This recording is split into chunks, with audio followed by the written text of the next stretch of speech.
going on, man? What's going morning, on? Good morning. Good morning. I call you one of the holy men, man. If you heard me, One of the holy men. I call you one of the holy men. Saint John Galt. Mr. John Galt. A lot of shit going on. A lot of shit going on, HB. A lot of shit, Universal. Crazy, man.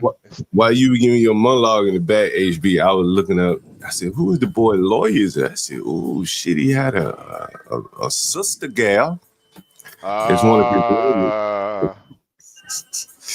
She a civil rights lawyer." And I put a little link in the back chat. Universal can pull it up. Pull it up. So he didn't get Ben Crump. Ben Crump ain't here, huh? I think there's a reason why he didn't get Ben. Uh-oh. And I think this case that you're gonna pull up, Universal, whenever you get ready. Take a look. All right. So the article states attorney to drop lawsuit against Graham Perry after seeing police body cam video of Carlos High's death. So this is the lawyer who's representing young Carmelo Anthony, I'm assuming, in one of their previous cases. All right. So when did this happen? Let's see. Do we have a date? Okay, this took place back in November 16th of 2020. So the Grand Prairie, Texas, an attorney for the family of the man shot and killed by Grand Prairie police officers plans to drop the federal lawsuit against the city. It comes after the body cam video first obtained by CBS 11 revealed that Carlos High Sr. attempted to grab a rifle before he died. Attorney Kim T. Cole, that is the attorney that we're going to be looking at here, has fought for more than 2 years to see the body cam footage of the day High was killed by officers back in 2018. We wanted to know exactly what happened that day, says Cole. The family deserves transparency. Cole filed a federal lawsuit against the city on behalf of High's family. And High was 37 years old when he fatally lost his life. The 37-year-old man, mentally unstable at the time, and his family's attorney wanted proof the shooting was justified. Last week, Cole finally saw the image of High reaching for the rifle in his lap just before officers fired. Wow. So this really goes to show his parents, Carmelo, his parents are really some fucking idiots, man. Really Read idiots. that paragraph right there, Universal. Yeah, I'll read the quote. The quote, this is from the lawyer Cole. So last week, Cole finally saw the image of High reach for the rifle in his lap before officers fired. This is something that I had known or that the family known prior to today. We could have avoided filing a lawsuit and countless hours of not only my time and that of the community members, but also the city had to retain counsel in this case, and so they racked up thousands of dollars in legal fees. When the disclosure of this video could have been made a long time ago, and we could have avoided being here, says Cole. Cole says she's planning to drop the federal lawsuit filed against the city, but she says that the episode emphasizes the need for prompt transparency by police departments and the importance of mental health training amongst officers. There it goes right there, John. But she knew. Yeah, but you can't say that officers need mental health training when somebody pulls a rifle on you. Mental health or not, you have to act in self-defense at that point. They need mental health after he pulled a rifle. Right. After you shoot that nigga in the face, you might need mental health. Yeah. Got brain fragments all over you. Yeah. God. Yeah, now, you probably did need some mental health. Now, if you go read the white attorney statement, you'll notice that he's being very cautious. He said, I need to know what's there. He says self-defense, but I want to wait to see. More or less is what the other attorney saying in the current case, the Carmelo Anthony case. But what I think you see here is that, again, we're seeing a black lawyer that doesn't really practice law. Just like Ben Crump doesn't practice law. These lawyers don't go into the courtroom. They may file a lawsuit and then wait for you to settle. Yep. And then in these cases that you're seeing now, the cities are getting a little bit smart about it. they know they had the cars in their hand. They're not settling with her. See, what she wanted was a settlement before court. Yeah. And they didn't give it to her because they knew they had the cards in their hand. And so now she's being forced to drop the lawsuit. But she wanted to get the jab in and said, well, at least I made them spend a lot of money on legal fees. Who wins in that? Right? But the lawyers, right? Right. T-Nee is her name. I don't know if it's Tanae or Tani. It's one of them. But Kim, Tani, or Tanae Cole. We got some more pictures of her. Let's see. Maybe. Let's find her IG. Why not? We're here. I think her Instagram is private. I think. Okay. If I'm not mistaken. That's interesting that a lawyer would have a private Instagram now. Yeah. I think. Shit. Shit. You found it. No, I didn't get the IG. I just found some other pictures. It's about to get a little wild. See, we're about to get in trouble early. This ain't my fault. This ain't my fault. You gotta see these pictures. Oh man, she's rocking the fro. There we go. Okay, that's Kim Fields. Yeah, girl. Yeah. Got this the might natural. get us to the Facebook. Yeah, she's natural. Here's her with one of her clients. Something happened. Let's see. That might be. Otherwise, we're looking at Kim Cole, the actress. That's her right there. The second one right there is her. Yeah, that's the her one with the fro. Yeah, this one's her. That's her website. Go to the law firm right there. You'll see what kind of law she practices. Okay. All right. Committed to excellence. That's what we do here at the Morning Roast. We are committed to excellence. Black excellence. Now, this really brings the question is, why would his father, who is an attorney, as we've been told, hire her? Yep. They could be friends. Is she? Well, she's based in Texas. They could be friends. I would, as a professional, you probably don't want to represent your own son. That's not smart. Well, no, I wouldn't suspect, but wouldn't he have the biggest top dog lawyer? I mean, it's a real serious case. I don't think this lady covers murder trials, bro. Like, if you look at her website, I don't think she does murder trials. Yo, John, I really just think this goes back to your whole point. Like, a lot of these niggas really aren't that bright, man. They can pass. Because I'm not gonna lie, man. To me, college was easier than high school. Like, it was almost boring to me to a certain extent. That's because you have to pay. Yeah. That's the only thing that made it worth it was I was paying for the shit. You know, customer at that point. Right, you're always right. But it wasn't like I don't know, man. I just don't think like just because you got all these degrees and it doesn't make you actually smart. And obviously, there's something else. There's like a different agenda. I honestly think that you hire somebody like this to sway the public opinion, not to really win. Yeah, that's what I think. That's what I think this is all about here. Yeah. She's the public relation race aspect of his defense. Right. That's what I think she represents there. And it shows you kind of, where their mind is, that the parents clearly see this as some kind of racial issue that he's being prosecuted there. There she is. Right. Yeah, and I think that's when your son is on the line right here, man. I'm sorry, John. I wouldn't be trying to take those chances, man. Like this could easily be like brought down to like manslaughter or something, or second degree. This could be brought down, but when you try to bring race into it, now you can't, like, once Pandora's box is open, you can't close that shit. Yeah, I think it's only gonna work against you. You can't kill a white man and then scream racism. It doesn't work like that. Well, if they were in a different jurisdiction, Dallas County, maybe it would work. Maybe that argument might work. But he's in a totally different jurisdiction. They probably don't have a lot of race problems out there.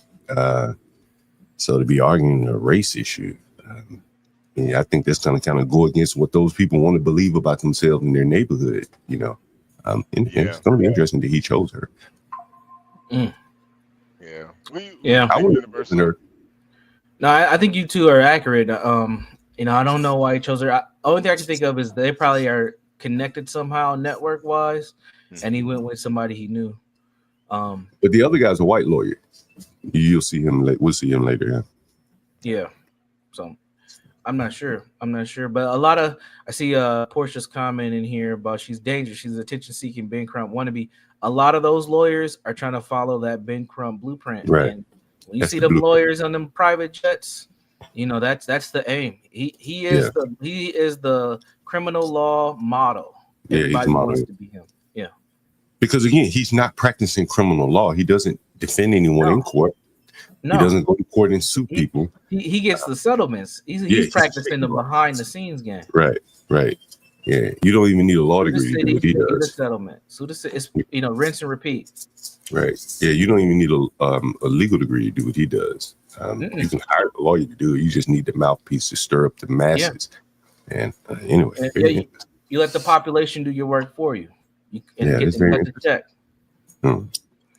Yeah, we seen that here in Minneapolis. You know, he represented George Floyd's family, but right after that, we had Dante. I forgot his last name. Yeah, I remember that boy. Yeah. He ended up having a similar situation.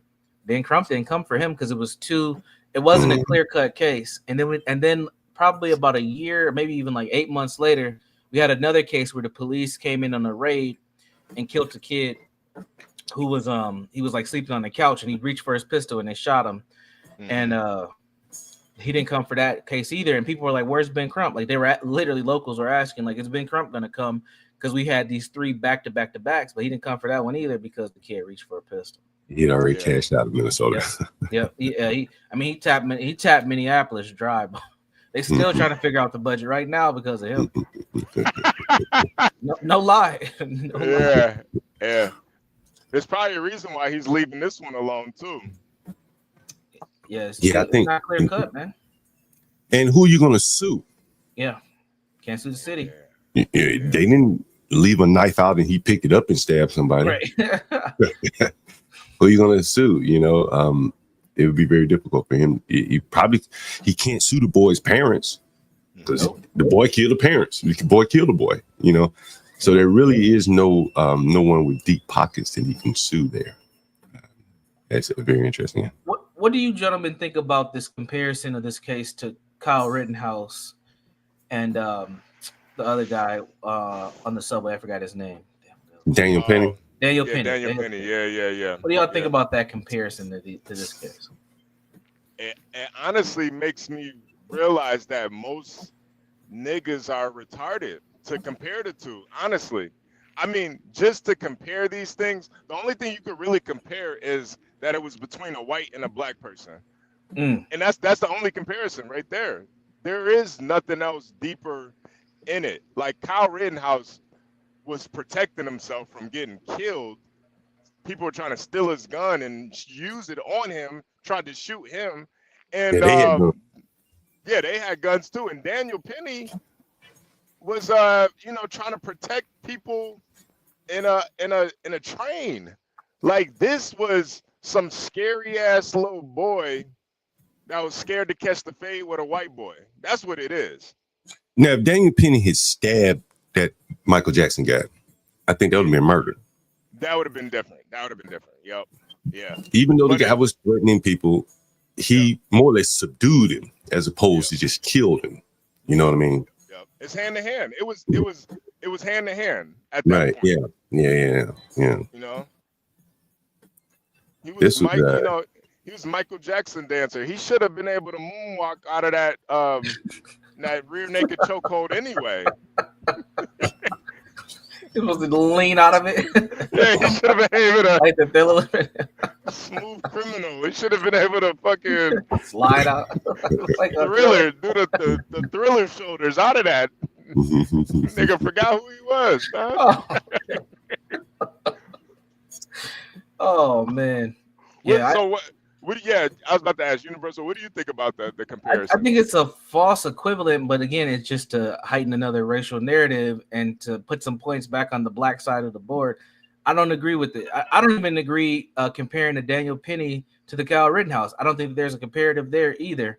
But again, when we are stuck in these conversations or people are trying to find racial alliances, we start associating things that don't really make any sense.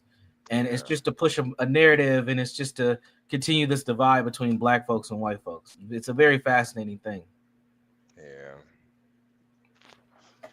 Yeah, I don't rock with it. I think this is an incident. We see, honestly, if this wasn't a white kid, let's say these were two black kids, we would not be talking about this story because this shit happens every day all across the country. It wouldn't even be news. It wouldn't even literally it wouldn't be news. I know stories. Like they don't even make the local news here anymore. Yeah. That's how common this shit is.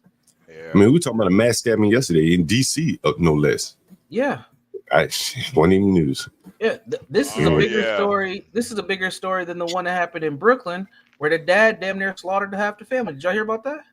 Yeah, that's true. Yeah. This is a bigger story than that. That's and those are children. I mean, these are children too, but these are like little kids. These are young adults. Yeah, this shit's wild, man. But again, it just shows you where we're at. I think some of this is also politically motivated as well. You know, Trump is swinging big bats right now, man. He's doing a lot of things, and the racial narrative is taking a big hit. So, I think they're just clamoring for something to keep this thing moving because we need something racist in the front of our minds to keep this thing moving. Yeah, I think a conviction of this boy would kind of sink the black hope a little bit. You know, if they're looking at this as the equivalent of Daniel Penny and who else, Kyle Rittenhouse, they're not gonna be able to understand if he gets convicted. Right. You know, so many, but you put your hands on me. You know, you put your hands on me, or you know, they're not going to be able to understand the nuance between touching someone and, you know, taking it to the next level where self-defense with a weapon, a knife, is warranted. That's a little too nuanced for them, I think, in my opinion, and for many of them. And it's going to be very difficult for them to accept it if the boy gets found guilty. Yeah, absolutely. Yeah. Absolutely. All right, imagine if he gets the death penalty. It's going to be really hard for them to accept that. I think Portia's saying they about to plea or something. They might have to. Yeah. I think he has to plea.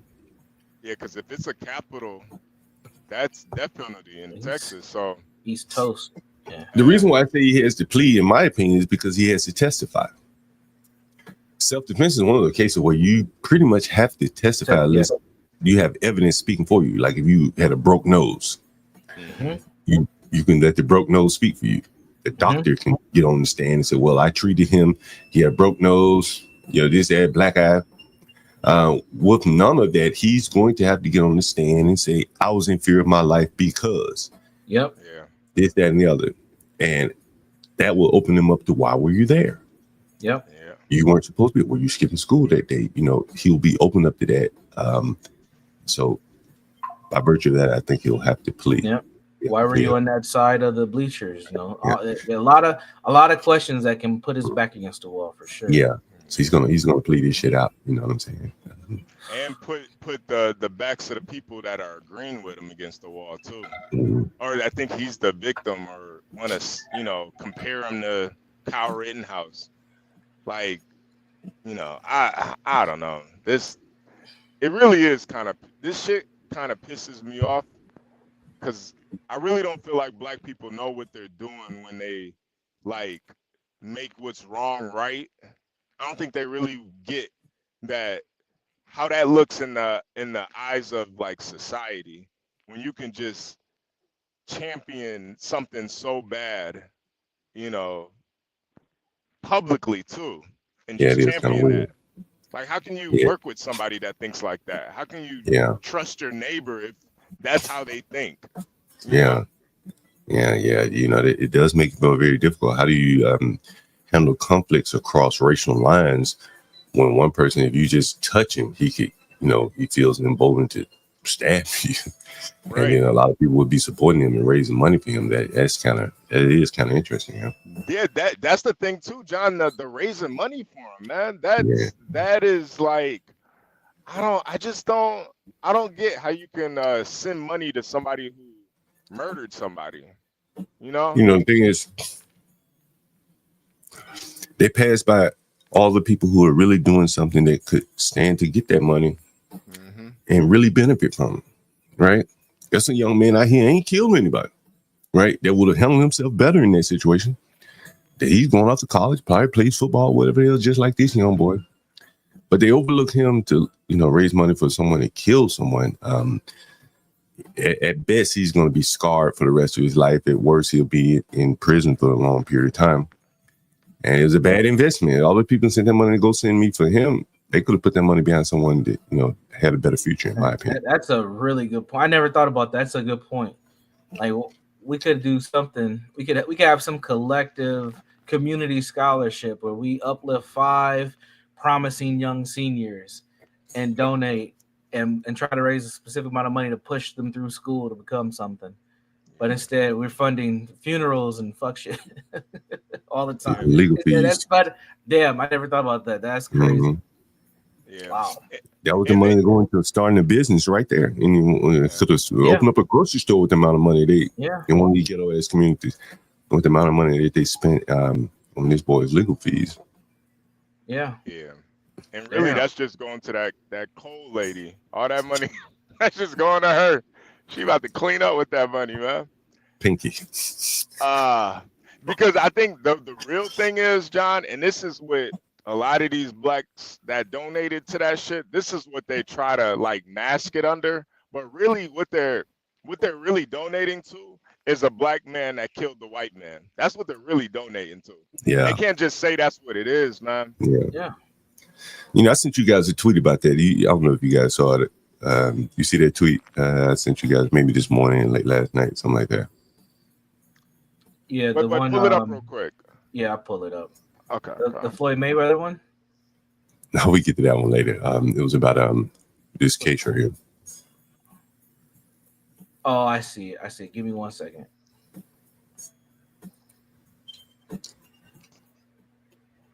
Yeah. Make sure you guys hit the like button. Subscribe if you're new here. I'm not sure how many likes we got right now, but get the likes up, man. I see Virgo in the chat. J Dub, salute J Dub, man. Of course, beautiful Porsche's in the building. Stanley Cross, Stanley, Stan the man. Dolomite in the building. Salute, Dolomite. Is that a biblical name, Dolomite? Dolomite? Is that a biblical? I think I saw that name in the Bible. All right, there we go. So what does it say, Universal? I can't read it. Yeah, gotcha. It says they've raised the amount for Carmelo Anthony's GSG 3 times now. So that's the goal. Mm-hmm. The new goal is 300K. Y'all starting to get it? Now they started off. I think they started off with, wasn't it like 30,000 or something? It wasn't a lot. But they've already, met that goal, and they just keep bumping it up more and more and more. Yeah. Yeah, man. Yeah. There was another tweet that's Universal. Let me see. John, what does that really say about these people that donated? I'm not saying that they're all black, but obviously they're sending a message by sending that money. What do you think about this, man? Man, I think again, like, that money could have gone other places. But hell, they may be content with living in food deserts if that is the case, right? Because no one's saying, hey man, we could do something better with that money. I think it's like reveling in your victimhood. You know what I'm saying? Like, you could do better with that money. The people probably sending it to them, probably, I would imagine many of them are not affluent people. I wonder what the size of the donations are.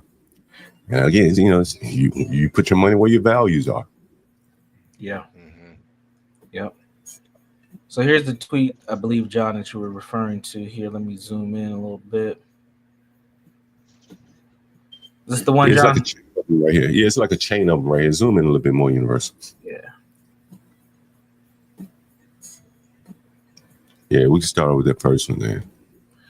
So the tweet is, there are 2 types of people defending the killer. One group that are truly believes that this is self-defense, and another that knowingly recognizes that it isn't, but argues that it is because of race. Neither group has a place in our society. One is too stupid, and the other is too evil. That pretty much sums it up for me right there. Honestly. Scroll down a few more Universal. Here, I may have sent you one more from that. You want me to do? I'll do the other one, then I'll come back and scroll. Okay, yeah, fine. Yeah, that's fine. So the other tweet, which was I think this one. Yeah, this is the one right here. So it states, let's see what it looks like. I'm gonna zoom in a little bit, but it ultimately it states that this sounds premeditated. I also saw his response at the arrest, immediately asking if his murder could be seen as self-defense. Maybe police must look at his browsing history. He may have researched this scenario, which is a very good point. It's kind of what I've been saying. Like alleged, like, bro, most people wouldn't have corrected police when they say you're the alleged killer. Yeah. Wouldn't have corrected them. You know what I'm saying? They left it alone, right? It seemed premeditated to me. Yeah. I mean, not that he was going to kill any individual person. He was like, anybody step up, they're going to get it today. And under the guise of self-defense. Very interesting. It'll be interesting if they search his browser history. Yeah. I think they're going to be telling if he pleads out. If he pleads very early, we're going to know that he had like sinister thoughts in his mind if he pleads early. No, we know he's going to plead out early. We know that. He wouldn't have got that Kim Cole lady if he was going to take this shit serious. He would have had some white, ironically, he probably would have had some white lawyer if he was really trying to take that shit to trial, Well, he does have one. In fairness, he does have one. It's a white guy. Yeah. Okay. But he seemed to me, he didn't give a full-throated endorsement of self-defense. If we pull up his statement, he was like, we got to see. My clients told me. But it didn't sound full-throated defensive, man. I'll be honest. And that's Anthony's lawyer, you're saying? Yeah, his main, the white guy lawyer. I forget his name, but yeah, he said, hey, I'm going to look at the evidence. I would expect my attorney to come out and say, my client's not guilty. It's self-defense. We expect to see more, discovery, something like that. But he didn't say that. If you read it, it's kind of coded. It's like, we're going to see. Yeah, I'll find it in a second. There was another element. Go ahead, HB. No. Go ahead. My bad. There was another element to the story that's come along that's also pushing this narrative, which is trying to, make it seem like he's not capable of murdering someone. And recently there has been a discovery that he saved a child from drowning when he was 14 years old, which is amazing. Nothing wrong with that. And not only just any child, but he saved a white girl from drowning. A white girl. So what do y'all think about that? I think it'll be using his using his sentencing phase. That they'll say, he's been a good kid up until this point, and this will help him. I think so. If he gets found guilty, this will help him. Yeah, I think honestly, John, I think this is some bullshit. You can't just sit there and watch somebody drown. You're not a fucking hero because you jump in and save somebody from drowning. If you just stand there while somebody's drowning and pull out your camera phone, now I think that's illegal. That's like you're an accessory now. You just watch somebody die. You didn't call the police. You didn't do anything. That doesn't make you a hero, man. You just didn't let somebody die. That's all it is. You didn't save somebody. I'd be a little charitable here. I'd give him hero. You know what I mean? I'll give it that. I don't, man. That's like you see a baby choking on something and you slap the baby's back. You're not a hero. You're just not a psychopath. That's it. See somebody, this man. If you do CPR on a baby or anybody else, you help save their life, you're a fucking hero. What you talking about? I don't know. You gonna let them go. You gonna tell them toughen up, little Nick. Better figure out how to swallow. No, I just think like hero is like stretching it, man. Hero is like I know those firefighters that went into those 9/11 buildings. Those are heroes. Those motherfuckers went into that shit knowing that, but just helping somebody from choking or like, bro, you're just not a piece of shit. That's all it is. So I think I found we were just talking about John with the lawyer. Let me make sure this is him. Is this the correct guy right here? Yeah, that's him right there. All right. So I'll play this and then I'll read the tweet. I know that my client said that it was self-defense. I don't have any reason to disbelieve that. I needed to develop facts and talk to people and figure out what's going on before I make any statements about what I think happened. I don't have any reason to think it wasn't self-defense at this time. Walpole will seek to lower Anthony's $1 million bond next week. Wednesday morning's deadly encounter at Kirkendall Stadium, witnessed by about 40 student athletes and a handful of coaches as detailed in arresting documents, sparked, witnesses said, when Memorial High School junior Austin Metcalf told Carmelo Anthony to move from underneath Memorial's pop-up tent that was being used during a downpour. Witnesses said Anthony, a Centennial High School student, immediately opened his bag, reached in, and told the victim, "Touch me and see what happens." When Metcalf pushed him, witnesses said Anthony pulled a black knife from the bag, stabbed Metcalf in the chest, and ran away. While no school resource officers were inside the stadium, one was nearby. City police also rushing in, covering the knife with a blue tarp. Caught nearby, Anthony reportedly admitted to officers, "I did it. He put his hands on me. I told him not to," before asking officers if it could be considered self-defense and if the injured teen was going to be okay. The victim lay dying in his twin brother's arms. Man. You know, I said earlier, the tarp was weighed down with his backpack. They had to find something to weigh down the tarp, and his backpack was used, ironically, and it was the only backpack on that side of the field from that team, from his team. So in other words, I think he went to Centennial or whatever high school he went to. All of his other teammates or whatever classmates on the other side of the field, they're looking for a backpack to weigh the tarp down and found his backpack and use it to weigh down. So in other words, he's on the wrong side of the field, on the other side of the field. I'm gonna say wrong side. So that'll be, you know, that's why I don't think he can testify again.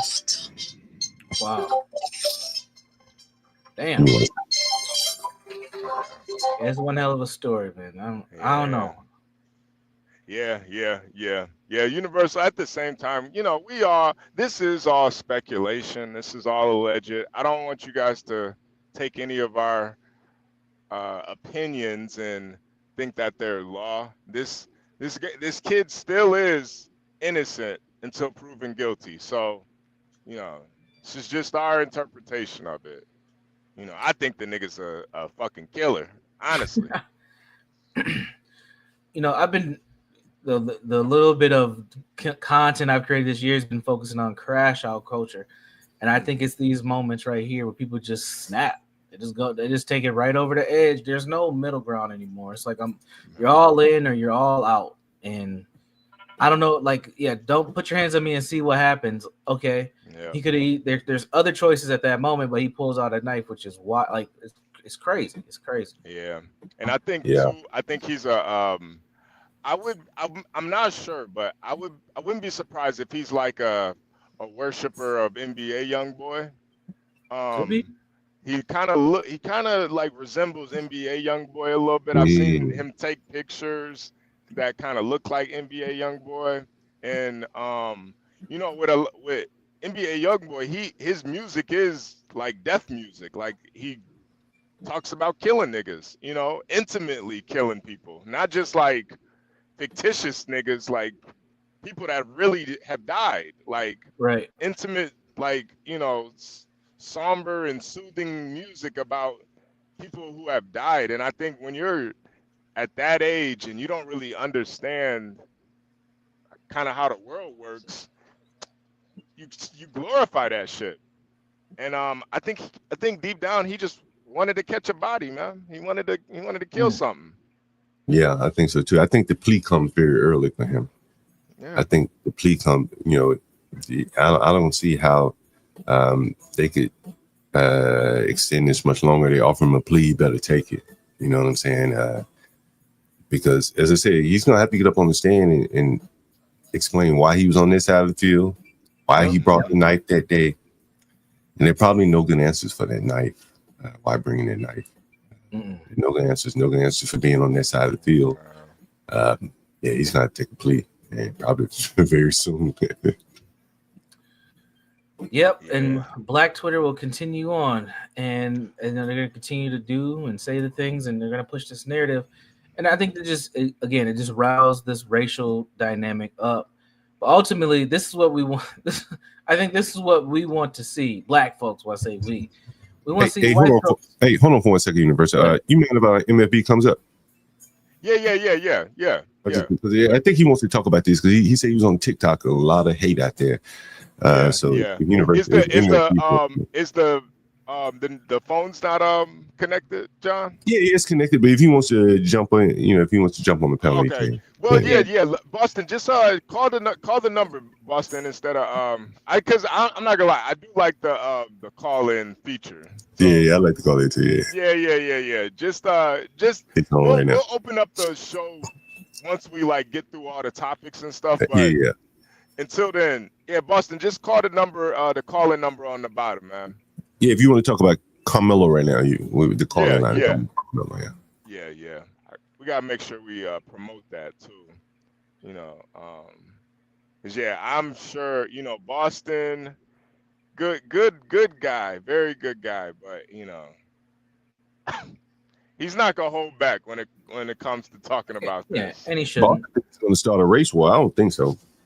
Nah. I think it's more cold type race war where people are just moving further and further away to trying to mitigate these type of incidents. That's what I think. That's the cold civil war aspect of it, race war aspect of it.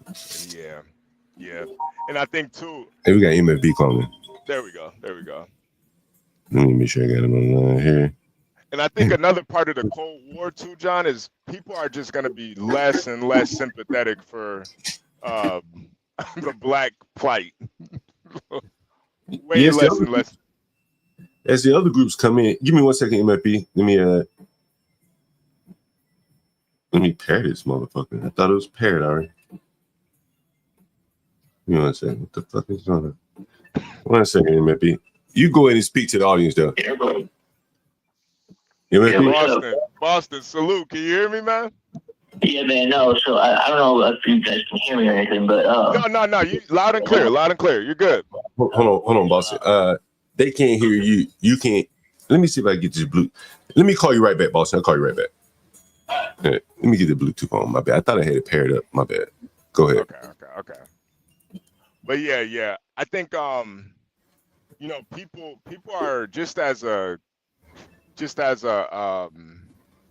culture, like American culture, people are gonna be less and less sympathetic to the black plight, like the whole racial narrative, especially when it's all of these things are bullshit, man. There's very few cases where it's outright racism and a black person suffered from it. Usually the shit is just niggas doing nigga shit and they pay the consequences. Right. I think in the cases that even are halfway legitimate, the George Floyd's, man, the white people, they don't have to be prodded. They get in line, right?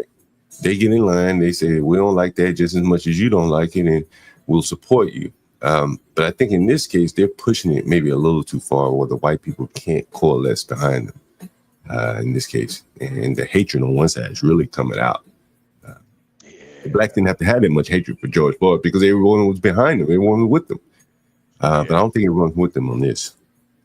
Yeah, and that nigga was dead too. It's not like can't hate a dead nigga. The nigga already out of there. Right. The nigga did die, so we'll give you that one. St. George. Yeah, I think the window of sensitivity around black issues is slowly closing.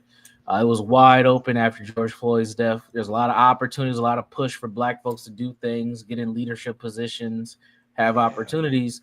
And there just hasn't been, I don't think that the impact that was expected hasn't been matched or met at all. And now people are starting to pull back. And with the tariffs starting off today, with the administration that we have that came in a few weeks ago, I think we're going to see a huge pullback on a lot of this super pro black stuff. It's not working. It's just not working. I don't even think we got the budget for it anymore, man. Honestly, like the mental and the physical budget, I don't think it's there anymore.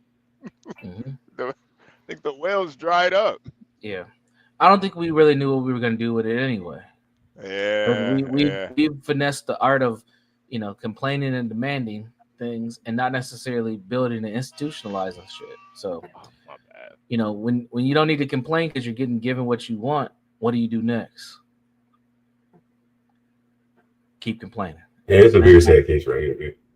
It's not gonna work. This was, the blacks like to point at the. Damn, let me share my mic. I just hit it. Yeah, I think your mic went out. Yeah. It's always.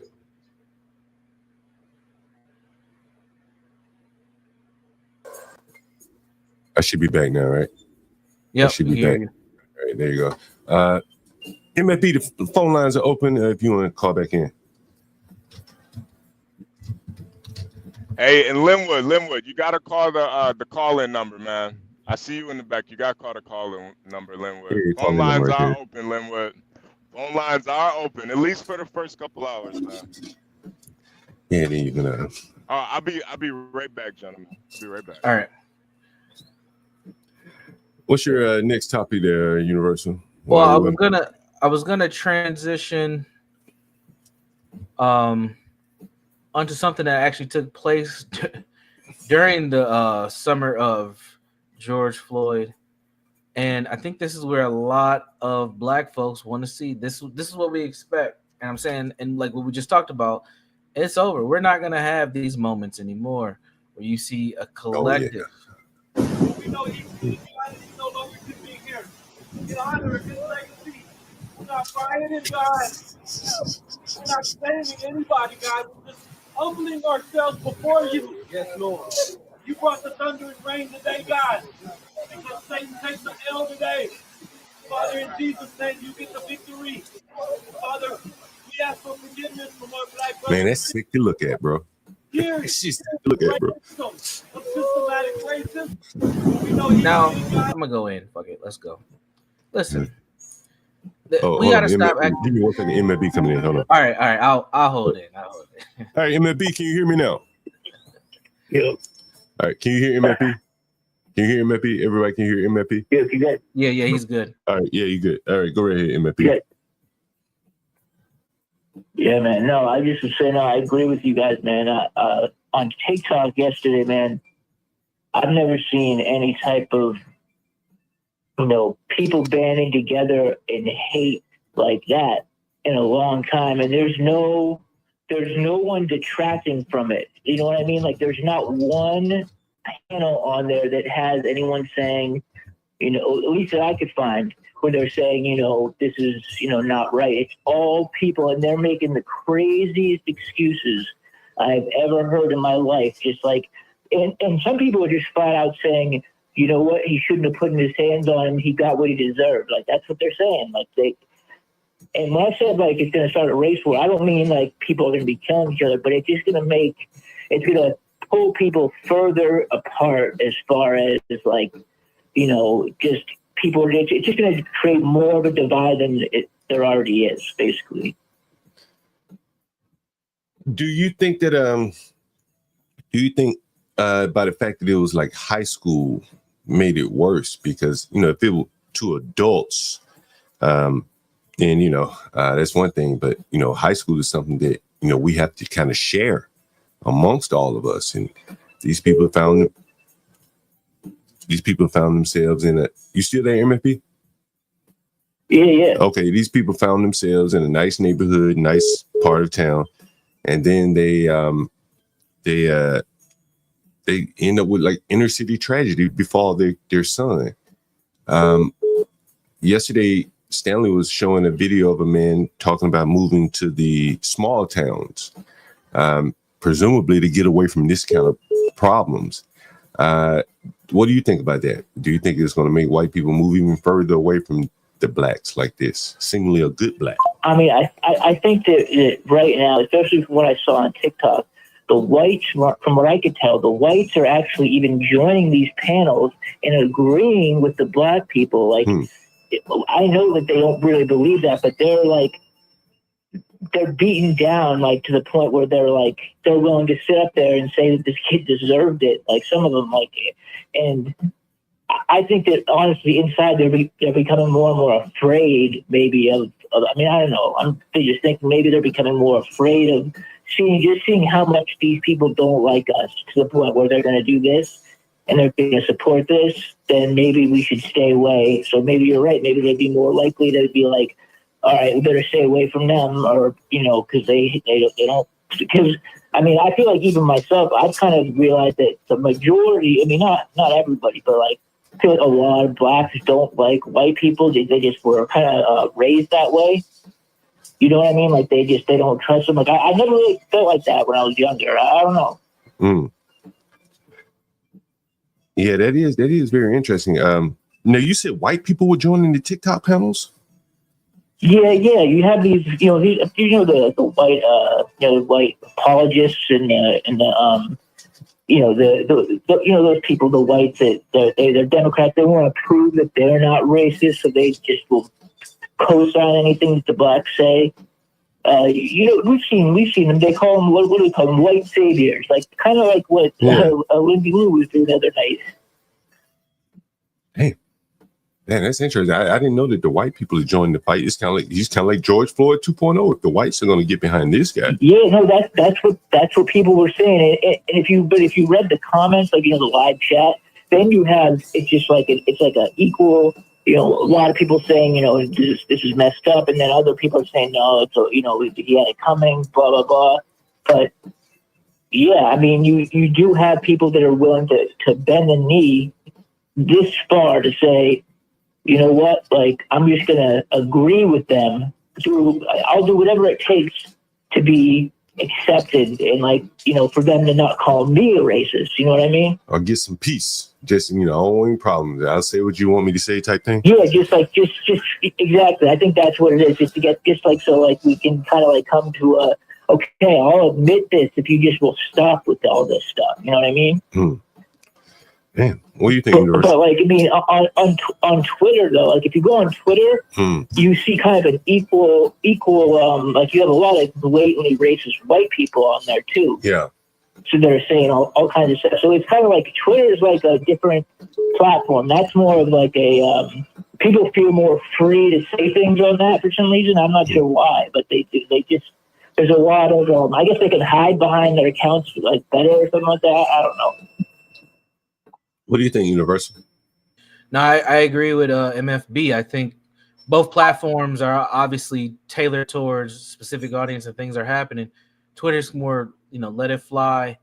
TikTok, I think that algorithm can be very liberal, as we've seen all types of things take place there. But it is, I agree with his main point, is that this is creating this divide amongst white folks and black folks, and it's just furthering that issue and condition that we've seen, unfortunately. MFB, do you have children in high school age? No, my daughter's just started school. She's only 4. Okay. What do you tell a young white daughter, son coming up in school when they have these type of interactions with black people? Do you have to talk to your children differently with situations like this? Honestly, that's a very good question. Actually, me and my wife were talking about that, and honestly, I don't know. I really don't know. I don't know what I would say about it. Honestly, I have no idea. Because I'm thinking that this is really it's mostly inner city black type of thing. Would you say that's fair, Universal?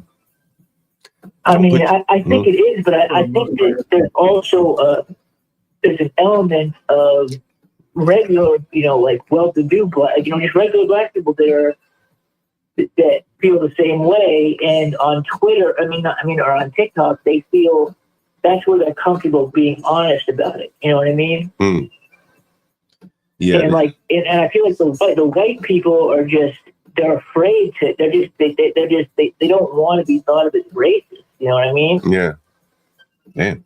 And the funny thing is that you have these white kids, and even when they bend the knee and they go up there and they agree with them, the blacks would still find a way to call them racist and kick them off the panel. Yeah. I've seen that before. Yeah, It's crazy. Like irreconcilable differences in a divorce. Pretty much. You know. Yeah. I was going to say more, but I better not. You know, Barnabas talked about that too when he came on and shared his experience. They were just trying to get him out of there. That was on TikTok. So there's an element there where certain voices are suppressed on that particular platform. Well, Barnabas came on TikTok talking about it. Yeah, Barnabas. yeah. Remember he was talking about he went on that show with the feminine dude. Oh yeah. Yeah, that was a TikTok show. Oh, okay. Got you. Yeah. They ran him up out of there. Mm-hmm. Yeah, now this is very interesting. Very interesting. Very interesting. We showed another similar incident, similar to this to HB. Okay, it's HB. We showed a similar incident to this the other day, man. It reminded me. It was so closely related. Do you guys remember this? Universal, I'll put it in the background for you. Yeah, Pull it up. Yeah, go ahead. You guys, Boston still there? Boston still there? Boston still here. Yeah, I'm still here. Yeah. Man, you miss Boston, eh? No, I heard him, but I also heard him say something about he doesn't know what to do in this situation with having his daughter go to school with these blacks. And John, you got to turn the music down just a little bit. Yeah, I just saw you miss it. Yeah. Okay. So Boston, what I would suggest, and I should charge you for giving you this insight, but I fucks with you, so I'm gonna give it to you for free. I appreciate that. I'll give it to you for free. But what you gotta tell your daughter, man, is when it comes to niggas, you cannot engage. Do not engage. Don't try to reason with them. Don't try to argue with them. You can't engage because it's a lose-lose situation. And unfortunately, you're gonna have to be specific too. Like when it comes to those black kids, don't engage. Because what you see now is even in the worst case scenario, blacks will still celebrate when black people are doing wrong. And there's nothing that's gonna mend that. There's nothing that you can say or do or argue. This is evil. There's no way around it. So you gotta tell your daughter, just do not engage, don't argue, walk away, go get a teacher, go get a teacher's aide, something. But don't try to fight this because it's a lose-lose. But yeah. I hear you, but in all seriousness, though, like I can't actually say that to her. Like I'm being like, what if I really was going to say something to her? How could I tell her without it making her racist?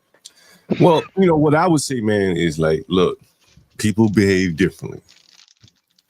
Every group behaves differently, and some people don't allow a lot of back and forth. They go 0 to 100 quicker. You have to judge everybody differently. That doesn't mean you have to treat them, in an unfair way. But like you see me all the time on this panel, I don't go back and forth with these blacks, right? Don't do it. Nigga, they say something, okay, cool. Whatever you say, right? I'm not going to go back and forth with them. And that's what I would suggest to people, black or white. Like, don't find yourself going back and forth with black. That would be kind of making it racist still, though. Well, you can just apply it to all races. Like, sweetie, out here in these streets, you don't know what people might do. And it just ain't worth it to be arguing over a seat that don't belong to you. Like, a bleacher in a gym or school. Like, it ain't worth arguing. You gotta let this shit roll off your back. Because you try to defend the seat or something, and someone else may want to go there with you, and it's just not worth it. You don't want to go there with them. And I bet you this white boy say if he hadn't been taught or paid attention or at least internalized some of what he's seen, he would have known, like, look, when that boy told him, put your hands on me again, you know that boy probably got some kind of weapon. Most blacks walk around here armed, right? A lot of blacks carrying knives. That's just my experience. So I don't fuck with them. You know, I don't have any back and forth with them, and that's what I would suggest everyone do. Yeah, I mean, I bet you, you know, that kid probably thought, you know what, I'm bigger than this guy. I'll be that. He didn't think, you know what, maybe he's got a weapon. That's exactly what happened, I bet.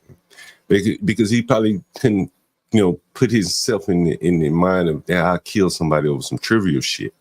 You understand? Right. And this boy here would clearly willing to kill someone over some trivial shit. It didn't take much.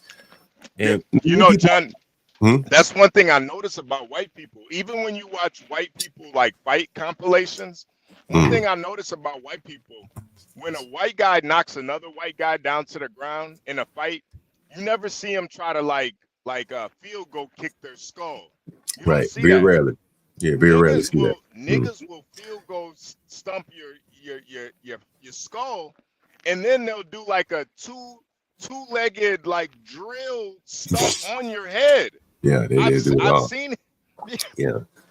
You know, people, you know, I had a guy on the stream a while back, Richard, my neighbor up in New York.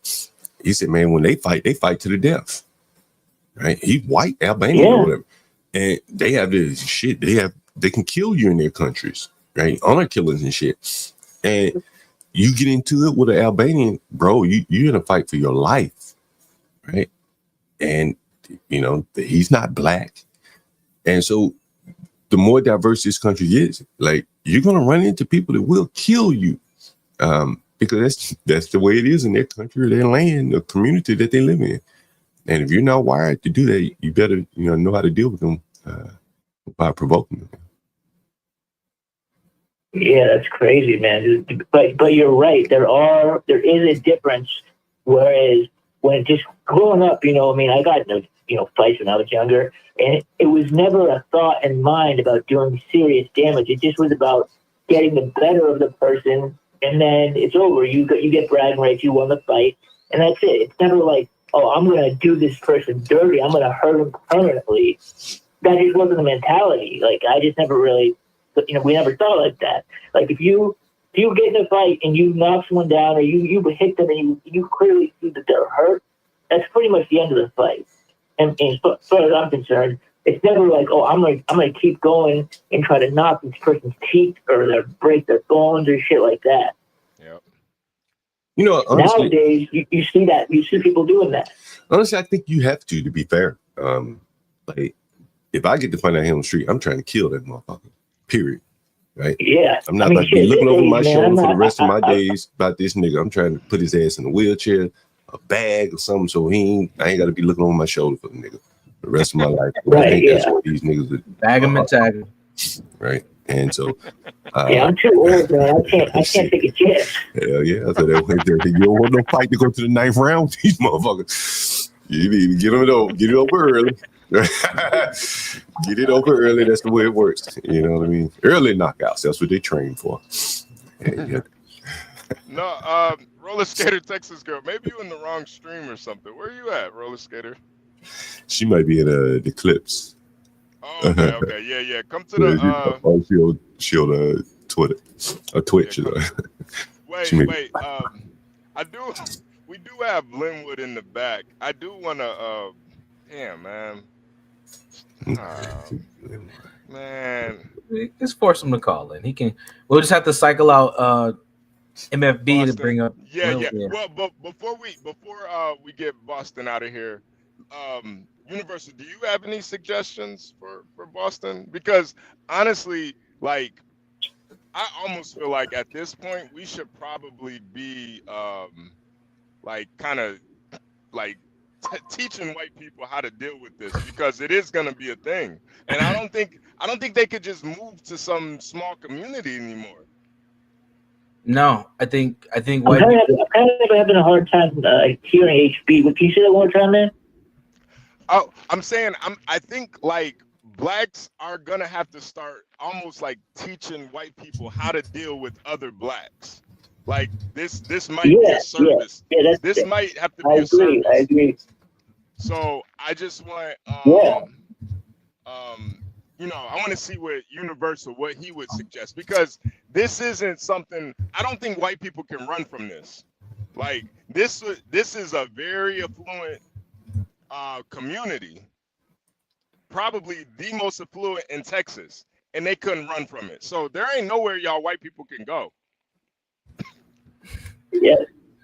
I would say be curious and verify, and if you see more than 8 black people together, leave.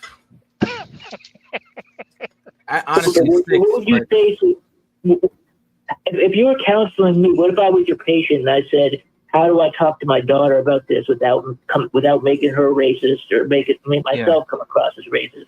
Yeah, well, it depends on the age, but let's just assume that your daughter's 8. I know she's not. You just said she starts school, but if she's old enough to understand, yeah. So I would say, different people have different types of behaviors, and you need to pay attention to those types of behaviors. And if you notice any patterns, because kids pay attention to patterns, then you have to act accordingly. So if these people act this way or these people act that way, then you need to be, you need to protect yourself. I mean, I've had to have a conversation with my own daughter about this stuff.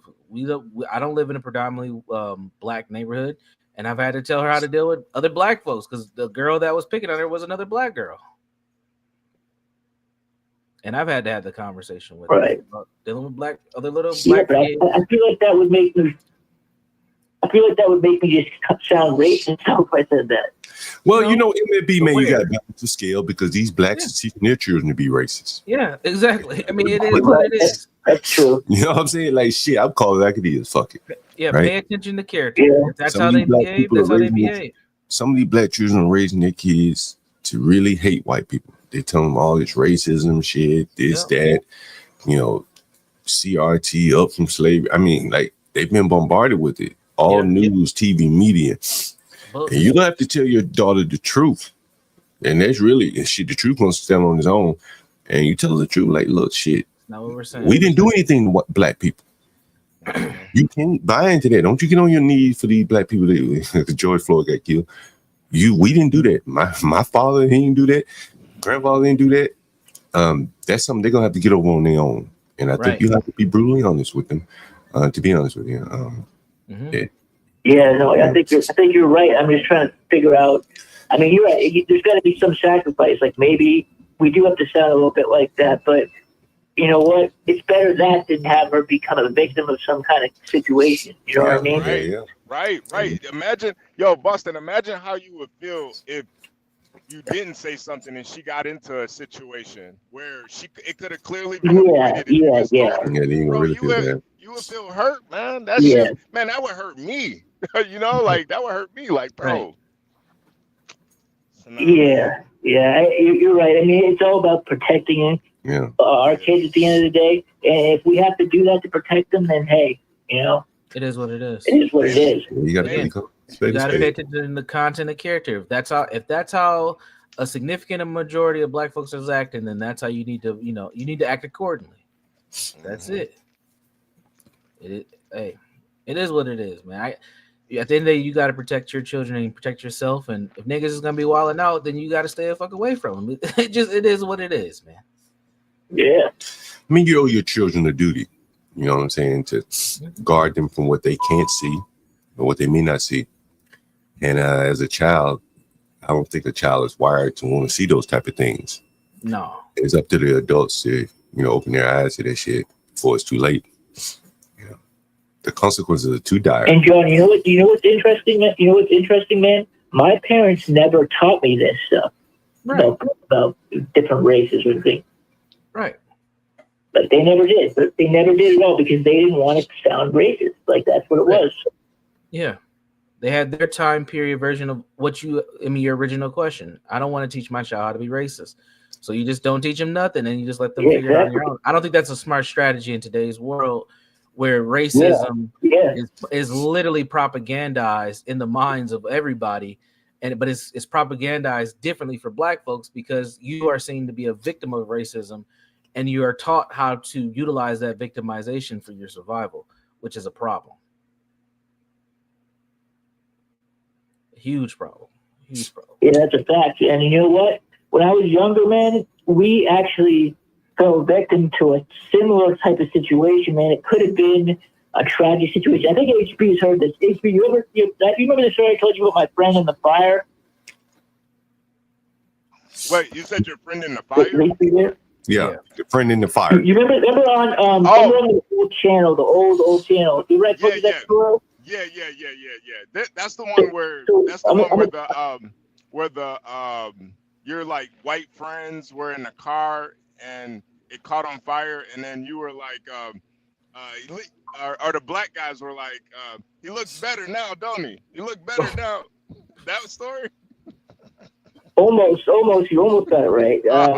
So when I was 16, I was at a beach party. It was in the summertime, and I was there, and I was with, I think 3 or 4 of my friends, and we didn't know, we knew some of the people there, but we didn't know a lot of the people, so we kind of were just chilling by ourselves, like, and there was a big bonfire there, and at one point we were standing around and we were talking to a bunch of people, and then we noticed that this group of people came around us, and it was all white dudes except there was one big black dude.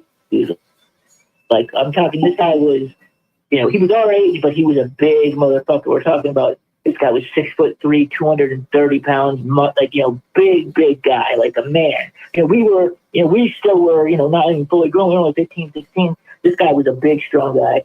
So anyways, we were standing there in a group, and out of nowhere, one of the people that we didn't even know pointed at my friend and said, that guy right there just called, he said to the black guy, he said, that guy just called you the N-word. And he said it out, he said the N-word.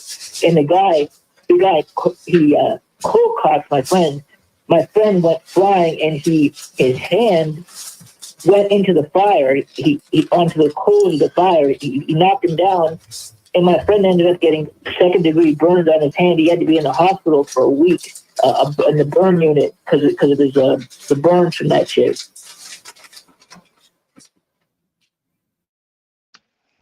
Yeah, nah, man. And it could have been avoided.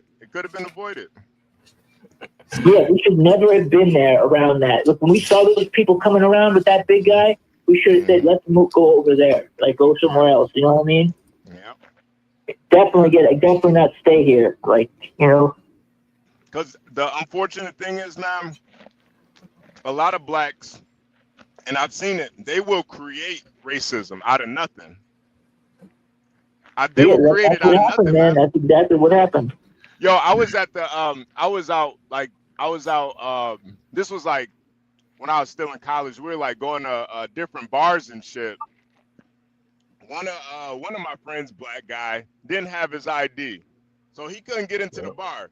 He started saying, man, these motherfuckers racist up in here. I'm like, nigga, you don't you don't have your ID with racist. Right. They don't want to let me in because I'm black. Like, no, nigga, you don't have an ID. What are you talking about? You're lucky we got in the last 2 places. Yeah. I mean, when your whole worldview is being constructed around being a victim of racism and white supremacy, you do see everything as racism because you can't think of any other scenario but the fact that you're black, which I think is a hindrance towards your ability to live a life that has less stress and frustration because you're always ready for victimization to take place in your life. It's a really fucked up way to live, honestly. Dude, and you know what's even the craziest thing is that same person, the kid who got punched into the fire and had to spend a week in the burn unit, today he's a bleeding heart liberal white apologist. And it's the funniest thing because honestly, if I went to him today and said, "Hey, how many times in your life have you been punched in the face for no reason and had to spend a week in a burn unit?" What race was that person who did that to you? I'd love to hear his reaction to that. Yeah. That's why Boston, you really have to protect your family and your kids, and you got to be honest with them. And that's the thing too. Like, a lot of women will say, don't say anything. You don't want to come off as being racist. Everything isn't about race. But Boston, as men, we know instinctually everything is about race. There's an element of it in everything in America. It just is. And it's not that you're racist. It's not that you're hateful or or any of that, but it's just the level. It's up for blacks to change your mind with their behavior. If they live in such a way that you don't have to tell your daughter anything different about them than a Korean, that's on them. It's on the blacks. It's on you to be honest with your children. Fuck that. Let the blacks figure it out. Right? Let them change their behavior where what you tell them will be so at odds with what she sees that she change her mind. If they blacks start behaving better, nothing you can tell her will be, will counter that. But she should be able to judge them, based on their behavior without any propaganda entering into her mind. And only you can give her that. Yeah, and T, if you're if you go to school, you go to private school, and there are there's very few blacks there, but there are some, and she's already friends with a couple of them. I see her, she's only 4 years old, but she's very, very, very, very trusting and very innocent. You know what I mean? So I could see her being very confused by anything like that. Very, very confused, because she just is so trusting of people. In general.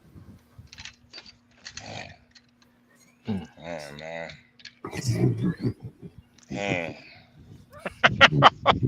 She really is white, huh? Yeah.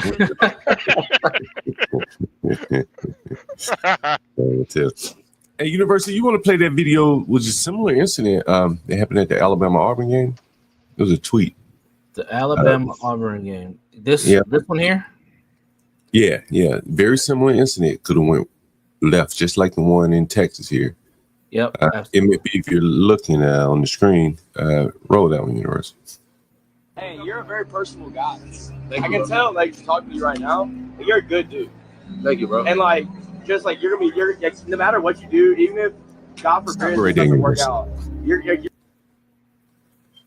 Does anyone realize what this white guy is doing here? Yeah. What is he doing, University?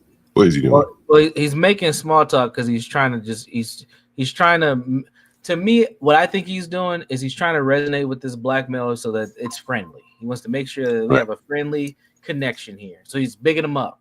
You're a really cool guy. He might not know him that well. You're a really cool guy. I don't know him at all.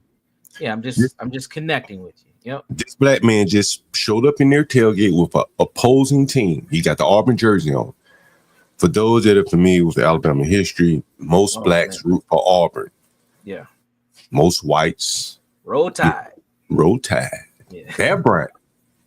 And so here's a Negro just showed up in this white man's tailgate with a nigga. That motherfucker got killed in Alabama. Yeah, that's a serious rivalry right there. It's a serious fucking rivalry. And nigga, you just showed up in my tailgate with some nigger filming, and you gonna sit down in one of my chairs in my tailgate? Only a nigger would do some wild shit like this. Could have got himself killed right here. Mm-hmm. Now play it. Watch when a white man come in. This the white man show this Alabama. Thank you, bro. Yeah, that means a lot. Right, so let's say we are gonna watch one of your videos tonight. What would it be? Give me one. What you say, bro? Yeah. What's your favorite one? Right, maybe. Is that a little more to the right? See the TV at least. Nah. Yeah, this is our tailgate, so we'll go on the right so I can see the fucking TV. Oh shit! Hey bro, you don't gotta talk to him like that, bro. He didn't. I'm just saying, maybe. Hey, can you just? Move, bro, please. No, hey, bro, it's okay. Just move. He doesn't mean John, okay, move it. I don't mean to be a. Let's rotate out the callers. Boston, we got a caller coming in, man. Yeah, the line's hot right now, Boston. Stay in the chat though, man. Boston. Yeah, he just called in. But anyway, whoever was calling in just hung up. So if they call back up, I'll patch him in. But go ahead. Go Universe. I know, but you have to talk to like that. No. I'm saying this my guy though, bro. Like, no, bro. Hey, no, bro. You cursed at him and stuff, bro. There we go. Go ahead. Can you play in the video?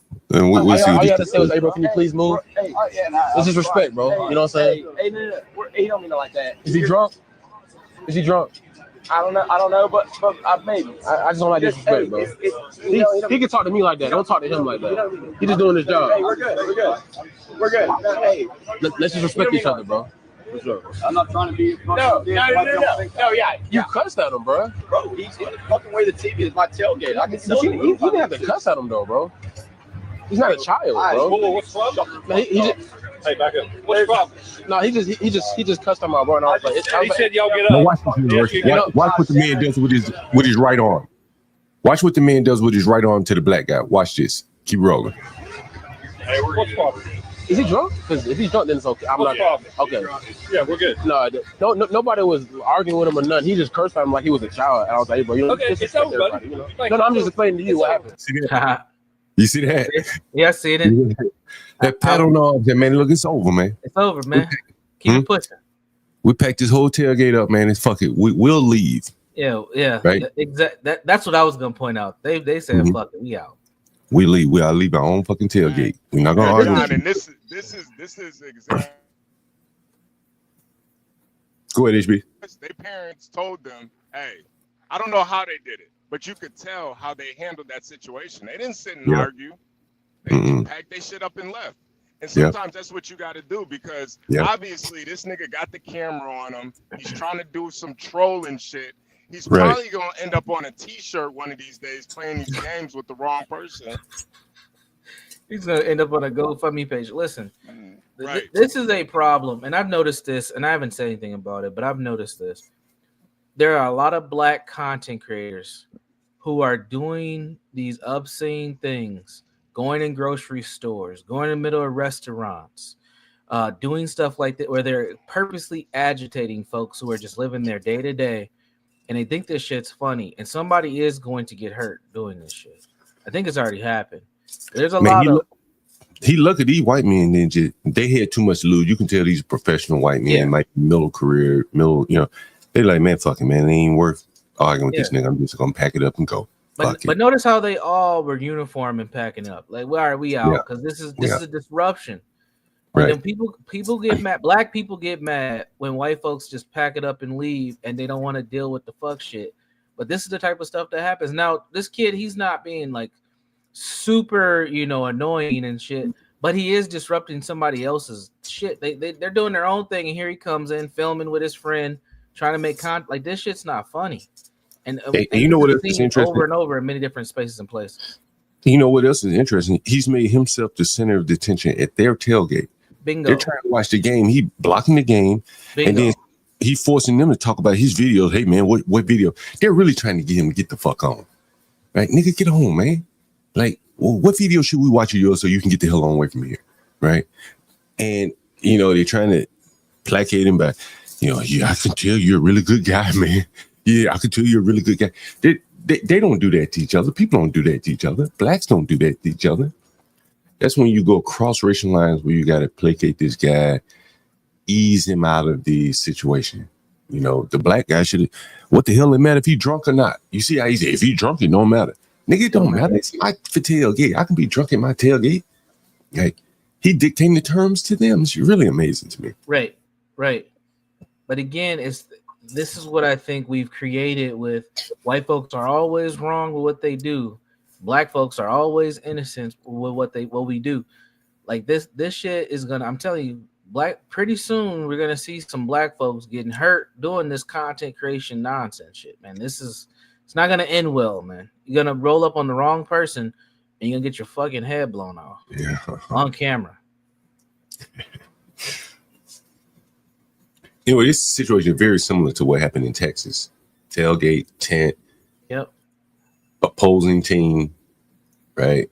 And they asked him to leave. You know, they're very similar. And even the point you pointed out, John, with the hand pat, he's like, "Hey, buddy, it's over." Like, again, the black male, they should have just left when they start seeing them pack up. Just walk out. You're done. You've made your point. Go make your content down. You know, a couple steps down the road. Right. Like, why sit here and try to argue your case? You were wrong. You came in this place. Like, right. I don't even think he recognized that was their space. He didn't give a fuck, John, because he's been taught that it doesn't matter. You should just accept me for who I am because I'm a black. He knew, John. He knew what he was doing. He wanted some content. He wanted to play the race card. Yeah. But I guess what I'm saying, like, from the standpoint of if I pay for something, even if it's temporary, nigga, you just can't come in here. Right. You know what I'm saying? Like if I pitch a tent out in the woods, you just can't walk up in my tent, right? Yeah. Even though I'm outside in the public space. They know. That's why they choose. That's why they pick on who they pick on. Just like that Johnny Somali nigga. He ain't doing those skits in the hood. He know who to play with. Yeah. Going to Asian countries, the most safest countries to do his bullshit at. That nigga know what he doing. These niggas know, John. That's the thing. Right. Like they try to pretend like it, but it's like, bro, they know right from wrong. Yeah, you're probably right on that, HB. Even at this point, this is a point in the video where he's like, hey, you could talk to me like that, but don't talk to him. He's just doing his job. No, he's talking to both of y'all. Y'all both is wrong. You need to get the fuck up off the tent. Like, it is what it is, man. You know, I've been in. I went to a white college. I went to Alabama. Yeah, bro. Like these people spend big money for these tailgates. There's money. A lot of money down there. Yeah, I'm talking about like 5 digits, bro, for a tailgate, man. For a spot. That's just for the spot. Yes, right, right. And so that moment in time, for that weekend, that's your private property in effect. Yeah. Right. And this black boy just walked in these people private property. You heard the man say, "I paid for this." Yeah. Right. And you know, they just don't understand. Yeah. And this shit. I mean, again, man, this is the type we talk about having conversations with our kids to deal with police. We need to have conversations with our kids to just deal with decency, man. Like you just don't do shit like this. Like this can lead to much bigger issues for you than you think. And it's not just because they're white. It's just the fact that you're just being annoying as hell. And you're being disrespectful. Thank you. And this is a very calm example, but I see these videos all the time. They'll just walk in the middle of a restaurant, start jumping on tables and shit, like just doing all types of shit, man. It's like this shit is crazy. And Herman said he used to get paid in college to wake up and set up tailgates. It's money. It's a college industry. Probably got paid good money too. Yeah. It's a college industry doing football season, you know. Especially in those like in Alabama where there's no professional teams, those are the professional teams. So, you know, that shit is taken very serious. Alma maters, you know, you being alumni, like having a tailgate is a status symbol, and people pay a lot of money into that. If you look at those men, man. If you look at those men, those men were professionals. Yeah, tucked in polos. Yeah, they probably just got done golfing and went to the game. Yeah, these probably corporate execs coming in from, you know, I don't know, North Carolina, Birmingham, somewhere. You know, that could be the key to that young black man's future. Yeah. Right? He could have one that said, "Hey, I just want to interview some Alabama fans, and you know, nice to meet you. Yeah. Go Tide." Right? I'm an Auburn fan, but go Tide. Like he could have done that, but he wanted to be the center of the attention, and it's just a bad approach. I think. You know, you got to know how to approach these situations. I didn't know I was unmuted. Y'all heard me talking to white folks out in the middle of nowhere. You're very polite. I noticed you're very polite. Well, you have. I want to say this. I want to say this to you. Oh shit! Lynn was on the phone. Yeah. Oh, what's my up? bad, Linwood. My bad. Go ahead. I think first of all, you guys are taking this out of context for your own anti-black agenda. Okay. Most black people do not teach their children how to hate white people. I just want to clear that up. Okay. Clear that up, first of all. Second of all, the guy who, me and him had this talk before, he doesn't believe in that racism exists. I don't even know why he's even talking about it. He should close his mouth about it. If he does not believe in it, why is he still talking about it? Who are you talking about? Who are you talking about?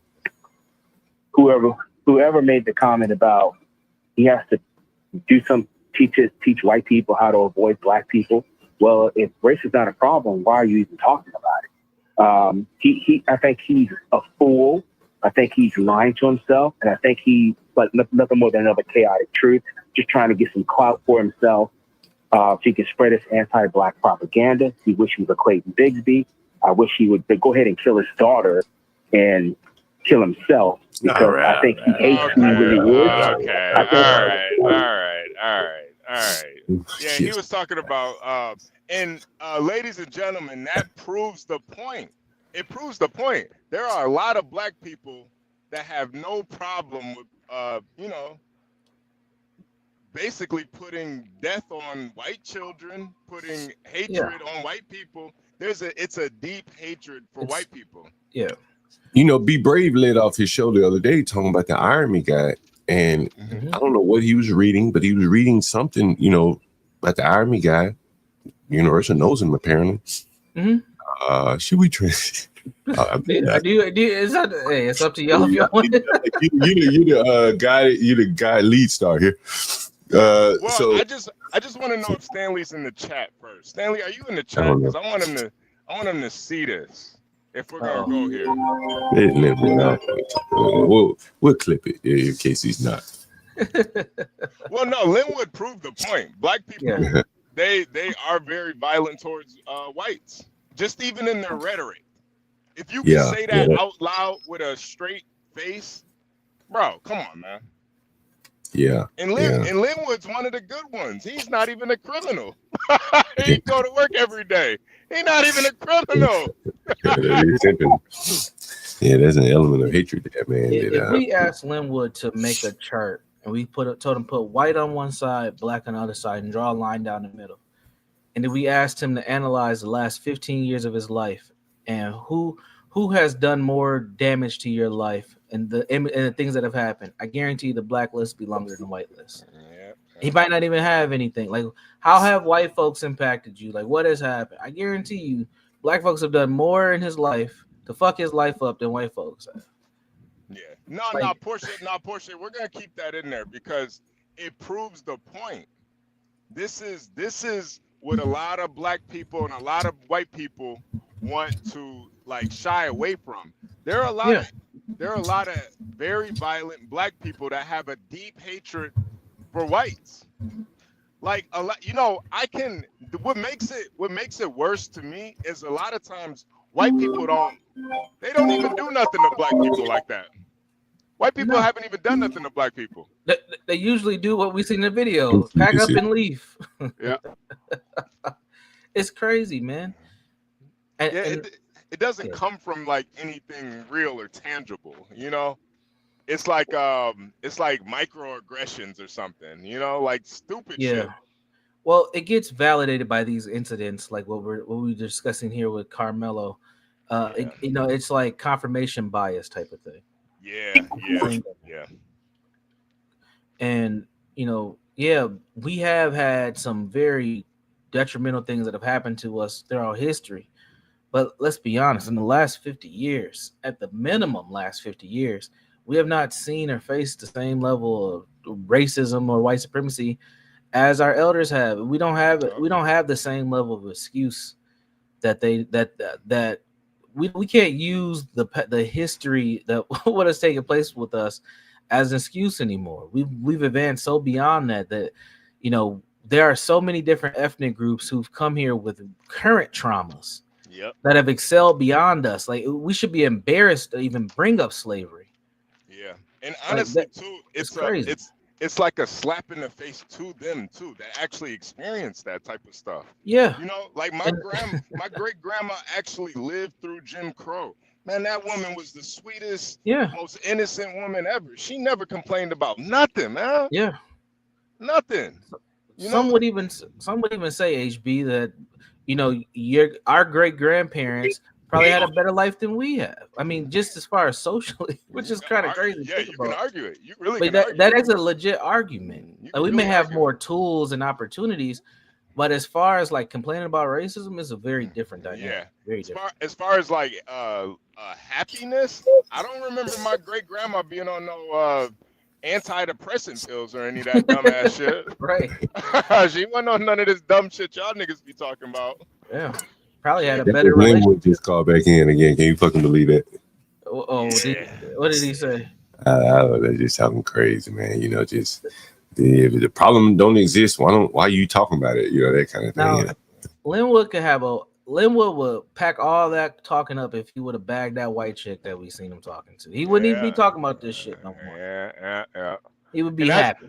And I think that's where a lot of the hatred from for black people comes from too towards white. Like me, I've bagged a couple white bitches in my day, man. I didn't think anything of it, But a lot of niggas have never tasted that nectar of white supremacy. They've never had that chance. Well, let me ask you this question. You know, I have a good buddy of mine, and I've told you he's been on the channel. He feels like the reputation of black men hinders him from dating the white women that he feels he is deserving of.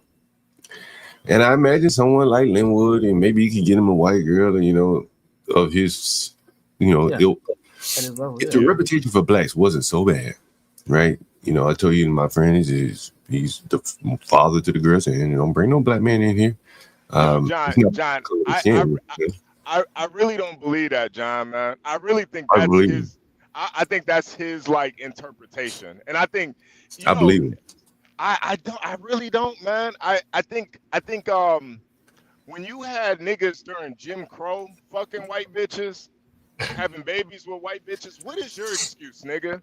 The reputation? Like, no, man.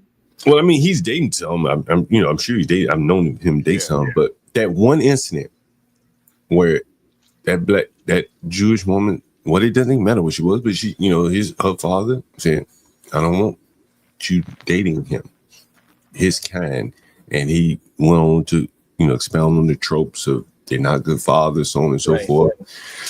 I think that's real, bro. Honestly, you know, the odds are if your daughter dating a black man and he's not of the same race, you know, she's not of the same race, you're gonna have some troubles that you probably wouldn't have outside of, you know, her not dating a black man. That's just true.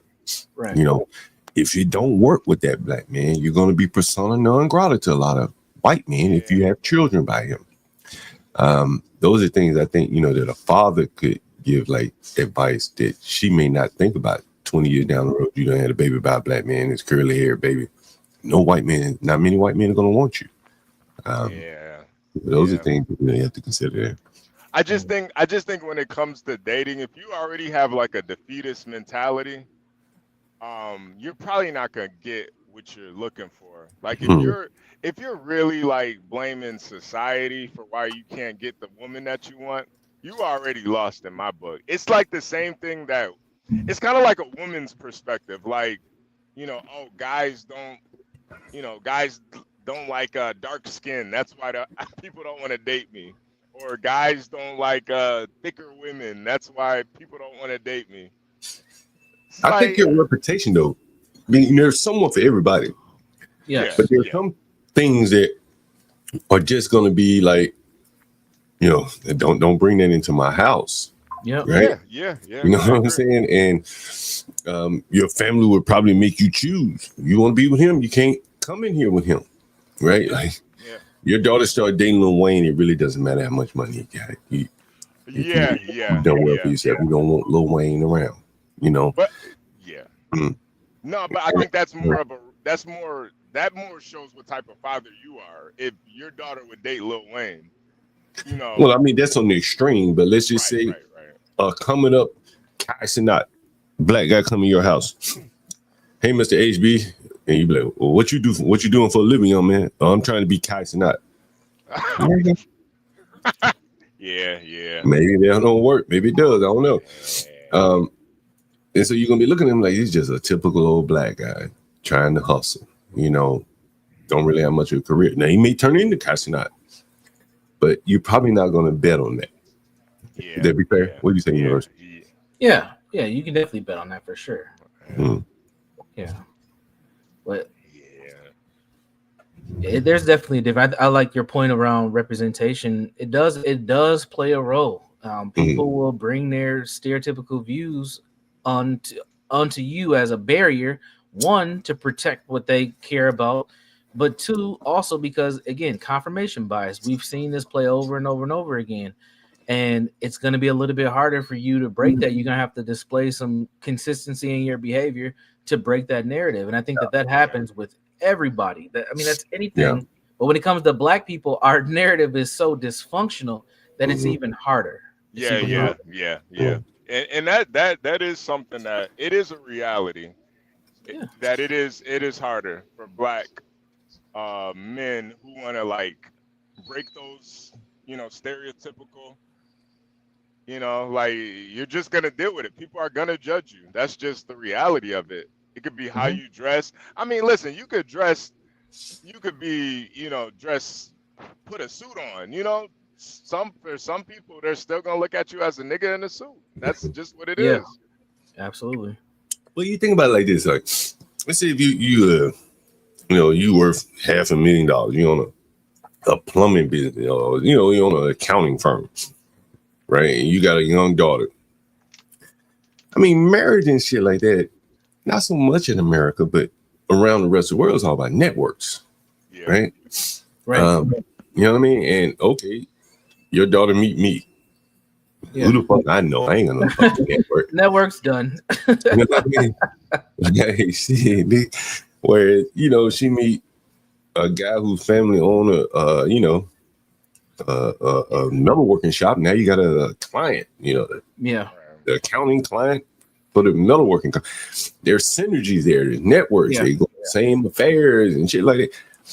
Yeah, you gonna come over here and hang out in the hood with John Galt, like, I mean, even if we scaled it out of the relationship conversation, I would say if most people will get more access to networks between their white friends and their non-white friends. Like, you're gonna get shit. And one thing I've learned about white folks, if they like you, they'll put you on to some shit. Like, they will point you into some directions, invite you to certain things, introduce you to people. They don't mind doing that. And I think that's just a part of kind of who they are and how they are. And that could be a negative for them at times as well.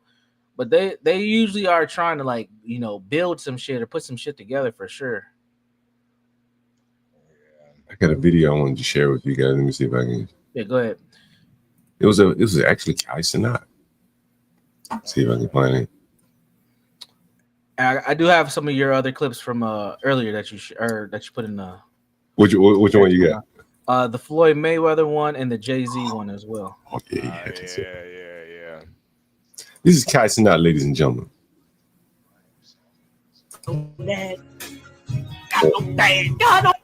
I mean, they play it, but basically, let me cut the music down. So they're criticizing KyleeCTCross after he's just bought them out. They making a funny song about him, laughing at him. He's looking at him like, "What the fuck? I just bought you niggas a house."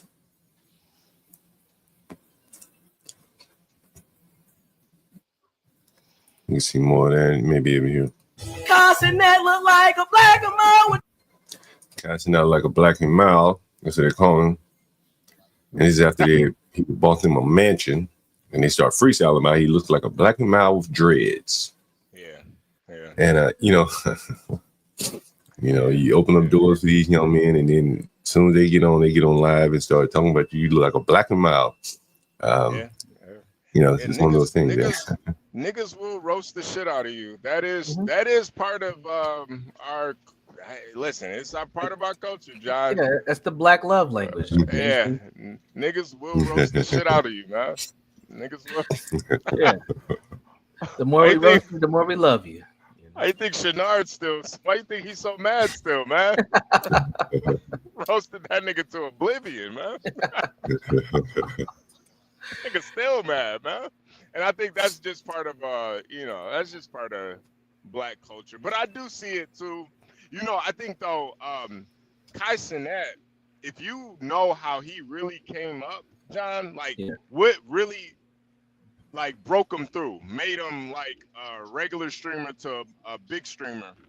KyleeCTCross, there was a stream where he was doing like some push-up challenge, and a mouse scurried out. He's still living in his mama's crib in the Bronx. A mouse flew out from underneath some. Oh, we lost HB. I think we lost HB. Every time he starts cooking, we lose him. It never fails. All right, John, I'm gonna show you something while we get HB back. Since we're talking about black men, we're gonna transition to some black male positivity. Have you seen this, John? This is a new trend that is beginning, apparently, where black men are starting to take care of themselves in a different way, and they're starting to show those pearly whites. So we went from iced out grills to pearly whites. My bad. I had a. I saw this shit. My bad. So this is interesting right here. I had some thoughts on this. Wait. So, my bad, John. But Go ahead, HB. Oh man, hold on. I'm getting some calls. What the fuck? I'm getting some calls about jobs. Not bad, man. Some of these companies, they're like Spanish speakers. So, like, man, just leave a message, man. I can't understand you. Can't understand you. Okay. Yeah. So basically, KyleeCTCross, he had a mouse fly out on his while he was doing push-ups, and the chat caught the mouse, and he basically went viral because of that. Like, hey, look at this YouTuber, or look at this streamer who had a mouse fly out on him, and everybody was roasting him, making fun of him, and he kind of took that and became, what he is today. So KyleeCTCross understands that he doesn't mind being the butt of a joke, So, he'll use these niggas to joke about him, make fun of him, and he'll just keep getting bigger and bigger. Pause.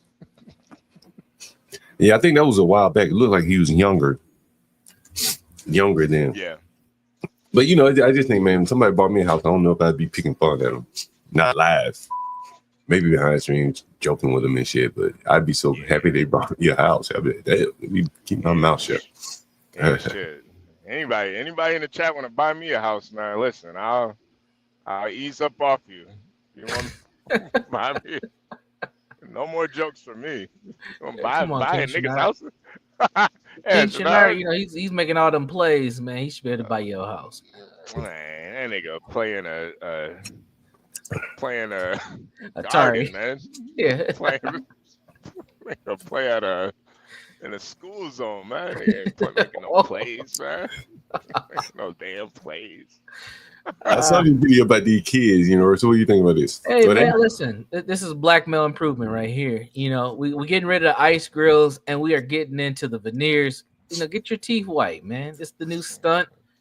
This is what we're calling buffs. These are buffs. Now, what's a buff? That is your veneer grill.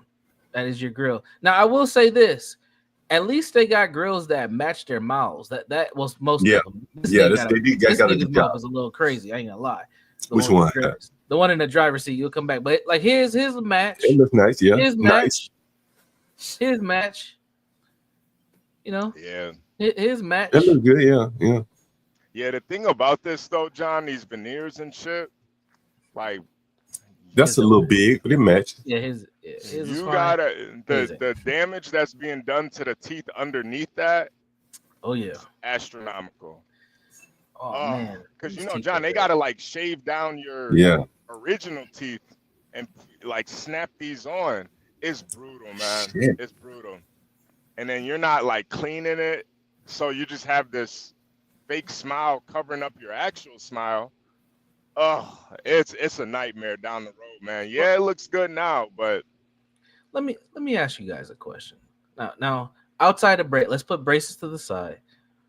Why aren't black men just brushing? They take care of their mouths. Now, John, you got tennis. I'm sure you see what toothpastes and toothbrushes may be left behind. Like, why do we need veneers? Why is this necessary? I think it's that I hesitate to say, it's like Air Jordans or they look good, smell good. The look at me culture. That it'll be one thing. I remember when DC government passed laws that allowed poor people to get their teeth fixed, and it was for work. Yeah, for work purposes, right? You need a good mouth so you can present yourself well. And I think blacks are so far away from work, bro. I bet you none of these people got their mouth fixed. Say, man, I want to make sure I can be presentable when I go for a job. Oh, no. I mean, they're so far out of the job market, bro. Like, I don't know where they're getting money from. Must be hustling and scamming. They're not really selling that much drugs these days. That's it. Yeah, the drug game is pretty much dried up for blacks. But it's definitely hustling and scamming for sure. Right. And if they were hard, if you'd ask them, man, if you did this for job prospects, man, you could, you might say things are turning around. But this is just another example of people coming to the ghetto, making money off of these people. This is what I keep saying. Like, you got to make money off these people, man, because they got it. Yep. They probably got about I think this shit is $2,000 that they put in their mouth. That's about 10 niggas. That's $20,000. And that's cheap veneers, by the way. Right. Yeah, cheap. yeah. And I was about to say that, John. No dentist actually. No, real ones, I think, the tools to do this shit. And right. Yeah, the real veneers are gonna cost you like, bro, that's like 10K and up, man. Yeah. Real veneers. Yeah. Yeah, I think These the real niggas ones ain't are. I paying think 10K for their smile. I was looking the other day. I think it said about $2,000 a tooth. Yeah. I'm not mistaken. The real dentist. That's why a lot of people don't get the full thing put in. That's why, because the shit's expensive. And so, you know, what you're saying is, you know, someone is coming in is probably not a real dentist. It's probably some kind of, you know, scam artist, right? Yeah, it's a scam on the scammers, man. That's what's happening. Right. That's what's happening there. And you know, it's, you know, in the black community, unlike the white community, other communities, the money trickles up, not down. Right. You understand? And so in this case, whoever putting this shit on you is making out. You know what I mean? Making out like that's why I wanted to bring it here, because I knew you were gonna catch that. It's the same thing with the chicks going down to the DR. It's just in a different. That's just in a different country. It's the same concept. Now we're seeing men very you know, concerned about their appearance. You know what I mean? Like, these men are not about to go get dirty doing anything. Period. Hell no. Right. But they don't have any dirty skills because they ain't taking a bath. That's right. But they don't have any skills to do anything else but get dirty in America today. They getting that money on now. So speaking of black males getting money, I did see another thing that I wanted to show you, gentlemen. I think I can play this. I don't think it has music. Let me see. But here's a black man that say, you know what? I'm out of here. I'm getting to that bag. Fucking done with this shit. I'm done with you racists. I'm gonna hightail it off to Thailand. So a man has moved out of America to live in Thailand and refuses to move back. My rent is $700. My water bill is $2. My electricity is $23 a month. I'm financially free. So let's hear from this gentleman. Why would I move back to America? My rent $700 a month. My water bill is $3 a month, and my electricity bill is $23 a month. I literally eat for $2. I literally use transportation. I don't have a car. Use transportation for $3, literally to go 30 minutes away somewhere, bro. Why would I move back to America? I don't have a car note. I don't have a high electricity bill. I don't have a high cell phone bill. My cell phone bill in Thailand is literally $10 a month. Bro, I'm financially free. I'm stress-free. I don't get depressed. I wake up every day. Oh my God, this is so beautiful. Like, I love my life in Thailand, bro, because I can finally, for once in my life, get a bang for my buck. For once in my life, I don't have to worry about, I can't afford this. I can't afford this. So I got to wait till this check. I got to wait till that check. Like, finally, I'm happy, y'all. That's why I got this smiley face. Finally, why would I move back to America? It don't sound happy. It don't make no sense.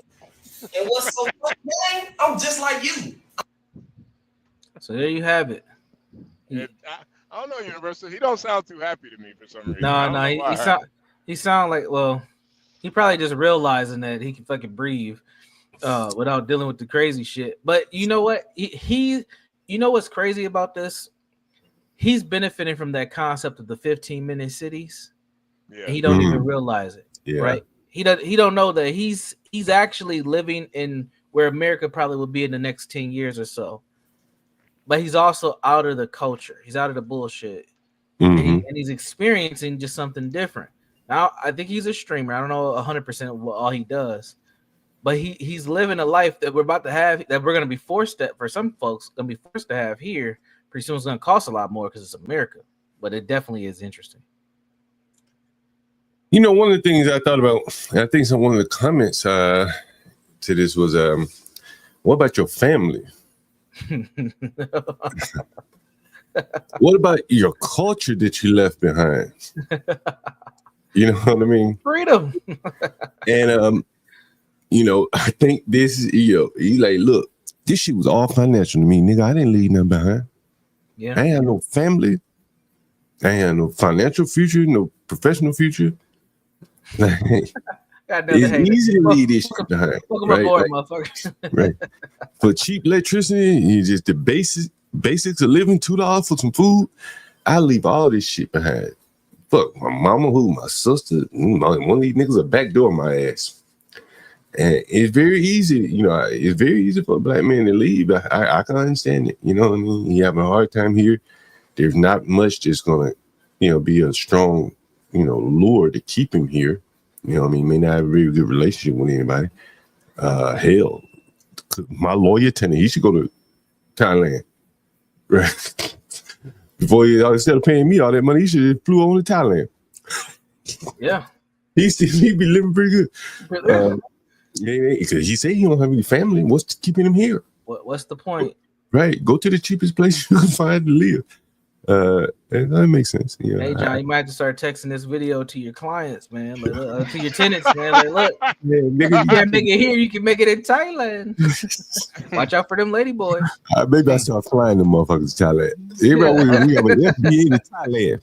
FBA to Thailand. When one of my tenants can't get their rent paid, we're gonna send their ass to Thailand. What you think about that, Adrian? No, I think it's a good idea. But I wanted to ask you, do you think that's where kind of that anger comes from? What's it? You mean in his voice? In his voice, yeah, because bro, he didn't sound happy to me, man. Nah, he sounded defeated, honestly. He's like, come on, guys, come on here and be unhappy with me. Yeah, he sounded like he sounded defeated, like he was hurt that he had to do all of that just to find like some peace. Yeah. Like, god damn, bro, it must have been brutal. This nigga sound like a free slave, man. Like, well, he admitted, he said, man, like, I'm free. Like, you know, the bills that were whooping my ass. Like, bro, if you were telling a woman that here in America, she'd be like, man, it's a weak nigga, man. Yeah, you weak. You weak, nigga. I'm looking for a nigga to make 6 figures. You couldn't get 6 figures here? Right?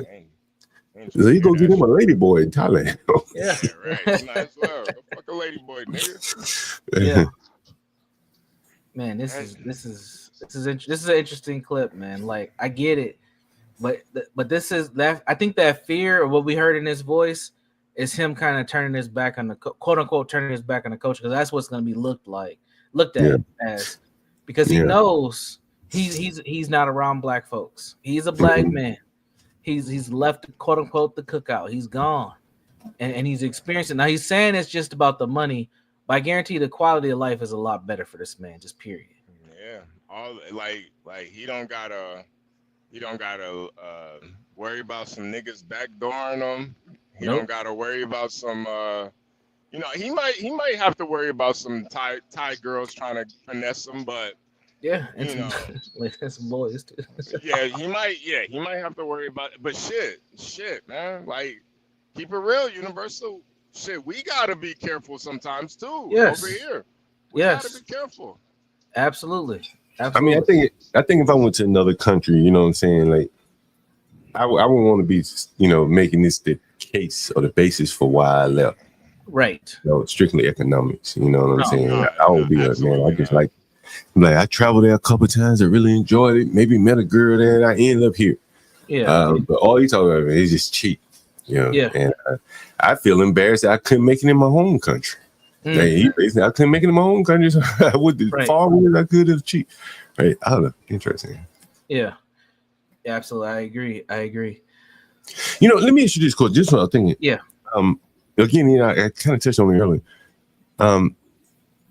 If he had a stronger network, you think he would have left? No. Because let's say his point was strictly on the money. A stronger network probably would have led to more income for him, which he wouldn't have the same level of, you know, concern. But if the women? What about women? This boy about 25? Probably, yeah. Probably. How you think he was doing in the women department? Broke as hell. Oh, just fine. I don't think that mattered. He's a dark skinned black man. He looks like he got butt. He got the HB hair done. Does he got braids? I thought that was he got braids. Yeah, I play it back. He got braids. Okay. I don't know. You know, a lot of it. You know, and I feel like a lot of it is not just the aesthetics, man. A lot of it is like how you carry yourself too. And I would bet this nigga probably wasn't doing too well with the ladies, man. Really? The nigga say he was stressed and depressed. Yeah. That don't mean he ain't niggas doing well. Hey, these niggas doing well with the ladies ain't stressed and ain't depressed. Nah, they not, man. They looking for their next victim, man. Yeah, I guess. They try to turn up. They looking for the next. They ain't complaining about nothing. You know, Brave always talks about that too. A man that can, you know, take care of himself and gets consistent coaching, he doesn't really have much. He's not going to be complaining about much. And maybe That's true. I don't know. Maybe we are just like reading into it a little bit too much, but there is something like angry about this guy. And I don't know exactly where it's coming from. For all we know, that could not even be his apartment, bro. Yeah, I don't think it is. I think that's some rental. Yeah, for sure. You know what I mean? He probably rented this shit. Yeah, I'll do some more research, see what I can find on him, because he's obviously some sort of content creator. So we'll see. And that too, man. Like I don't know about y'all, man, but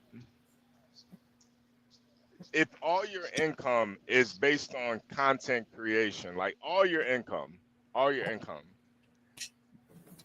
that's a dangerous game. It is a very dangerous game, man, especially what type of content you're doing. If you're doing stuff that you have to sort of debase yourself, I don't know, man. That I feel like that would play on a person's like mentality, like their mind and their spirit. Like you gotta do shit every day to debase yourself. Yeah, you have to stay relevant every day. Yeah, you know, not many of those guys are going to be as talented as the DDGs and the KyleeCTCross of the world. So, I mean, you know, we see on Pop the Balloon all the time. We got Brave and all this. What's up, Brave? Look at Brave. Brave, if you want to come up, we got some topics for you. You want to come up, Brave? For a loser to leave a country with safety net, yeah, I think that, I kind of went him on that, man. Mm-hmm. I agree with that. Why in the inner city and live free? You know what I'm saying? Yeah, welfare and all that kind of shit. You know what I mean? Like but again, as I said earlier, if you really don't have much roots in this country, you got mom and dad, but they ain't worth shit to you. They can't help you. They more or less lean on you to help them, and he's stressed, depressed. You know, like why not leave? What are you leaving behind? Right. You understand? What did he leave behind? Probably nothing. Nothing. He probably needs to. I would recommend that most black men do leave. Get out of the environment. See what else is out there, because you can stay trapped in that mindset of bullshit. I mean, you know, like if you don't have much of a family, bro, you don't have much of a friend. What's keeping you here? You know, you don't like the country. You don't, you know what I mean? Like he may not even like the fucking country. Right. That I think that's maybe where some of that anger was coming out. Right. You know, like you know, I don't even like white people. I don't even like America. Why I gotta struggle to live in a country that don't racist country? Me? Yeah, racist country. Why would I struggle to live there? You know what's crazy? Thailand. You know what's crazy, man? I was reading about the Israelis, the way they handle terrorists. One of the things they do is they send them to foreign countries. Just drop their ass off somewhere. You know, like, because it's such a shock to them to not have any network, no people, no nothing. And you just drop your ass off in, you know, some foreign country. And this guy chose to drop himself off. What that's worth. King Brave is about to go get that $100 in for King Shenard there. He's investing 100 with King Shenard. Good luck, Brave, man. Did you know that, AP? Yeah. I heard about it. Good luck, Brave. I'm sure Brave has $100 to burn though, so he's not worried about it. But I'm sure King Shenard has 150 to send him back, so he can guarantee you that, Brave. He'll be like, "Listen, I lost all the money, but don't tell anybody. I'm gonna just send you some money back." This is how pyramid scheme start. I'm not saying King Shenard starting a pyramid, but you know, basically you say, "Hey man, give me $100, I'll give you 150 back." You say, "Ooh, okay, cool. What's $150? You know, hell, they could pull 150 out your pocket." And then you go tell somebody and they give you $10,000. He can't get that 10. Yeah, and wait. That's how the kind of this shit works. Anyway, nevertheless. Wow. What's up next, Universe? All right. Well, speaking of money, this should be an interesting topic for a lot of folks. Recently, an article came out I think it was in the New Yorker, that focused on, or the New York Post, that focused on housewives who are charging their husbands for services at home. So this article is titled, "Here's what I charge my husband for stay-at-home mom services." And some say he's not paying me enough. So yes, we have women currently who are charging fees for homemaking services within their own homes with their own husbands. So a stay-at-home mother works. A stay-at-home mother's work is never really done. It is, however, worth a sizable stipend, according to married mom Amber Aubrey. So the pro homemaker claims to hit her hubby with a nearly $3,000 a week fee for cooking, sweeping, and breastfeeding, paying to breastfeed your child. She states, Aubrey says, "This is what I charge my husband for my stay-at-home mom services." In a tongue-in-cheek yet trending testimonial with over 4.2 million TikTok views, "My husband gets paid tomorrow, so that means he will pay me." Whoops. I don't know why this is doing that. Hold on 1 second. I might close the page. All right, give me 1 second. Let me pull that back up. Did the page it disappeared? Yeah, it disappeared. All right, I think they might have something in there, but let me try that one more time. That means that she's gonna get paid tomorrow as well. She says, "I charge $20 per load of dishes that I do. That's about $300 per week." She rattled off with her dough-worthy duties. "I charge $35 per load of laundry, and I do about 4 times a week, which cost him about $140. I charge $60 per bathroom per clean, and that ends up being about $240 a week." Her list of lucrative chores went on to include grocery shopping, homeschooling, chauffeuring the kids, and amounting to a $2,700 every 7 days. If he wants to save money, he can help me do any of these tasks, she chimed in. Aubrey, whose entire pulling social media's leg to, or actually making bank off of demanding an arm and leg, is waking up the world to the true value of housewife hard labor. Although often considered thankless job, experts have found that domestic engineering, a woman, and sometimes men who forgo the rat race and raise their families and run their homes, who pocket a pretty penny if they were actually compensated for their outputs. In fact, researchers recently determined that stay-at-home moms in New York do just over $4,300 in chores each month. Jesus, this is insane. All right, I'm gonna pause there. What do you gentlemen think of this article? Yeah. I'm thinking, is this like a LLC? Is this like some business? Like, is this like a tax write-off? Can you write some of this shit off? Like, that's what I'm wondering. Like, no, not in your own house. Is this taxing? Well, I mean, it's a business. She's getting paid. Is this? I don't think that's gonna. I mean, not if you want to get fucking audited. I don't think this is gonna work. Why couldn't it? Yeah, that's what I'm thinking. So how would you justify that home business, right? It's really no different. It's really no different than paying like a maid or a nanny in your own home. Let's say you set up a cleaning business and your own home is your first client. Yeah.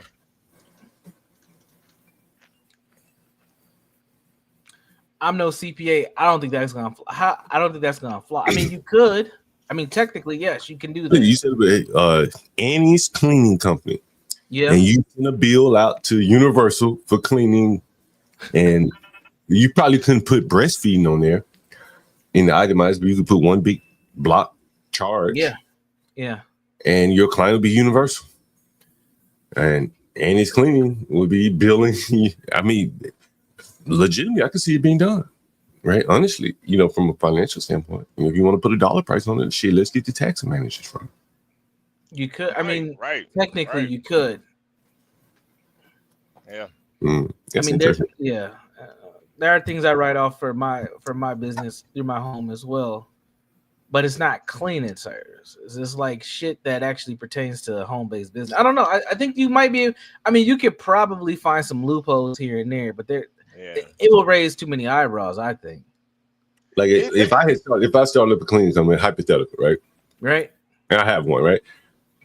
I can service my own properties and build my company. Say, hey, John Galt Enterprises owes John Galt Cleaning, the cleaning of the services. Technically, yes. You can do that. Right? Mm-hmm. Yes. That's interesting. Yeah, you guys there looking to put your wife on salary, start a business. Start employing these bitches. Run it pay your accountant. Run it pay your accountant. They want to be damn. You know, I think a lot of them do. They're like trying to figure out ways to be sex workers without being sex workers. Because honestly, $2,700 a week to do that type of shit. Obviously, she doesn't really have any love for her children or being a mom. So really, what she's getting paid for is the sex. We gotta keep it real. That's really what it is. And $2,700 a week for a high-end prostitute. That's pretty high. I think it's cheap. How much does a prostitute cost for a couple hours? High end. $300-$400. Lasagna. $300-$400. Yeah, lasagna's number is about $300. Get up for a week. Yeah. So like every day, $300-$400 every day. So, but you know in marriages, man, they're not getting sex that frequently. Nah, hell no. Not a week. No. No, I think this for these like women who are like sex workers mentality, like mentally. This is how they can like justify having sex with a guy that they don't really want to be with and doing all of that shit. Yeah, that's fucked up. But yeah, like fucking pay me like I'm a hooker. You know, I feel like only a woman that isn't really into the guy that she's with, her husband, would even consider getting paid to be a wife like that. Obviously, you're with who you said you could settle for. And you don't want to fuck him. You don't want to rear his children. So yeah, pay me like I'm a fucking hooker. Yeah, because that's what you are. You're a fucking sex worker. Yeah, play this bitch. Yeah, I think they're formalizing an informal relationship. You know what I mean? Yep. You know, it should be informal, but now they're formalizing it. You know, I get a salary for these maternal instincts that I'm providing here. That really no one else can provide it but me. You know, breastfeeding, who the hell can do it? Right. Well, there are services where you can buy breast milk. Used to take pride in yeah, but women used to like take pride in being able to breastfeed their children. You know, like they're the ones that fought for all those public spaces. Remember, they fought. We need public spaces to breastfeed our children. Right. Yep. And the pump. Yep. Right. Now they want to get paid. And then promote it like some fucking OnlyFans models. Look at her. She look like, yo, John, this bitch look just like them niggas with the veneers on. This bitch look just as ignorant as them niggas, man. Thank you for making that connection. Yeah, that is true. You know, one thing I try to do is sequence. And that was the whole point. But let's hear how she operates her motherly job here. I charge my husband $1,200 every week for stay-at-home mom services. Let me show you. Everything written down so I won't forget anything. Starting off with the biggest one, I would say is dishes. I do $25 a load, and I do that 3 times a day, 7 days a week. And that's a total of $525. I charge him a fee of $100 a week for a personal chef because I do cook and clean for everybody here. I do pack his breakfast, lunch, and dinner. Since I do stay at home, I do take care of my baby all day, and I do charge him $50 a day. Another big one is floor cleaning. Floor cleaning is a big one for me because I do have a baby that just started walking, so I try to keep the floor very clean as much as I can. I do it 2 to 3 times a week, $10 a day, so that's $20 to $30 a week. Laundry is another big one for me and in our house. Laundry, I do $50 a load, and I usually do that, I want to say 2 times a week, so that's about $100 a week. Groceries, I do sometimes order on curbside, but usually I do like to go in the store and pick up my groceries. And so I do charge them $50 a week just for going grocery shopping and then unloading everything and then putting everything away when I get home. I do have 2 dogs, so I do charge them $25 dog sitting fee per dog, so that is $50 a week. The bathroom is not a big one. I just do $30 a week only because I just clean it one time. I also charge them a car service fee because I do take my babies to the doctor's appointments. I go buy groceries. I put gas in the car. Any errands that I have to run is considered a car service, so I do charge them only $50 a week. That does leave us a total with about $1,175 to $1,200 a week. I know that may be very little to some people, and you might be surprised why I charge so little. But the thing you have to keep in mind is I just started doing these services about a year and a half ago, maybe, because I just had my baby a year and a half ago. So I'm hoping once I start having my second baby, maybe I can update those charges maybe a little bit more, because it'll be more of us now in our family. However, as of now, that is what I do charge. I was sick yesterday and he did buy me some flowers and he did give me my monthly allowance, but that doesn't really count in the service fee of stay-at-home mom. Of course, I also do charge my husband a stay-at-home wife fee, so let me know if you want to see a breakdown of those services and those fees in the next video.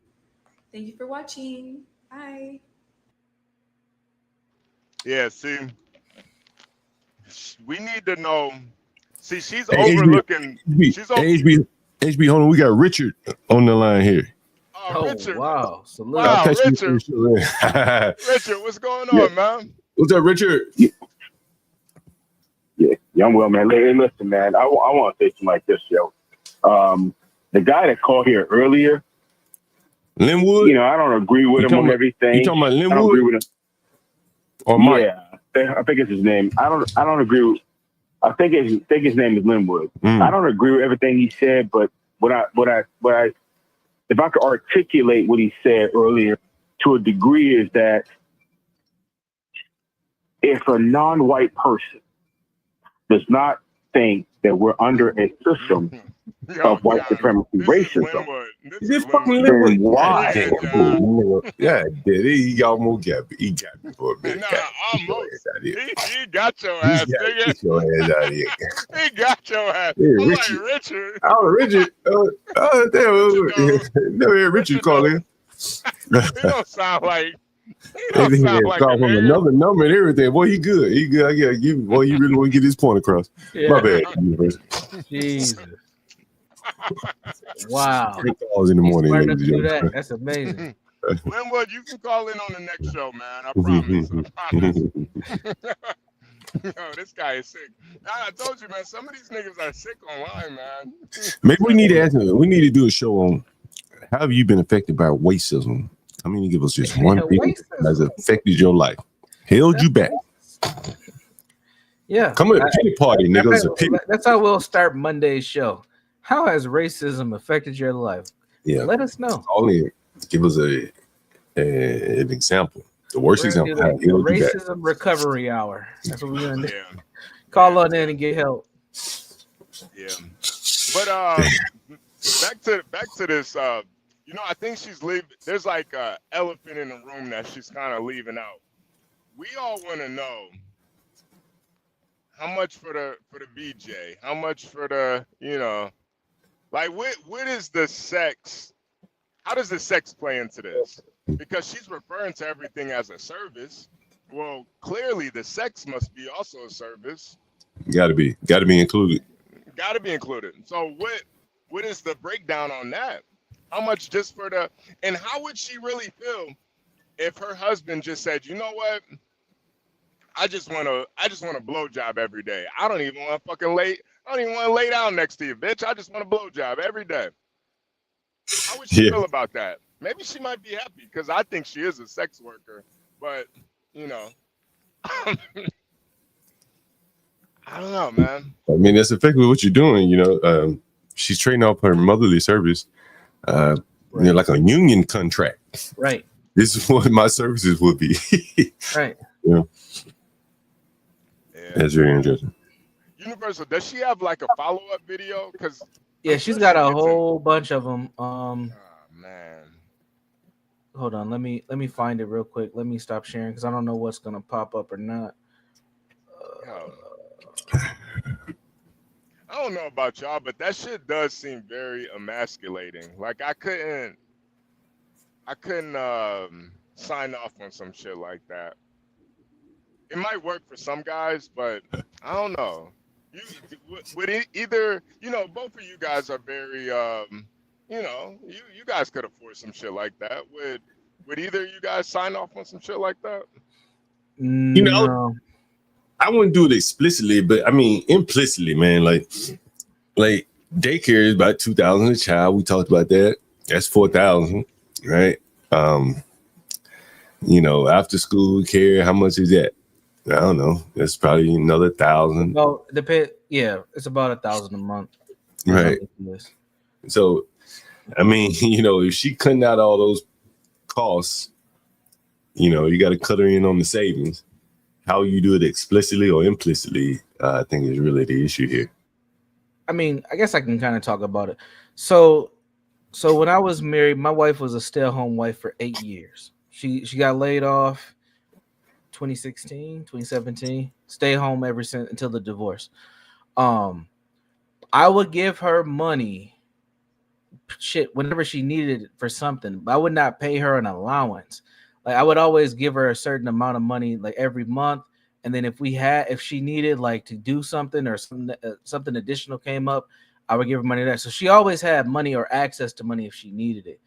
But it was never anything set up like this where she was, you know, using line items for certain things that we should have or shouldn't have, or charging to make meals or put Pampers on the baby. That shit's crazy.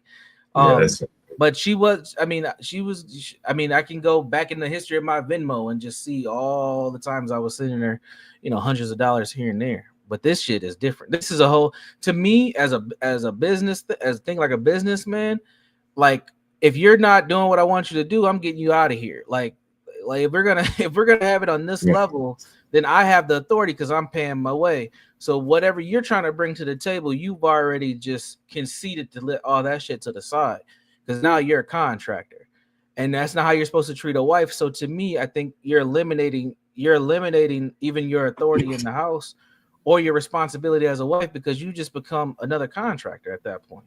Yeah, it is interesting. So I'm I wonder how did they practice that. If she does a little more 1 week, does she charge more? Right. I mean, that's what you were saying.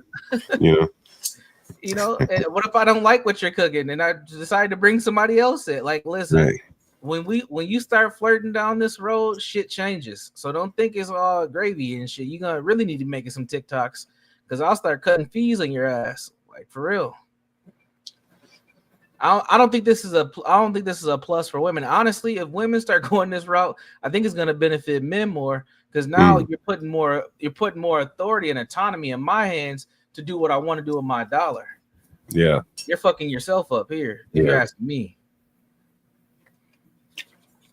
Yeah, I don't think it's a good look for women. No. Someone says this is a woman who has a very wealthy husband, but pushing delusion on the average woman. That's what I think. I think that's probably the case.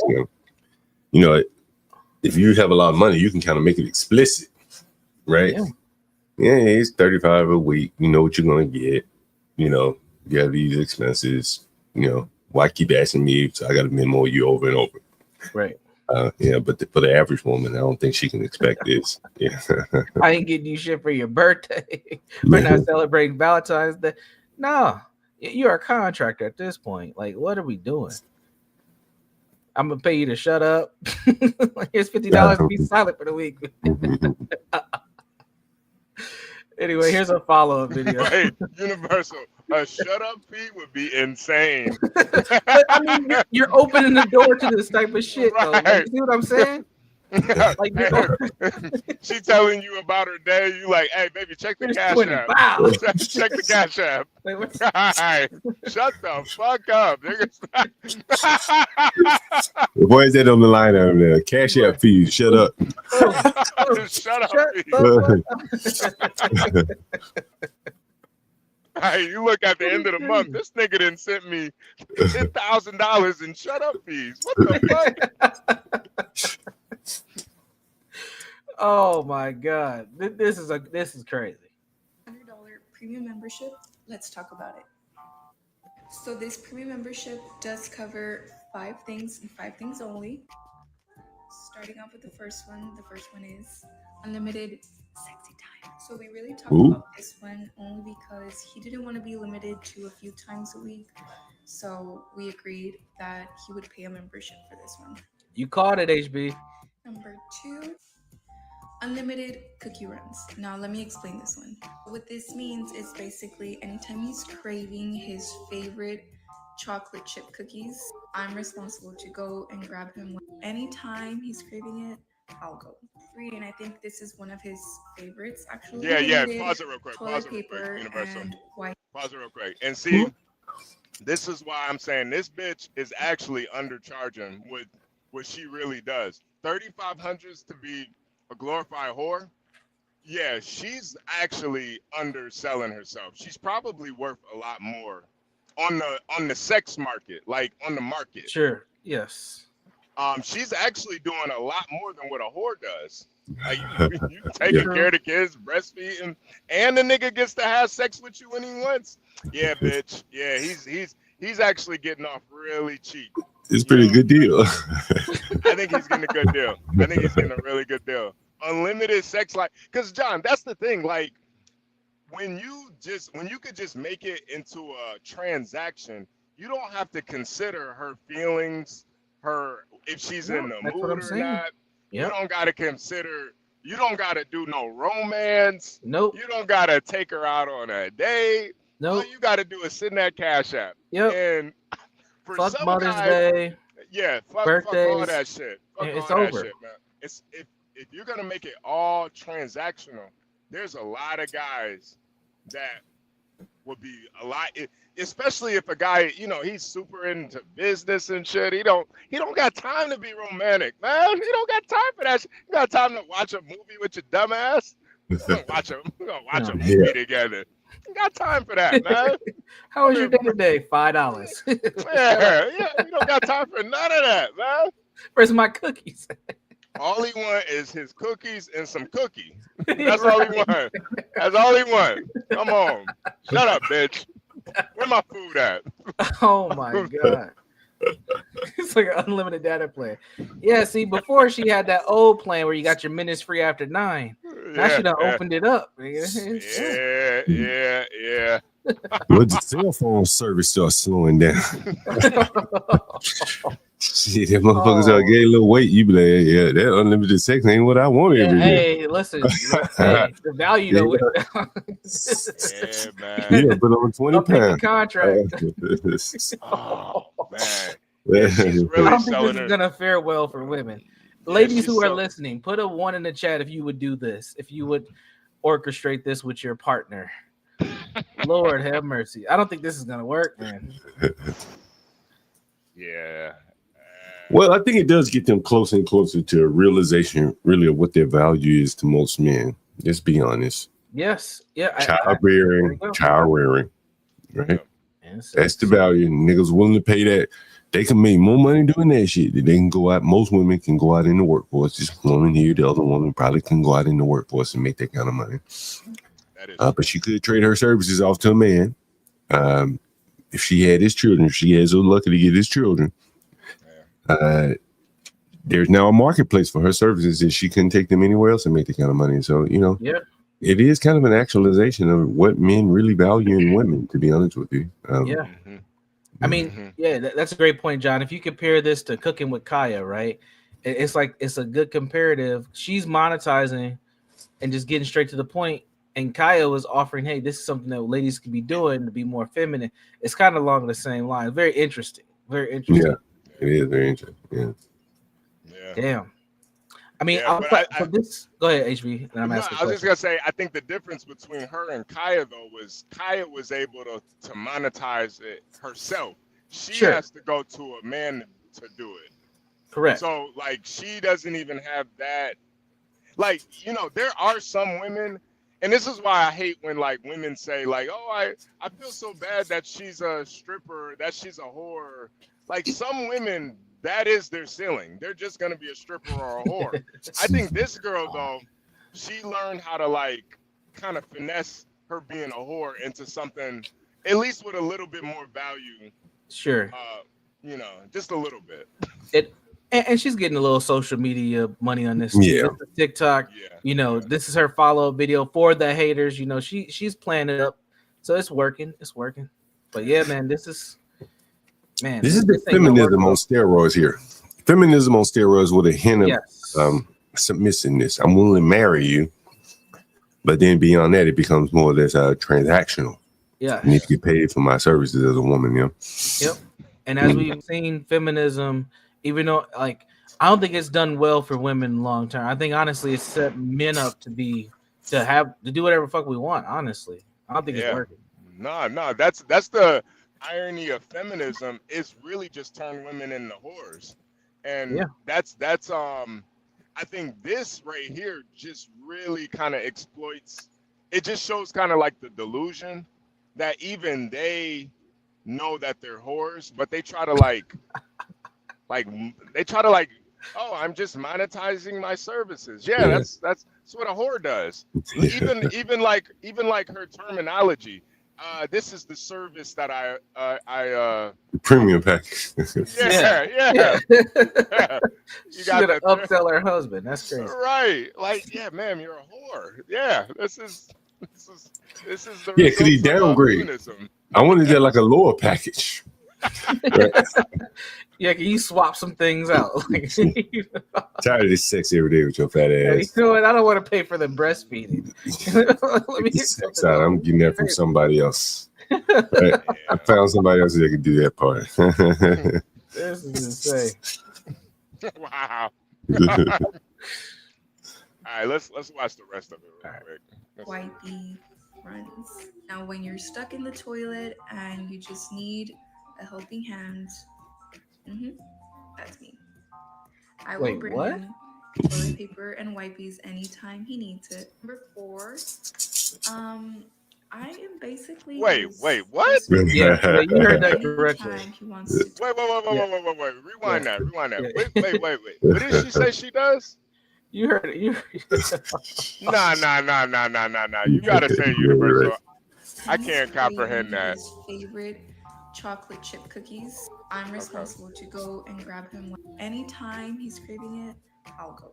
3, and I think this is one of his favorites actually. Unlimited toilet paper and wipey runs. Now, when you're stuck in the toilet and you just need a helping hand, that's me.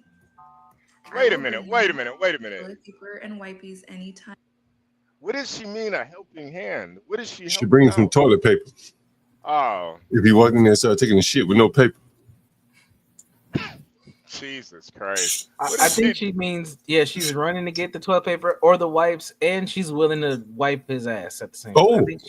I think she's talking about both. That's the helping hand comment. I think she's alluding to both.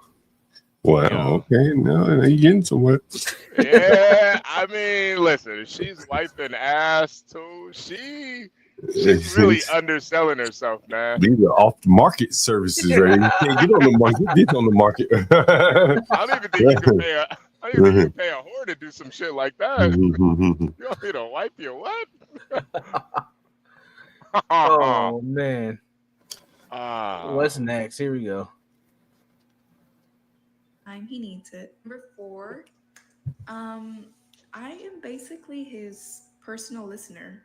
Anytime he wants to talk about his job or something that happened in his job or something that he saw or talk about trucks, girls, if you know what I mean, I'm the one that sits down and listens to him and pretends to actually care and have a conversation with him. Number 5, the last one is unlimited butt slaps. This is, of course, one of his favorites. So anytime he has the urge to slap my butt, I cannot say no. I have to just let him be and let him do whatever he wants. So those are the 5 things that are included in his premium membership, and he does pay me $500 for that membership. Again, I know not everybody may agree with this, but this is an agreement that my husband and I have, and it works pretty well for us. You know, it's a win-win for both. And that's it. Bye, friends. Yeah, Universal. There you have it. Yeah. I'm not gonna lie, man. Like, God bless her, man. She's really monetizing her whoredom, and so not only does she give the sloppy toppy and the pussy on command, she also wipes his ass and gives out her ass on command. Yeah, I'm not mad at her, man. Like, anal on command is crazy. So yeah, I'm not. Like, that's crazy, man. There you go, ladies. You know, if you want that man in your dreams, apparently you have to set up a membership to make it all work. Sheesh. YouTube membership. Me membership. Yeah, I don't know about that. I don't know about that one, man. I don't know, man. I do think that there needs to be some. If you're gonna have that stay-at-home wife dynamic, there does need to be some understanding on like how things are operating, some financial, rules or concepts. That shit. That what we just seen is crazy.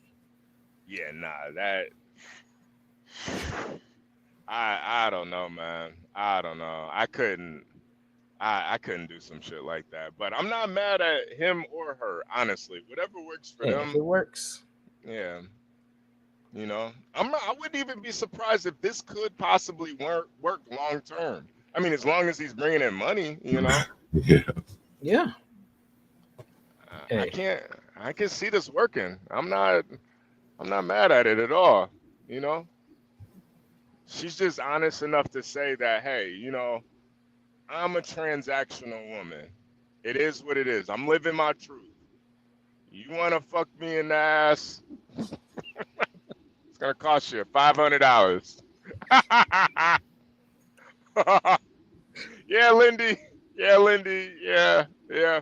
But then at the same time, though, like, Lindy says, nah, this is a hoe. But seriously, like, Universal, keep it real, man. Like,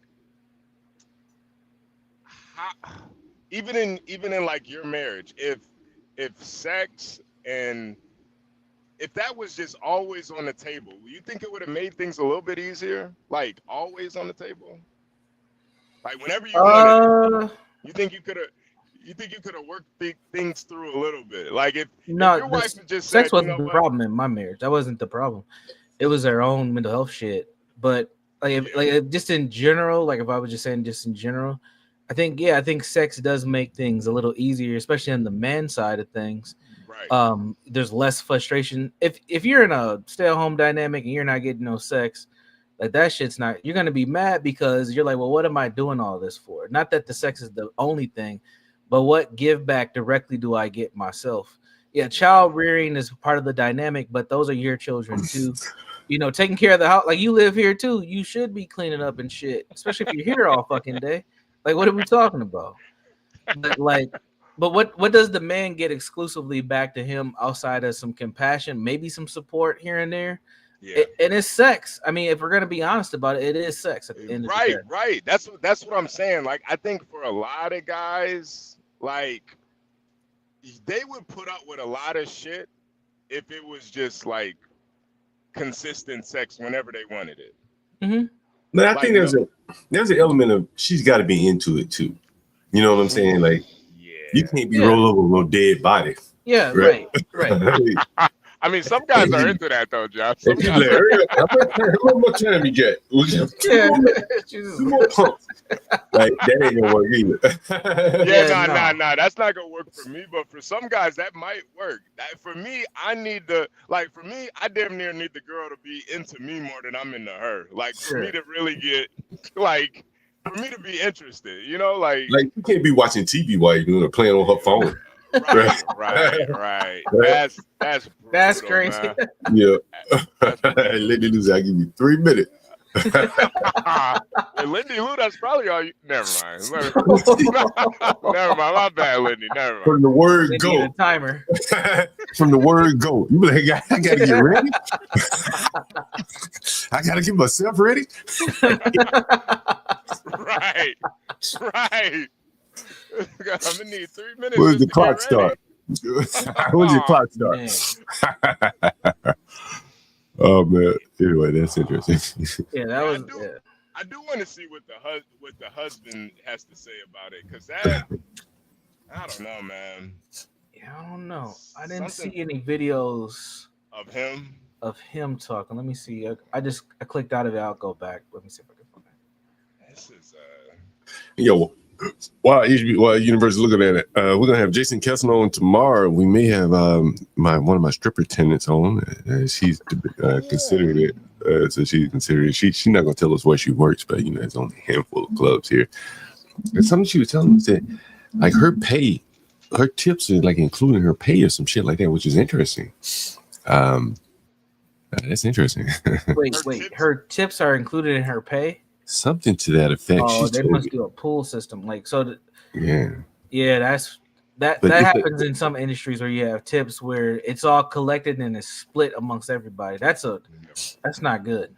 I imagine that it's a lot of credit cards. You understand? Sure. It's a high-end place, a white gentleman's club.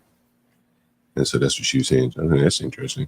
Maybe she'd tell us all about that. The other problem with that, John, is the tips. Everybody's gonna get a cut of that, so you got to give a cut back to the owner. And if it's credit card, you got processing fees, so she's getting less back probably than what she would if it was straight cash. Yeah, she said she's on payroll. Shit. She's not just a contract worker. That's smart. A payroll strip. That gives a payroll stripper is crazy. You get a straight W-2 is insane. But like it gives a lot of control to the employer. But man, do you want to deal with that fucking headache of that industry? I don't know. I don't know if I could do it. I'll probably keep these chicks on fucking contracts. Honestly. I don't know if I could do W-2 chicks. Nah. Yeah, I think it would oh man, that you're kind of right, Universal. I think though, like the way that these any woman that would like accept that type of accept to be a stripper and get a W-2, obviously, she's not really one of the better strippers. She's not going above and beyond. So yeah, just keep that bitch on the clock, man. 9 to 5, bitch. 9 to 5. Yeah, that's crazy. Now, if you're a stripper with some talent or something that makes you stand out, that's not a good deal for you because you could probably make more money. Right. Yeah. But if you're just a mundane ass chick, lazy ass, just simple. You gonna get your $32,000 a year. Yeah, just a simple little booty dance, Oh, that's crazy. Damn. It is crazy, man. 3 songs per lap dance, John, you should ask her if she punches in and punches out or not, or like what kind of she had an hourly. We're gonna ask her everything if she comes on. Yeah, I'm gonna ask her that. Like, is she punching in? Does she have any benefits? That might be interesting. Like, shit. She might get some fucking veneers. Whole benefits. Whole benefits. But it may be part of a, because you saw she was kind of slim, so it may be a part of it. They just need consistent workers. Yeah. You know what I'm saying? The best strippers ain't coming in there in the middle of the day, right? Right. They coming in there at nighttime and shit. Right. And on certain Thursday through Saturdays and shit. Yeah. The other thing is too, there might be competition, so you don't want strippers jumping from club to club. You want to keep them contained. So that might be another reason for it as well. Especially if they're good. You don't want her making more money over at the other spot than yours and shit. Yeah. I imagine if you're a stripper, you might want guaranteed pay as opposed to being up on your toes for uncertainty every night. I mean, if you're a mid stripper, yeah, but if you're somebody who can bring in, like if you have a social media following and you can bring motherfuckers to the club, that is a bad deal for you. You're probably missing out on at least twice the amount of money that you could probably make. Yeah, I ain't thinking about that. Yeah. Mm-hmm. Yeah, I don't know. That's a raw deal, right? I don't know, man. I was gonna get on the internet these days. I'm not in whole management. We got to call a tough guy for that one to figure that one out. Huh? You know, no. She's getting finessed real bad, man. Yeah, I don't know. Finessed. That's tough, man. And they gotta split the tips too. Yeah. Ooh. But you gotta think about it too, though. HB, she might be getting finessed, but for some people, that might be what they need because they don't know how to do any more than what they know how to do, right? Just punch in, come in, get that pay, get out. But man, if you got a talent, like whatever, if you got a talent or you just got some following, that is a raw deal, man. Even if they paid you a little more than the other girls, you want to control your own financial destiny a lot better than that. Control your labor, control the money. Yeah. Shit. Yeah, you gotta. Damn, I'm thinking like you gotta be told what time, like the day and time. Like, are you working Monday through Thursday? You need to be here from 5 to fucking 10:30. Yeah. No excuses. Damn. They gonna have a Uber strip app soon, man. You gotta. Damn. Let me order this stripper real quick, man. I didn't even know it was like that out here in these strip clubs. That's crazy. Yeah, it makes sense though. Like I think it's so much harder to keep girls in the strip clubs nowadays. So you're gonna have to offer them a little bit more stability. You need a core mids because you're competing with the internet now. OnlyFans, all that shit. You need a core mids, Yeah.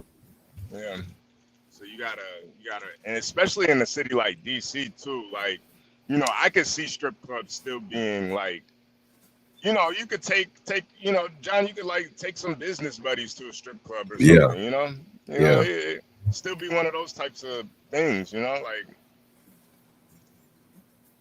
you need some. The game has definitely changed, man.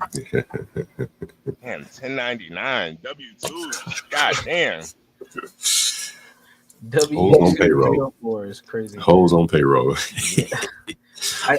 Portia came through with a quick video. I think it goes to one of the things you've been talking about, John, about black employees. I don't know if you guys want to check this out quickly, but there was an incident. Oh, wait a minute. There was an incident that took place at a Starbucks, nonetheless. This young brother right here, this young scholar, got a job at Starbucks, but apparently he decided to crash out because he was upset that one of his employees or one of his coworkers was talking to his girl while he was on break. So here's the video clip. Fuck with y'all too, man. Fuck all this shit, bro. Nah, fuck all this shit. Fuck this shit. Fuck all y'all. Damn. That's all it takes. And you mentioned something, John, recently. I don't remember what stream you were on, but you have mentioned like it's hard to even consider sometimes hiring black males or just black people, young black people especially, in these jobs because all it takes is one little thing for this type of dynamic to set place, right? Yeah, he crashed. It goes from 0 to 100. And how do you maintain that in a place of business when you can be like, hey, you were late today or something like this happens and they just crash all the way out? Yeah. And now this has created a huge disruption, a huge issue within your business. Like this type of shit is insane. And look at those white patrons right there. They'll never be back. They're never coming back. Not only did you crash out in the middle of a shift, but now you're scaring away white people. Only people that drink that bullshit ass coffee. bunch of white people. I don't drink no damn Starbucks, man. Niggas is not drinking no Starbucks, man. This is I don't know if his girlfriend was black or white, but Mike from Boston was saying, how do you teach your son or daughter? Like, here's a little white guy, probably talking to the lady innocently enough, probably wasn't flirting with her. Wasn't no, hey baby. Look at them hips on your ass. You know, shit like that. Right? It probably said something benign as all could be. And it caused you young boy to crash out. And what he smashed his phone on the wall on the floor. Yep. You know, what do you tell your son in a situation like that, man? Like a sister could have her boyfriend right around the corner and want him to crash out to show her love. She want that attention. You know, she ain't stopping him. Seemingly, she must be somewhere in the store. If he talked to her in the store, she ain't just leave, did she? And, you know, she may have wanted this attention. My man loved me. Look what he just did for me. Man. Gotta prove it somehow. Works at Starbucks, you know? Like, it's gotta prove his love somehow. Them frappuccinos is getting a little tiring. Like, she's getting bored of that, man. Yeah. Venti, Vidi, Vici. The fuck? I need a smart, man. What the fuck is a Venti Vidi? The fuck, nigga? With extra chai, soy milk, that nigga brain just freeze. You're like, fuck. Yeah, man. Soy milk. Another grown ass man asked me for some fucking oat milk. I'm gonna lose it, man. Let me ask you this question. Does this tie back in with the guy that went to Thailand?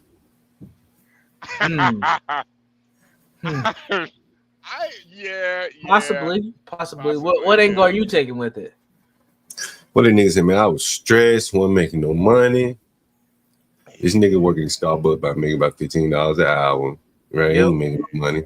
He just crashed out that job, so that one's gone. So he probably going, you know, he going to Dunkin' Donuts next. As he further down the coffee food chain.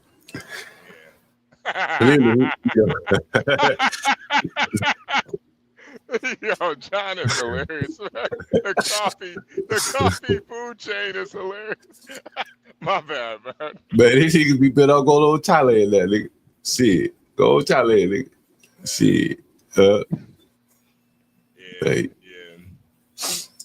You know, I think too, like this job, working at Starbucks, is really built for like homosexual men. Because I think men, like, either you're a cook or like a bartender, but like to take pride in like putting oat milk and soy milk in somebody's drink, and you know, fucking latte, and I don't know, man. I ain't never thought about this shit. That shit kind of true. Yeah, John, just think about it.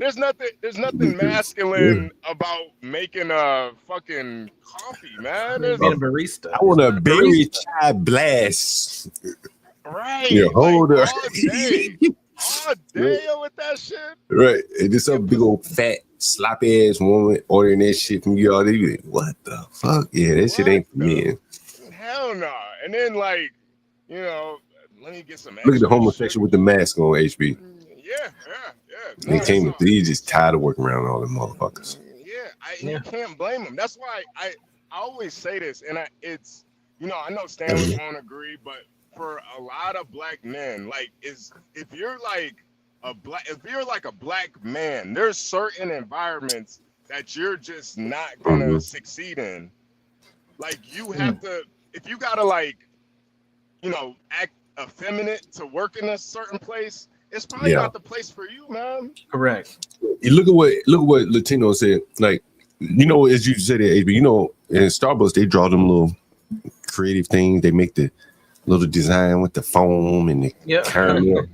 The little happy messages on the cups, bro. Nigga had that shit looking crazy, motherfucker. I don't give a fuck, nigga. You got to drink this shit, right? Nigga, drink this shit and take it. Be happy, right? You know. And you tell a man to make that faggot ass, excuse me, whatever language you supposed to use, you know, that real soft ass shit, like that shit just, I ain't making this shit all day. Hell no. Nigga, just take this shit and drink it.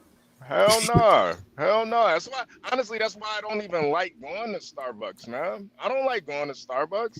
I'll go to Dunkin' or I go to some Love's or Pilot. I make my own coffee, man. Yeah, 7-Eleven. You know what I mean? 7-Eleven, yeah. And I like that shit black. Don't put nothing in that shit, nigga. I don't want nothing. Put a cream. I don't want a goddamn cream in nothing. The hell?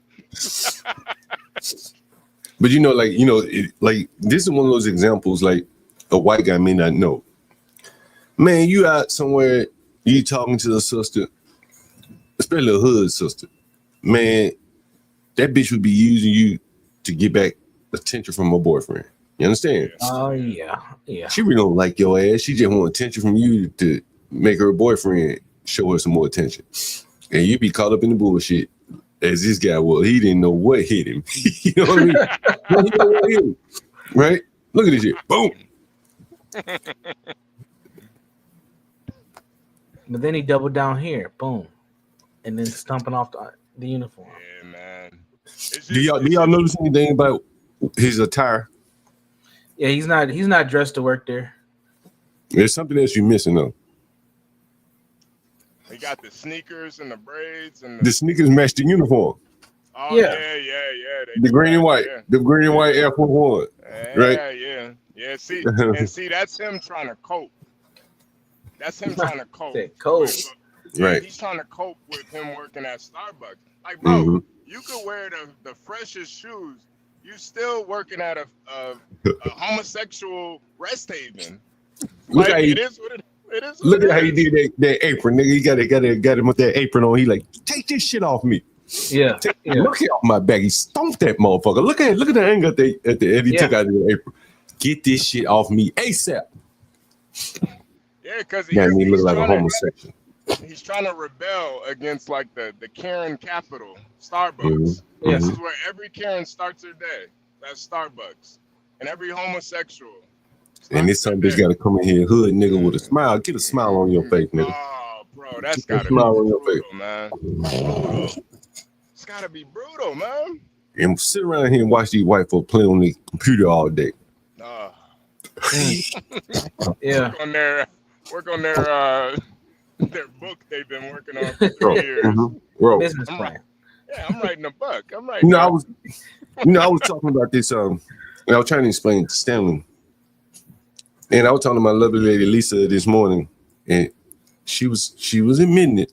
When we talking about this Frisco thing, it's probably this shit too. So she Lisa grew up in a very affluent town, and it was mostly white, high school, right?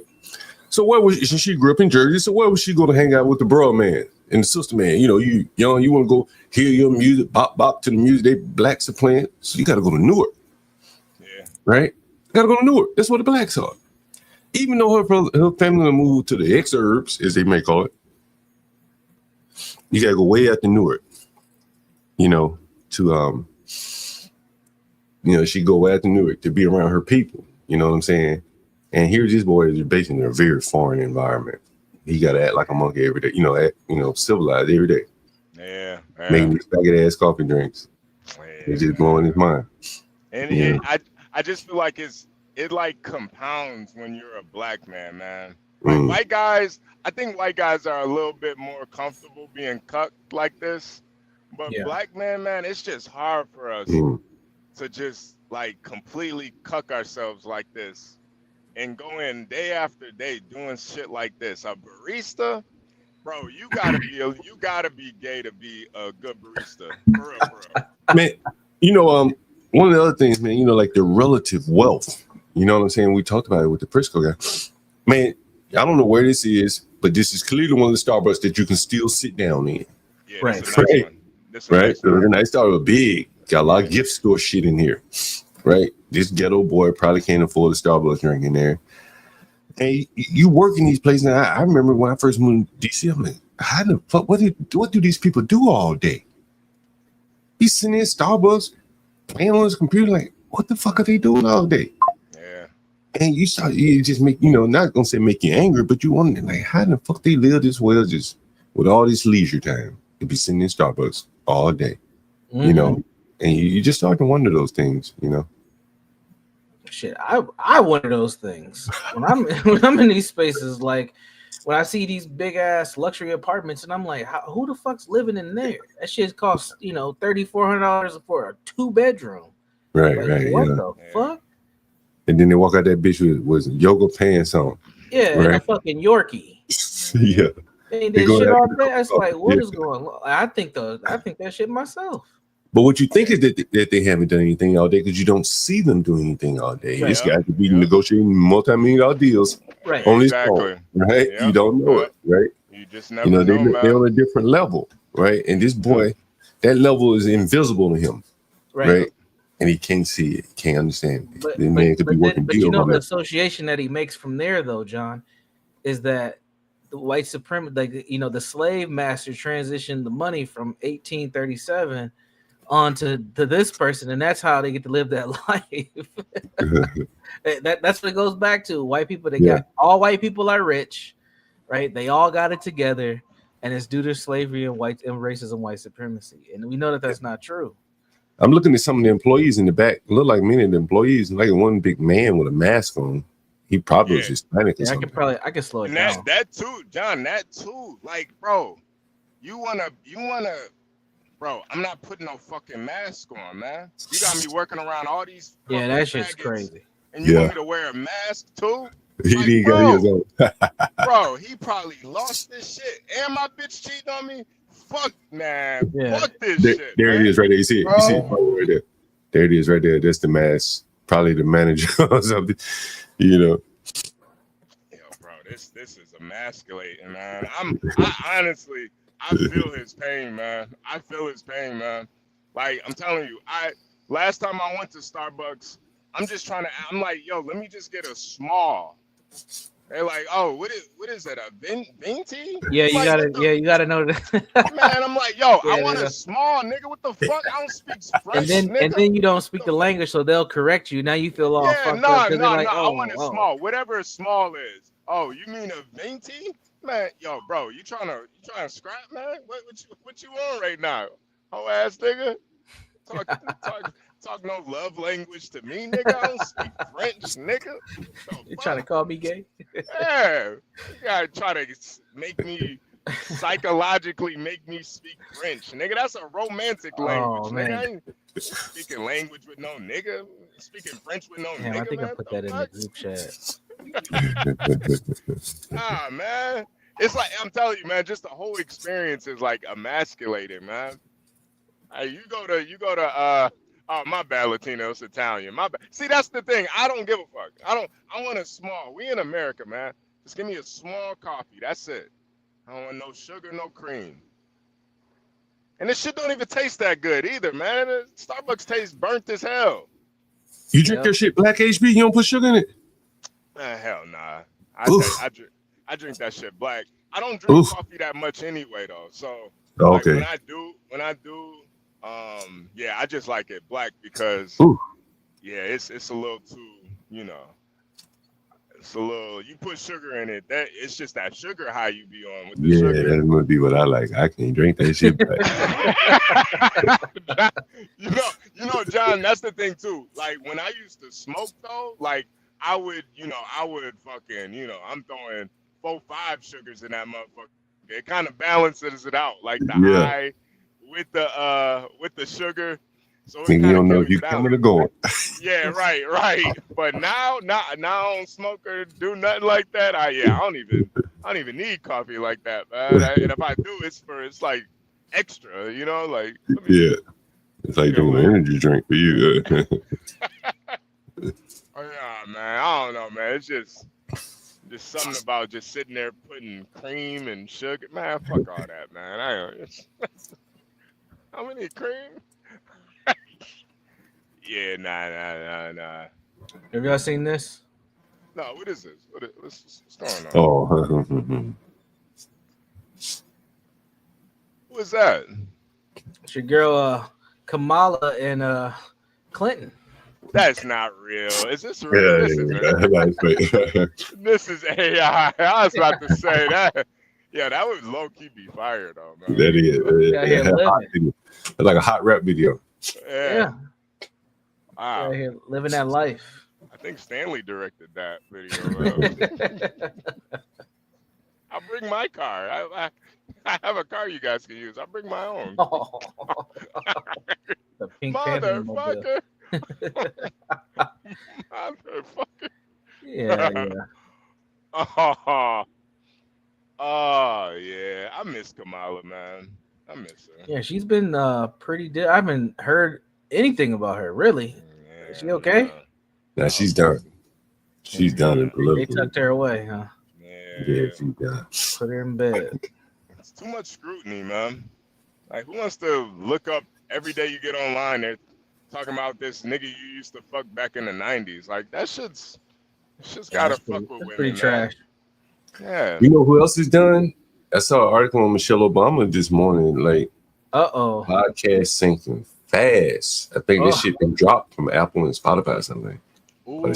Dropped it already? Damn. They showed us somebody, even a liberal publication, showed her podcast views down. And Lisa and I, we were looking at her, likes, dislikes. Yo, she got ratio like 4-1 on one video, bro. Like 8,000 dislikes, 2,000 likes. Yeah, it's over, tough. Man. They cooked them. Yeah, I don't think she can go on with that. I don't think she can go on. Like she's persona non grata. Yeah, in DC, in the DC political arena, her and Obama persona non grata. Damn ads, Jesus. Yeah, they let everybody down. Honestly, they really deserve it. For real. But they never really built anyone up. Yeah, right? Yeah, you look around Obama, there was no successor. You know what I'm saying? Like a football coach grooming an offensive coordinator to be a coach somewhere, right? He didn't really groom anyone. He kept all the spotlight on himself.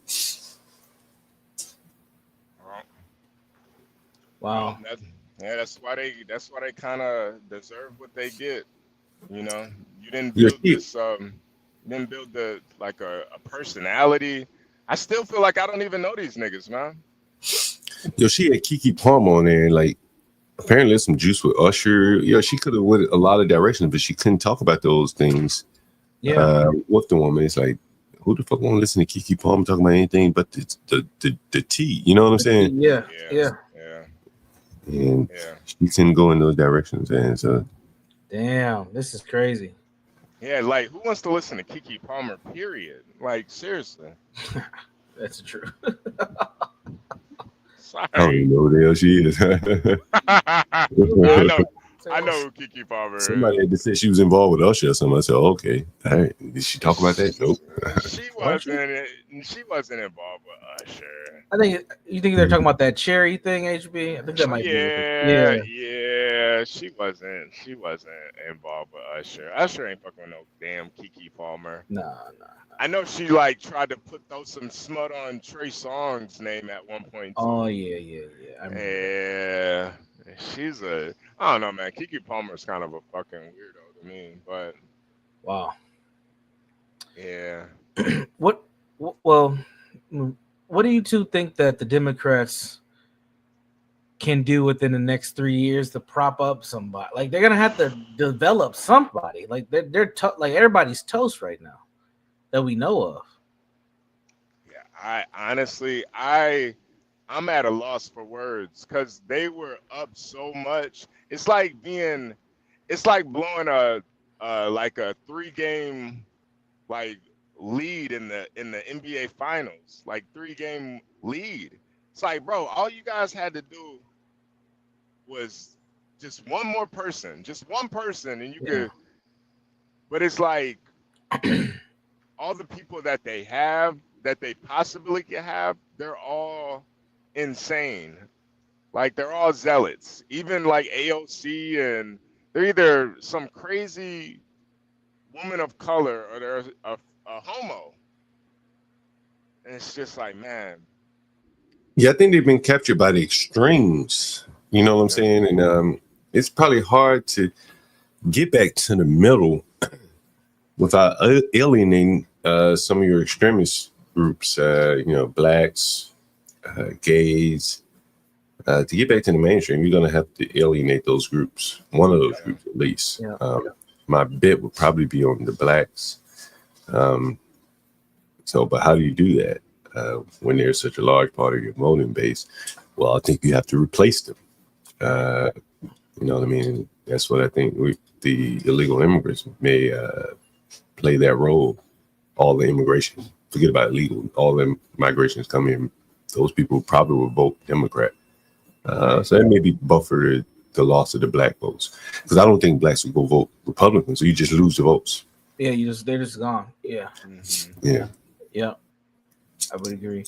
Well, before we close out, Latino did remind me of one story since we brought up Usher, and we were talking about relationships. This happened a few days ago. Apparently, Usher is breaking up homes yet again. So, 45-year-old man has filed for divorce from his wife after she allowed Grammy Award-winning and Super Bowl performing singer Usher Raymond seduce her on stage. The husband claims the woman has never kissed him in public, and he was shocked that she could do that to a complete stranger in the presence of 2,000 people. Wow. Here's the action. Damn. Yeah, she's almost there right she there. Wanted that, boy. She wanted that. Yeah, she's almost there right there. What you want me to do? She rises. Yeah, she getting dizzy up there, man. Man. Wow. Oh man. I don't know if there's music, so I don't want to play it, but yeah. Oh yeah, I'm serious music. Yeah, she was never. Yeah, man. Yeah, she gone. Did they kiss? Nah. But it was like that sensual. He don't need to at this point. She creepy. Wow. Oh. She ready though. Yeah, look, that's a baddie right there in the bra. Yeah, she open. Wow. Oh man. Yeah. 30 more seconds. Here it is. Look at that. The eye contact. It's a wrap. Yeah. Hold this for me. Oh no. Look, she's going low. Yeah. Oh, this is the cherry woman. Oh, there's a lot of cherry women. This is the newest victim. That's why I think Usher is really doing the Lord's work, man. Some of these guys don't know that their women are sluts, man. You don't know your woman's a whore. Usher is showing you, and he not even fucking them. He just showing you. Serenade. Sweet serenade. Yeah, in the words of Chris Brown, when a rich nigga wants you, it is a wrap.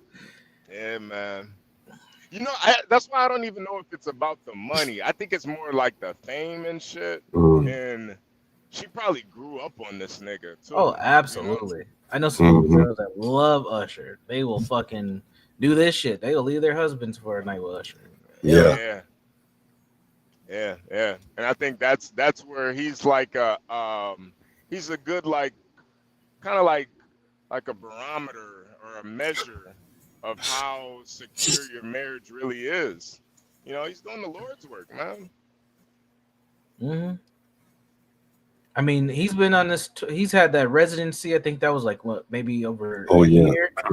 And he's been on this tour, and since the Super Bowl, it just made it even bigger. This is a nightly, every other night thing with several women, man. Really? Damn, I didn't know that. Oh yeah, you can see all types of videos of the cherry shit going on. Celebrities and regular women like her, like it's a thing. It's a thing. But this highlights what we talked about earlier: the sexual desire of women is there, but there's just certain men, certain statuses that bring it out, or her husband could have put her ass on a contract like the lady we seen earlier. And just pay his way. Yeah. Or you know what I'm saying? Like, those are your options. That's why I say like Usher don't gotta pay these bitches for nothing. They're actually paying him. Yes. they're paying to come see him. So it's like, you know, I don't even think it's about the money. It's like he's Usher. It's the fame. It's his name. You know, he's like John be saying, he's that nigga, man. Nigga. That nigga. Yeah. More of the story, gentlemen. Become that nigga as best as you can. Yeah. Seriously. Or send it to an Usher concert to figure out. If you want to know the value of your marriage or your relationship, send it to the Usher concert. Yeah. Some of you niggas, y'all niggas scared, man. And so yeah, go to Usher concert, man. See how she acting, man. You'll find out a lot about her. Oh Lord. Yeah, Damn, nah, damn, damn. I would yeah, that would be ruthless, man. I get on Twitter, I see my bitch getting serenaded by a R&B nigga. God damn. Mm-hmm. We seen it a couple shows ago when we had that Latin artist. I forgot what his name was. Oh yeah. This shit. I mean, this shit is happening on this scale, but it also happens on a day-to-day scale. When if you allow for your woman to orbit around the men that can entice her like this, there's a good chance you will lose her. Yeah. Like, because I honestly don't even think guys are this like weak. No. When it comes to like if you're in a like commit, like I don't know, man. I just can't see like John getting like wound up by Rihanna or something, you know, like I just can't see it, like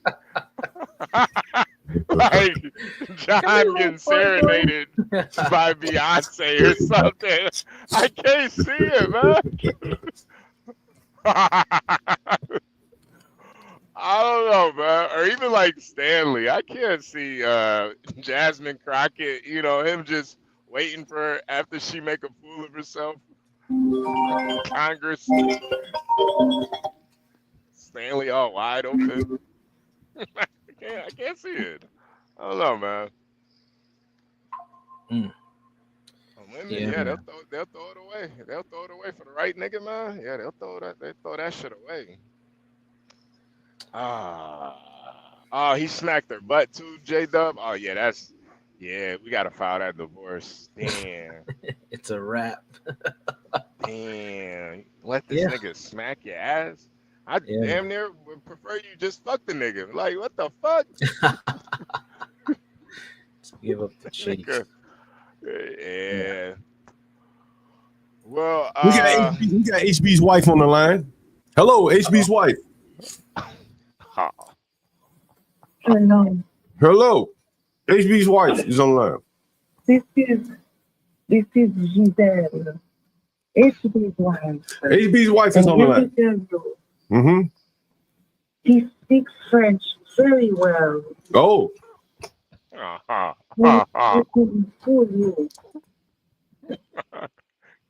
HB speaks very well. Il a parlé de français très bien. Très bien. Oh, yeah. Why is she out of the kitchen? That's what I want to know. How'd you get out the kitchen? Très bien. What's it cost to get you back in the kitchen? HB's wife is on the line, by the way. He loves the croissant. He loves the croissant. He likes croissant. He loves croissant. Oh, wow. He loves the coco vert. Coco vert? Oui. Mais oui. Mais oui. Talk back to your wife, baby. Mais oui. I don't speak no damn French. What the hell? That nigga go to Starbucks when he leave it. Speaking French. HB, Creole. When you come home, you have to bring me a baguette so I can make you a sandwich. A who? A baguette. You speak that French, nigga. Go ahead and speak it. A baguette. What the hell? He said, "We bring me a baguette so I can make you a sandwich." Okay, please. Oh my! HB, you got your margin on, is it? I don't know what the hell's going on right now, John. A baguette from the truck stop on your way home, HB. Make sure you pick up a Thank you so much for taking my call, John. No problem. Thank you so much. I appreciate you. HB's wife. HB's wife. Everybody in the chat, I would like to say bonsoir. Bonsoir. Bonsoir. Merci. HB's wife, ladies and gentlemen. Jeez. Bonsoir. Congratulations. Who the hell is is Jean? And he got his contract with America. Contract Yeah, with right. He got a French maid. That was Jean. So y'all Don't heard forget her. to Hit pick the up the like button. baguette. Don't forget to pick up the baguette from the truck stop, AP. Ah, come on, J-Dub. Jesus Christ, man. Whoever that young lady was doing her best French impression. Don't do that, man. Don't do that. Oh, shit. Sounded trans. Damn. Sounded like she was from Brooklyn. That's what she sounded like. Oh, man. Crazy ass New York bitch. That's what she sounded like. But anyway. HB's wife, ladies and gentlemen. Make sure you hit that. Hit that like button, you guys. Hit that like button. Bonsoir. Ah, man. We might get all types of characters calling in. You never know. Man. We had Richard calling. Yeah, Richard. Yeah. Guys, if you want to support the latest French baguette from a truck stop, trucking across America, picking up baguettes for HB's wife. Make sure you support the channel. Nothing but the best baguettes and box swag from a truck stop. That's right. All across America. Baguettes and laptops. Yeah. All summer long. I get one of Universal's laptops back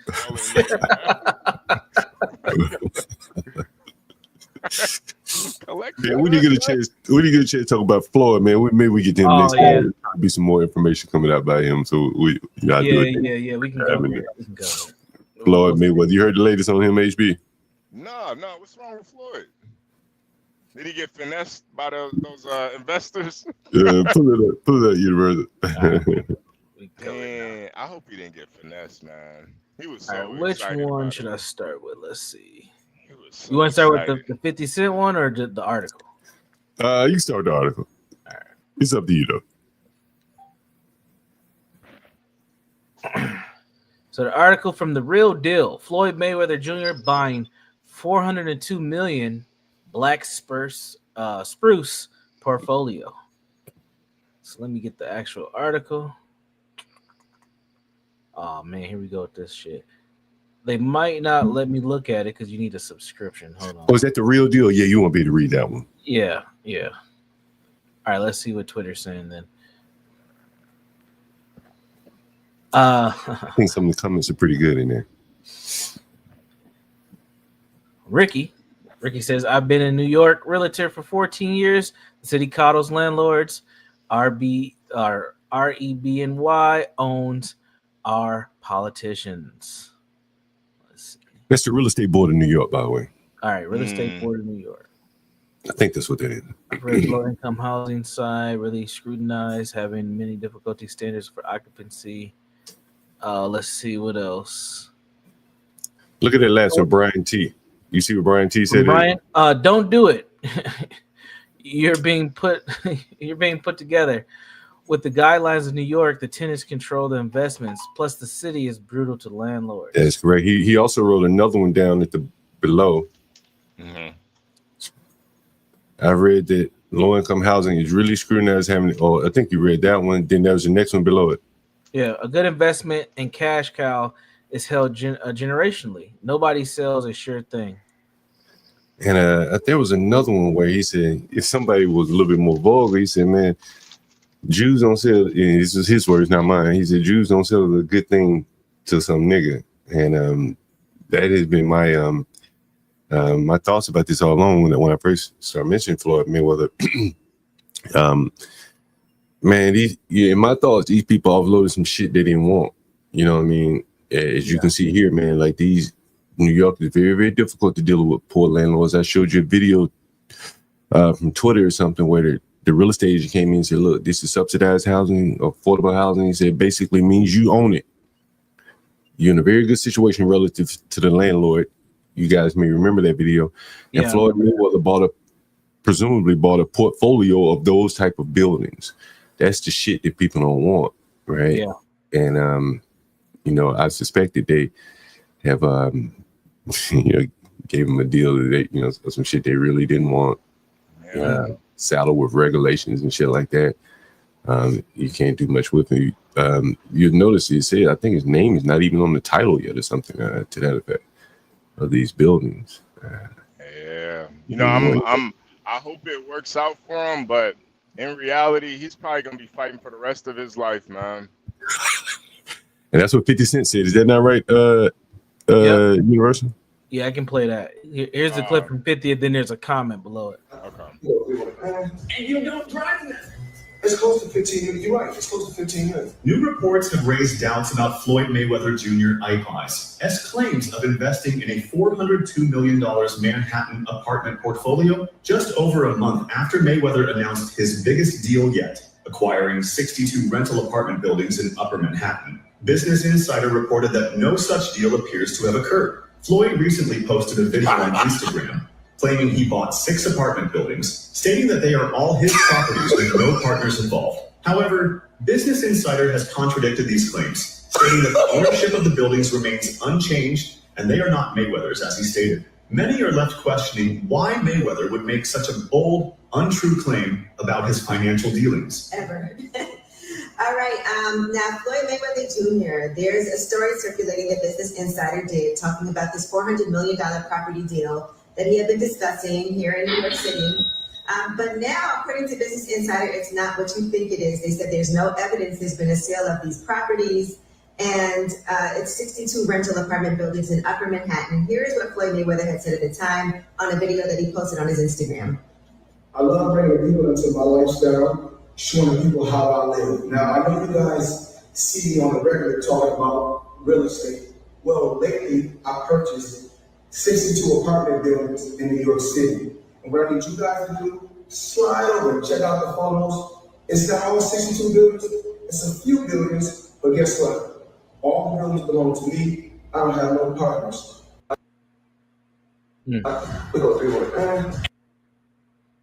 Damn, man. Yo, John, this some Ocean's 11 shit, man. Yo, they finessed that nigga out of $407 million, and he don't even know where the money went. He don't even know. This nigga think he owns some buildings. That nigga probably walked up in there like, I own this shit. Like, no, nigga, who the fuck are you, man? You don't own that. Goddamn thing. Well, who I send my money to? Nigga, He might be the one. He probably a lot of the motherfuckers probably ain't sending no money. You know what I'm saying? But he might be the one that they be like, hey, Mr. Landlord ain't fixing shit. You know, he gonna take all the fire. You know, blame. And you know, Business Enterprise saying that no property records have shown that they've changed names yet, hands yet. And why that's important is because the it's called here the New York Housing Partnership or something. New York Housing Partnership, which is a nonprofit group that partners in the majority of the properties that Floyd was going to buy, and works to maintain the affordability. The department says through a spokesman that no one that they have not been notified of a pending sale, which means that there has been no pending sale. Not been a sale, yeah. It would have to be roped in on that to lay down the law with the new landlord. Hey, this is what we're about to do here. These are the rules. Just to lay it on land. That's kind of how I think Floyd too, he like fell for it because, you know, for the longest time there was always these rumors how like Floyd Mayweather can't even read, you know? And I feel like when niggas have to like prove their intellect, they always end up fucking themselves over. They always do some shit like, yeah, I'm smart. I'm just as educated and qualified as these Jewish guys. I could do what they could do. And it's like, bro, man, that's how they get you. Stupid. I mean, you know, you've even heard Donald Trump talk about it, like, yo, bro, these people sharks, man. Like, you know, apex predators. You know what I'm saying? They see a clown coming in for $100 million, man. They just looking at him like they about to eat, man. They about to pick his bones. You know what I'm saying? And you look at that comment from Alistair there. What'd he say? He bought REITs. If you've ever lived in New York City, you know ain't no fucking way Jews would sell $400 million worth of Manhattan property to a nigga. I said that shit all man, Manhattan property is like gold, man. You know what I mean? Like, you know, the only way you give that shit up is if it ain't worth shit. You know, saddled with regulations or something like that. You know, that's the only way I can see him giving that up. Yeah, and he's too like stupid to even really understand what that is. Yeah, very likely. We'll dig into later another show, man. You got some business partners seem a little shady. Yeah, this is interesting. Very interesting. Floyd man. Oh man, yo, that's fucked up, man. Yeah. Let's see if it all turns out. And that's you know, yo, I didn't even think about that. He probably did get sold some REITs, man. Ain't no telling. I didn't even think about that. Jesus Christ. Wouldn't that be some shit? Yeah. Jesus Christ. And basically, like, for people in the audience that don't know what a REIT is, it's like I think it stands for like real estate investment trust, right? So it's basically like you're investing in it, but you don't really own anything. Right, like a stock, basically. Right? Basically, right. And I mean, it could go up, it could go down. I mean, if you're looking at the market right now, it's probably gonna pop soon. So I don't, you know, it would be much. He'd got a lot more if he just focused on buying one building. Let me just buy a brownstone. Shit. Yeah. Let me just buy one. Let me just try to see if I can buy one. You know, I'm pretty sure that there's some like tax advantages, disadvantages in REITs. I haven't looked at them in a long time, but I think they have to pay out a certain percentage of their dividend or something like that, and that shit can be taxable. I don't know the ins and outs. I haven't looked at it in a long time, but that's, you know, just off the top of my head what I remember there. Yeah. Hey, do we want to bring someone up before we end the show? Anyone want to come up? I'm about to close out. I got to run. Okay. Cool. So yeah, if you guys want to cycle somebody in, that's cool. Okay. Yeah. We'll close it down. Any final words, Universal? No, man, a good show. We'll have more coming. Everybody just stay well. And, you know, I picked up another hater today, so I'll get on Linwood later. Yeah. Every show I just add to the hate trains. Come on aboard. Yeah, Linwood, if you want to pull back up, man. We'll appreciate you. As always, Universal, man. Salute, man. Yeah, salute. Somebody said HB wife call back. Nah. She need to get back to work. That's right. Tighten up that apron. You post that contract, HB. Right. All right, y'all. I'll talk to y'all later, please. Guys, salute Universal, man. Oh man, good show, HB. Yeah. You hanging around for a bit? You on the road? Yeah, I'm on the road. I got like an hour left.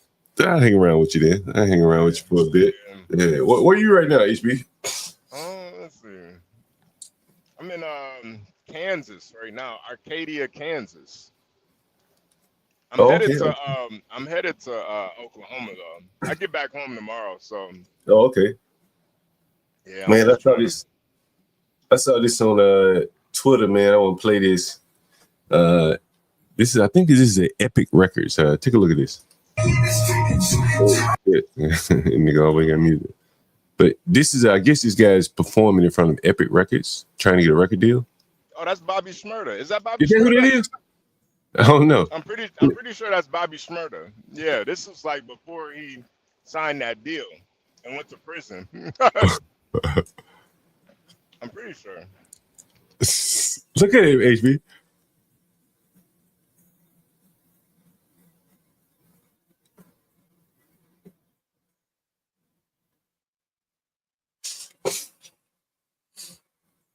Yeah, man, these niggas for some of that white man's money, they will shake their ass, man. These niggas will shake ass.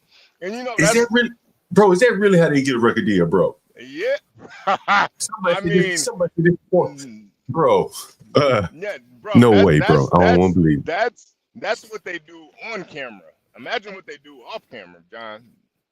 Bro, these niggas is breaking them niggas. These niggas is willing to shake ass for a room full of white men.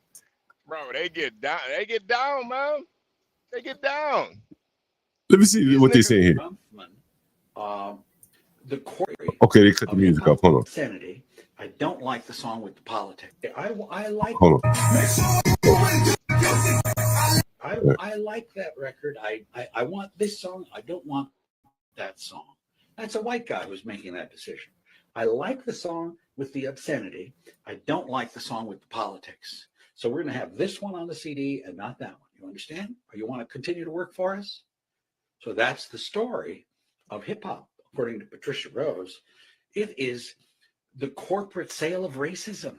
So, for example, Edgar Bronfman, who is the CEO under whom Liar Cohen works, who deals with Jay-Z, Edgar Bronfman is worth between $2.5 billion to $4 billion, depending on the year.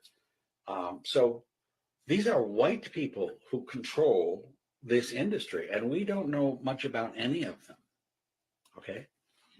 They're marketing racist images of black people. I mean, you know, the blacks got to do it, but that is fucking crazy, man, to see that boy jumping around. And they, like, damn. Yeah, man.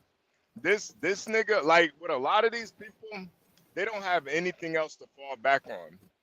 They don't have any education. If they do, they fuck that over. They don't have any skills. They can't do that. So when they're in these meetings, they finally make it to these meetings, man. They performing for their life. I don't think I could have done this, man. I honestly don't think I could have done this. No, me either. Me either. But a lot of niggas are willing to do it. A lot of niggas are willing to do it. He's not like some unicorn. I'm telling you, you stand up 10 niggas right now. You say, hey, all you got to do is shake your ass for the white man for a multi-million-dollar deal. Most of those niggas are gonna do it. Oh my God! Look at this shit. Most of those niggas will do it, man. For a deal, for any type of deal, they will drop ass, man. They will shake their ass. They don't give a fuck. Unbelievable. Yeah, man. This is how the deals get signed. This is how the deals get signed. Yep. You gotta come in there and perform for all these execs. You gotta show them how bad you want it. I'm telling you, John, this is just the on-camera performance. What the fuck would they like? How the fuck did they choose him? Like how do they know he's that? Do they know good rap music? Enough to say, yeah, that's murder. That boy, that's flowing. Nah, it ain't even about that. Who's picking him to be in front of these people though? Like, surely they didn't go out in the street and pick him. Maybe they did. I don't know. Damn, that's crazy to see somebody doing that. Yep. Oh my God. Yeah, man. It's even Chief Keef, man. Like his first deal, bro. Oh my God. They got video of that shit. They don't have video, but he has pictures with the first guy, and man, it like disturbed me. The first guy that signed him, he's got this picture with Chief Keef where he's got like one of his dreads wrapped around his finger. It's so disgusting, man. I wonder if let me see if I can find that picture. Let me see.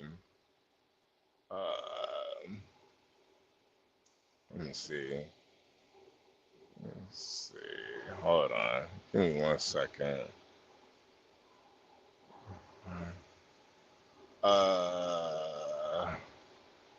Let me see.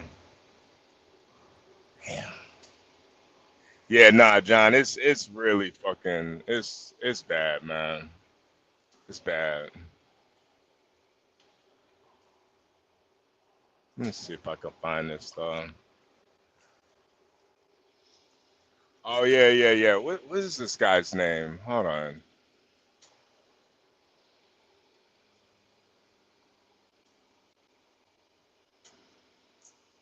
It's like some the first guy that signed him. It's like some some Russian guy. I forgot his name.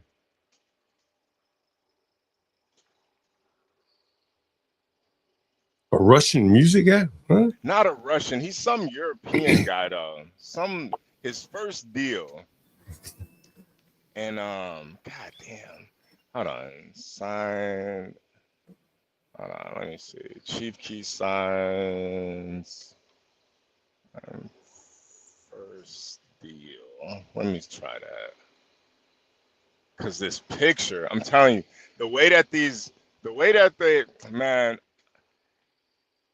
man, it's like really fucking like homoerotic how these guys like, it's almost like bug breaking, you know, like where the more like street these guys are, the more like valid and hood they are, the more it kind of like they like to like make them subservient to them.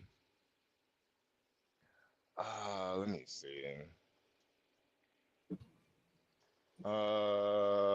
Who is this guy? Damn. Man, I can't find the picture.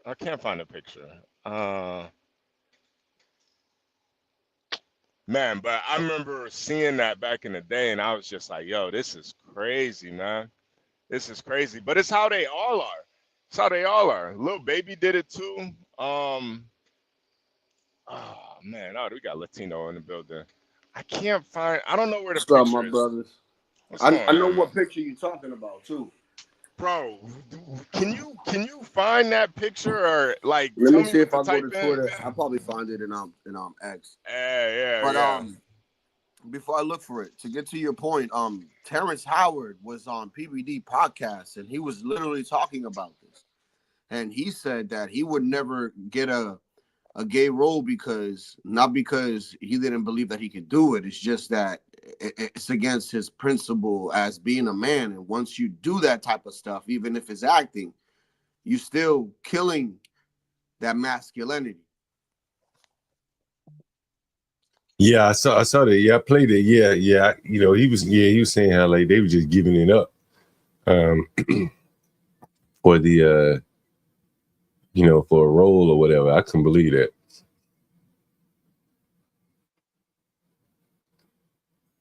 I agree with him though. Like it is kind of giving up your manhood.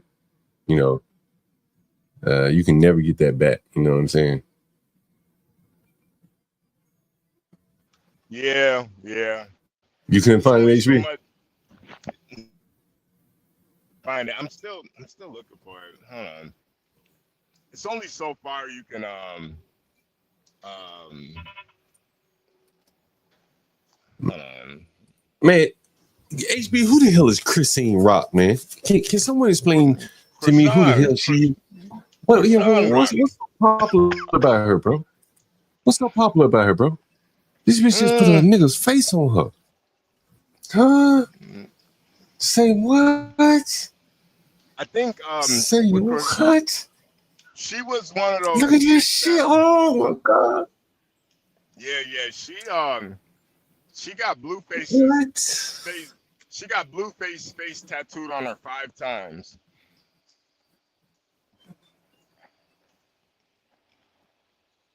You know, I think with Krishan Rock, she's one of those girls that I think she had a baby with. Oh yeah, she has a baby with Blueface.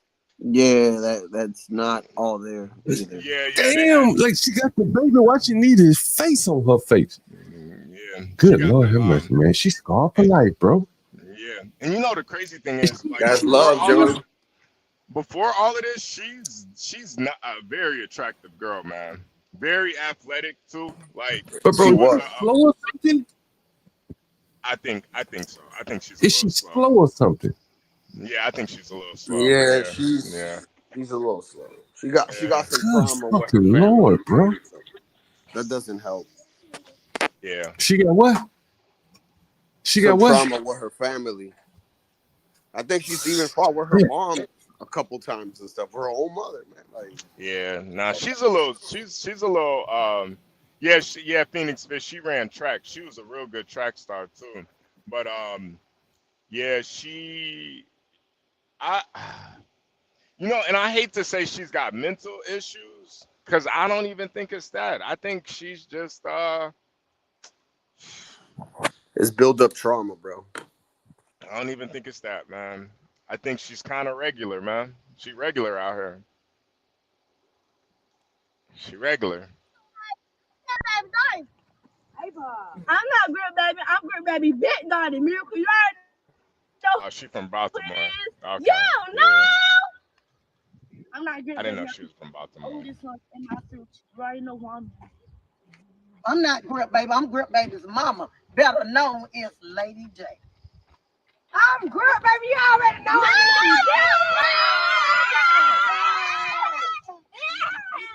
Grip Baby. Yes, I'm not the one. The two. One, not three. You know. Grip Baby in the building. You know. Grip Baby in the building. First show. Grip Baby. Dripping that drip. Yeah. Grip. Dripping that drip. Yeah. Grip. Baby. I'm in the building. Grip. Baby. I'm in the building. Grip. Dripping that drip. Okay. What's a grip baby? I don't know. What? A grip baby. They said grip baby. They say I'm a grip baby. Anybody know what a grip baby is? Grip baby. I'm guessing there's no father in the picture, right? So I'm guessing a grip baby is probably a baby that you got. And Anybody know what a grip baby is? Money off of, I guess. I found it, John. I found it. You found the picture, HB? Yeah, I found it. Man, I couldn't find it. Good for you, man.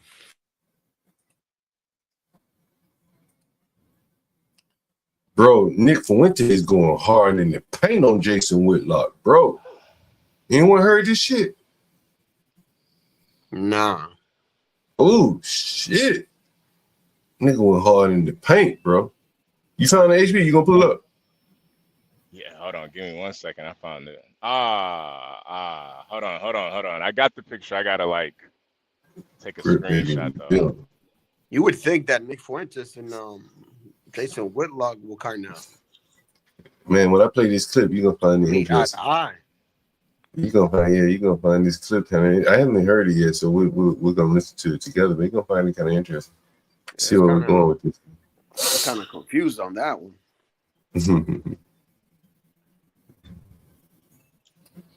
That's like Be Brave arguing against you and you arguing against Be Brave, man. There we go. All right, John, check this out. Look at this picture. Look at that. Yeah. Look at that. That's the first guy that signed. You holding the dreadlock? Like you my dog. Like you my little Shih Tzu. Come here. You holding his dreadlock. That's his dread. Yeah. You my ninja suit. You my ninja and suit. This was like when look at him smiling. This was like when Chief Keef was just fresh out the trenches too, man. Like fresh out. This is his first deal. This is like what's the name? Bunny hopping. Yep. Damn, look at him. He just got him just subdued, man. Got that nigga smiling. Don't touch my hair. Nah, he happy to get his hair touched though. I'm telling you, this shit freaked me out, man. This shit, it's just such a, I don't know, man. It's just such a subservient. Like, I mean, what's the difference between what you guys do and what they're doing? We're not giving up our butts, bro. Yeah. Or demanding it. I mean, as far as what I'm saying is, as far as my soul for that, for cash. As far as what I'm saying is, what makes you guys so different than the self black disrespect that Chief Khalif or these other rappers do to themselves? What makes you different than them? Or Chief Khalif or whatever these guys call themselves. That name. Like this picture right here. What makes you different than them? Because you're denigrating black people. So what makes you different from them? I'm not denigrating myself.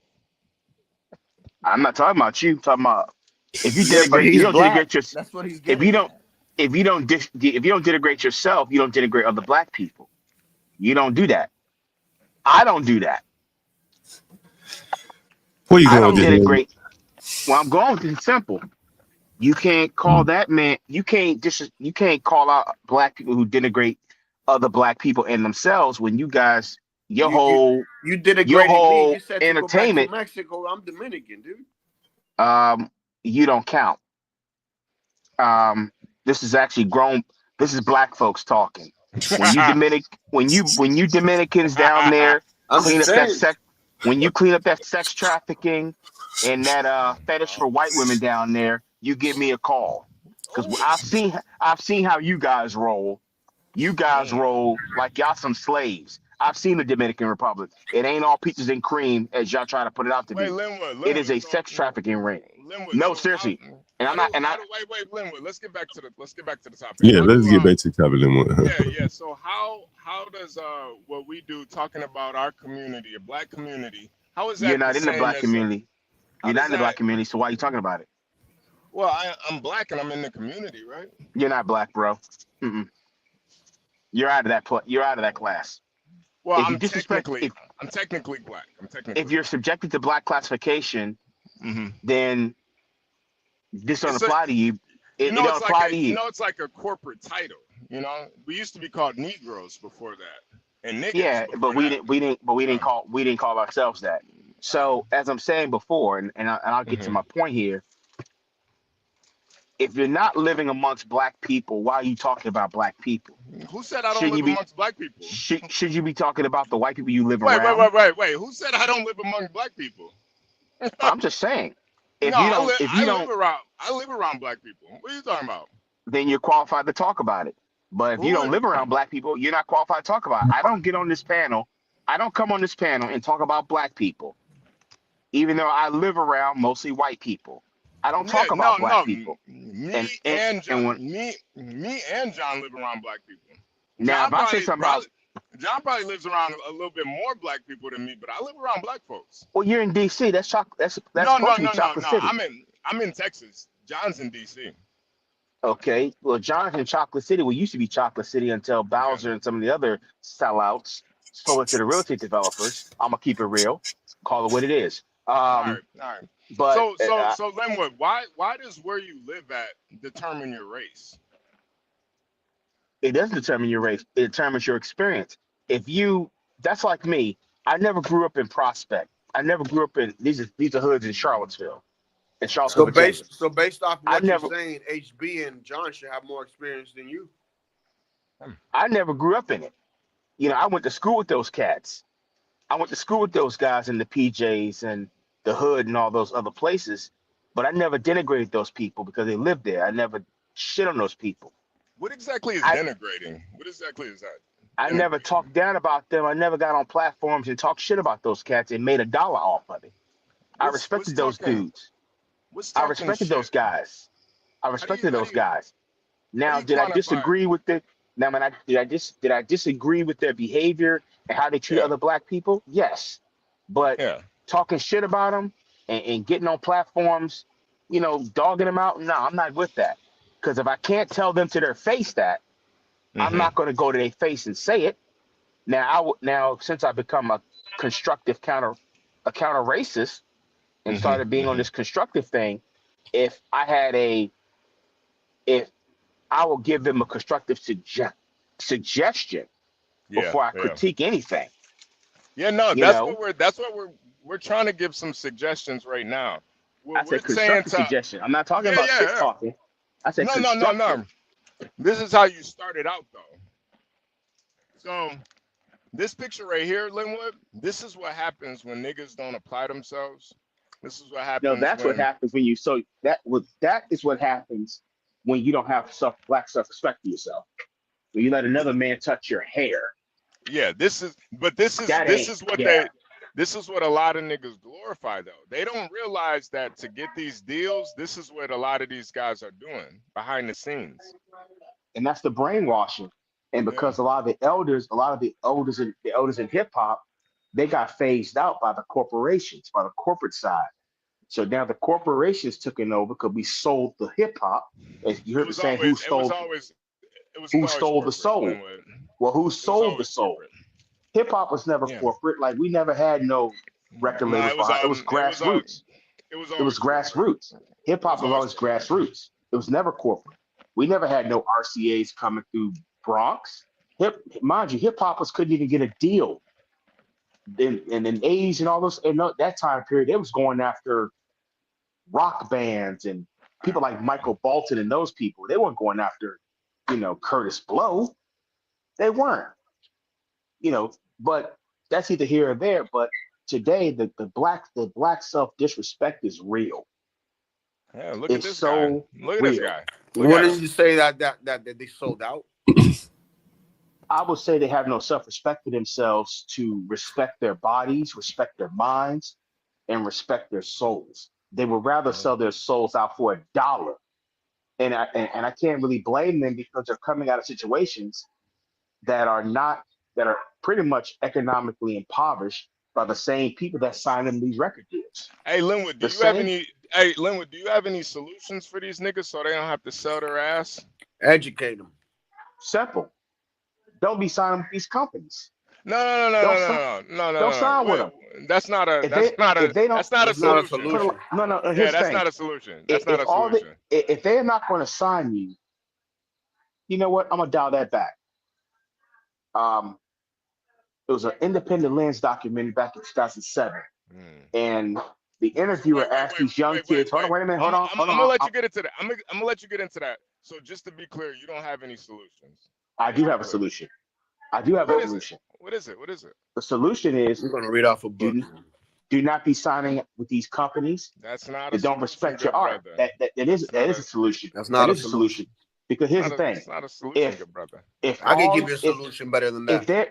If all they're gonna do is sign you for talking about killing another black man, but they ain't gonna sign you for writing for doing some PE, Paris, X-Clan type of music, don't bother. Don't bother. So what's the solution? That is a solution.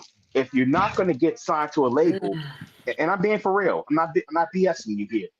If all they're going to sign you for is talking about killing other black men, but yet when you do some cop killer shit like Ice-T, or you start doing some bush killer shit like Paris, and they're going to throw you off the label because of you're talking about the oppression of non-white peoples.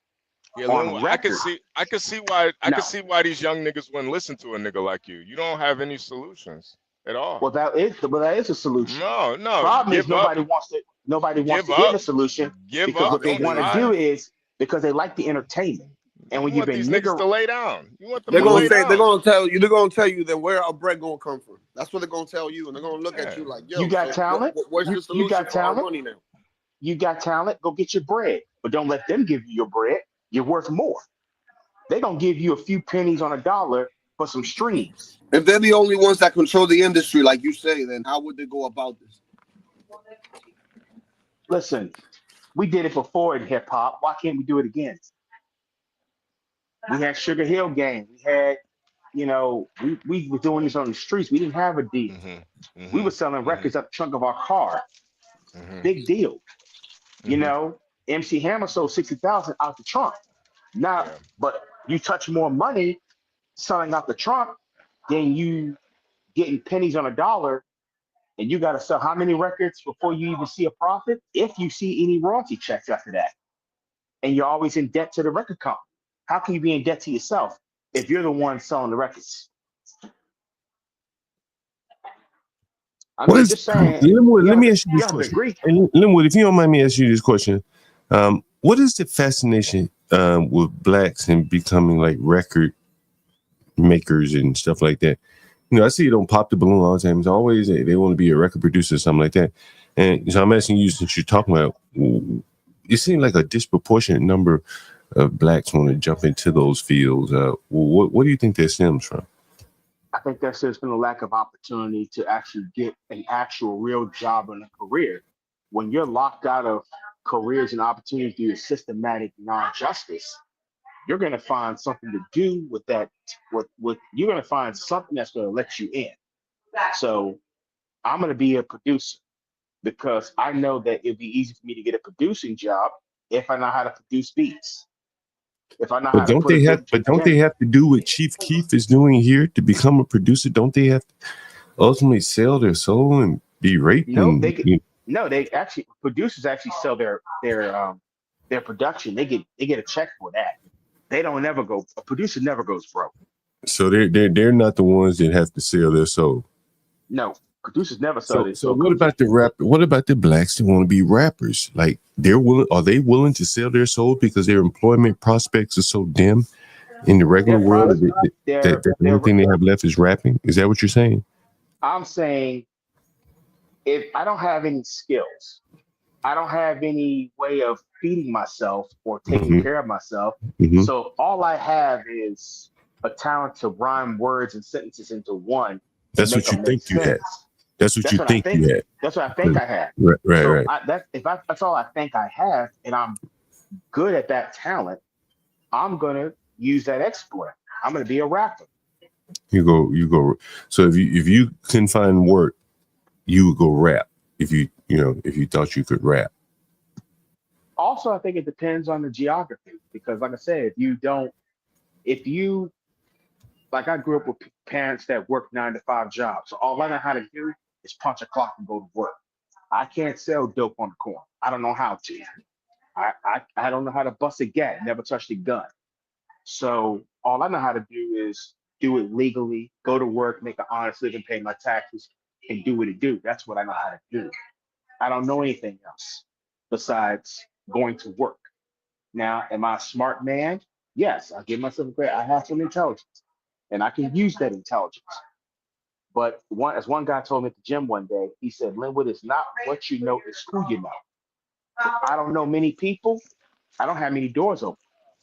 All right, Linwood. Now, you said you were at the gym. Come on, Linwood. You don't have to lie now. No, I'm being serious. I'm being serious. Very serious. I'll be right back. The gym. Come on, Linwood. When you were at the gym, what were you doing at the gym? I was finishing my workout on the elliptical, and me and this guy started a conversation about trying to find, work. Come on, man. Elliptical. Come on, man. Yeah, I had to finish my hour. Come on, man. I'm trying to get in shape, dog. I finished my hour workout. Your hour yeah, workout? Hour workout. Yes, hour. Come on, Lynn. And so stop it. Come on. Don't let it fool you. Don't let it fool you. Now, hour we workout. 60 so you were minutes. hour workout. You were on an elliptical for an hour. Yes. Waiting on me. I'm sorry. That's cool, love. So anyway, come on. And we got to talking about. He said, what you want to do? I said, man, originally, I want to go into politics and Where are you at right now? There's like a lot of background noise. Where you at? I'm in a gas station. Oh, okay. So like, what you want to do? I'm like, I want to go into politics. You get some honey buns? You get some honey buns? No, I ain't got no honey buns. No, I'm getting gas. So anyway, I was talking about, I'm going to politics and I want to get in the stock book on Wall Street. Mm-hmm. And he said something to me like, I'll never forget. He said, Linwood, you can have all the intelligence in the world, but if you don't know anybody, you're not going to get nowhere. Because it's not what you know, it's who you know. Now, you said you were at this bathhouse, right? And this guy said this to you. He said it's not what you know, it's who you know.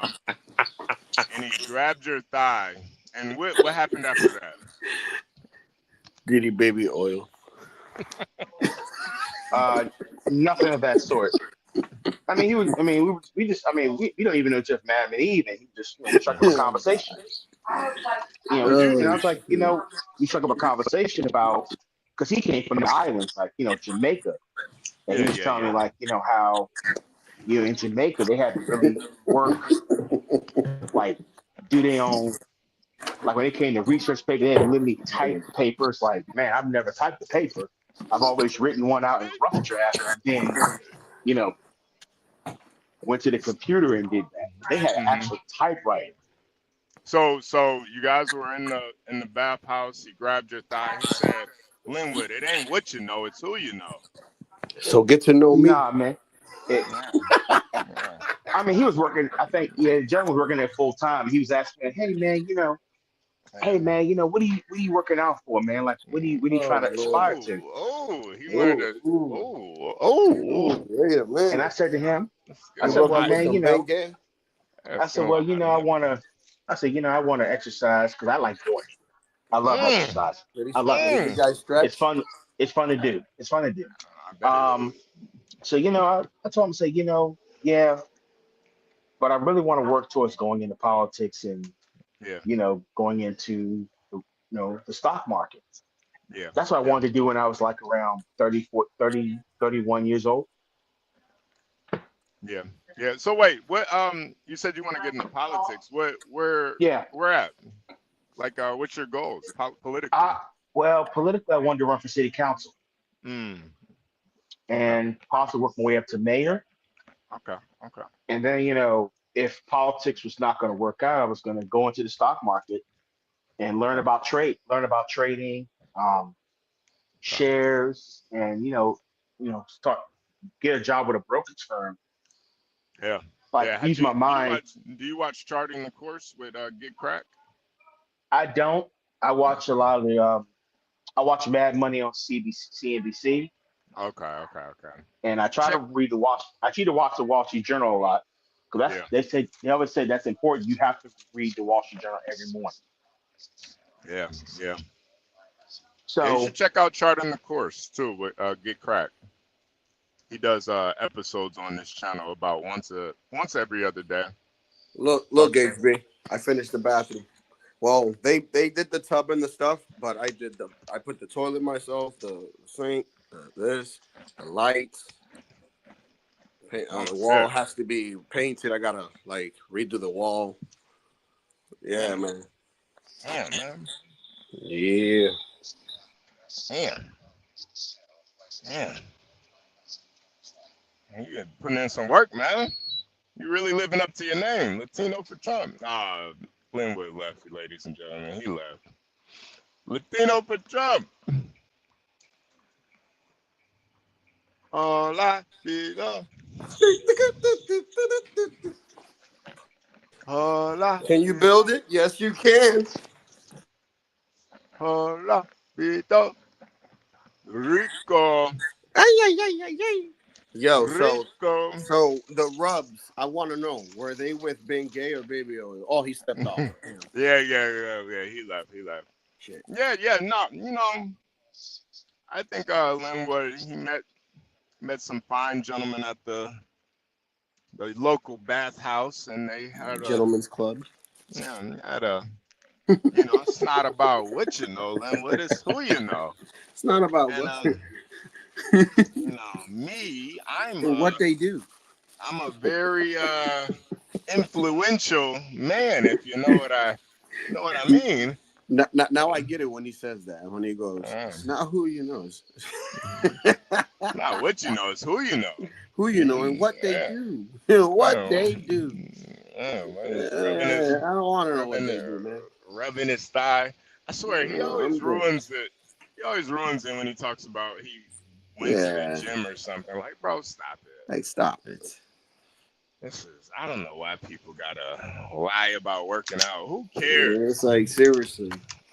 We the fattest country in the world, man. Ain't none of y'all working out. Stop it. Stop it. Most diabetes. Yeah, ain't nobody in this chat working out, man. Maybe a couple of y'all. He working out his insulin. I'll keep it real with you. I probably work out maybe 2 times a week. Yeah, man. And that's all do better. We can all do better. Yes, we can, but I do it just to keep my weight, in check. Not to like, be all muscular and shit. I just don't want to pass over a certain weight.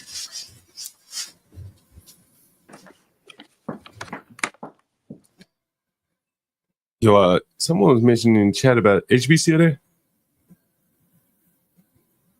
HB missed it. Oh, HB.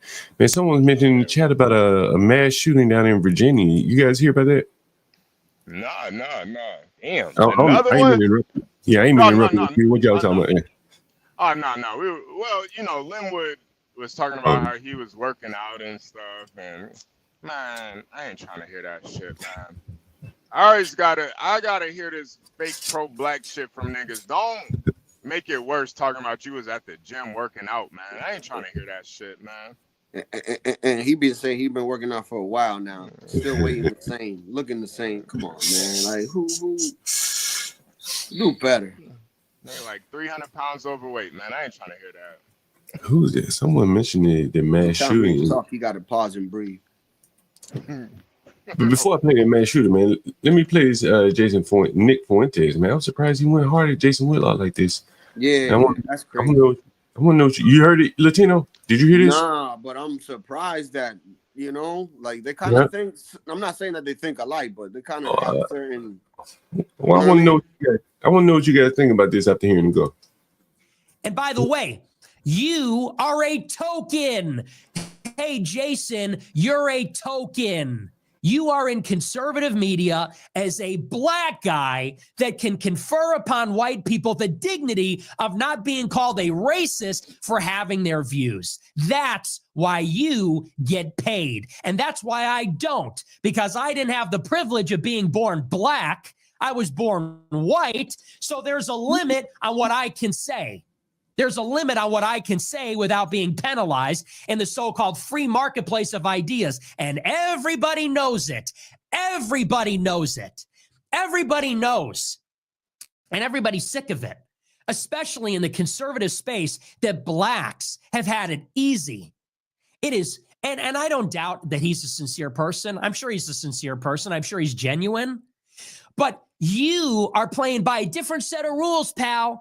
You have training wheels on. You think you've earned it? Everything you have. Take a look around at your studio, your contract, your employees. If you said the stuff that you said as a white person, your ass would be fucking gone. And everybody knows that. You're on Blaze hosting E. Michael Jones talking about the Jews. It's a good fucking thing you're black, because if you weren't, you would have been fired like Elijah Schaffer. You would have been fired like every other white person. Everybody knows that.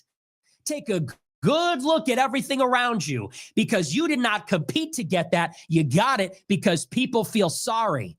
People don't want to be called racist. They feel sorry. They need a black person to give them credibility. And if you can't see that, then you're just as ignorant as BLM. If you can't see that, if you can't be honest with yourself about that, you're just as ignorant as the marchers. As a matter of fact, you are as ignorant as the marchers. Just another ignorant crybaby. And you know what? I have no hatred. I really don't.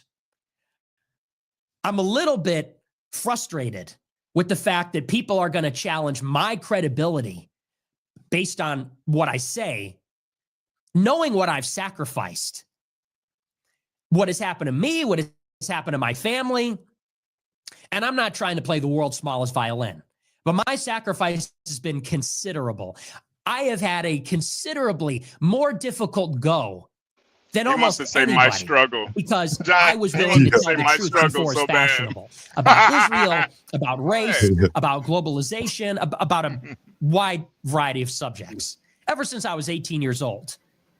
I have been censored. I have been financially blacklisted, had to endure financial hardship. I've been targeted. My family's been targeted. So for somebody to come and challenge my credibility or whether I'm being honest, it's totally outrageous.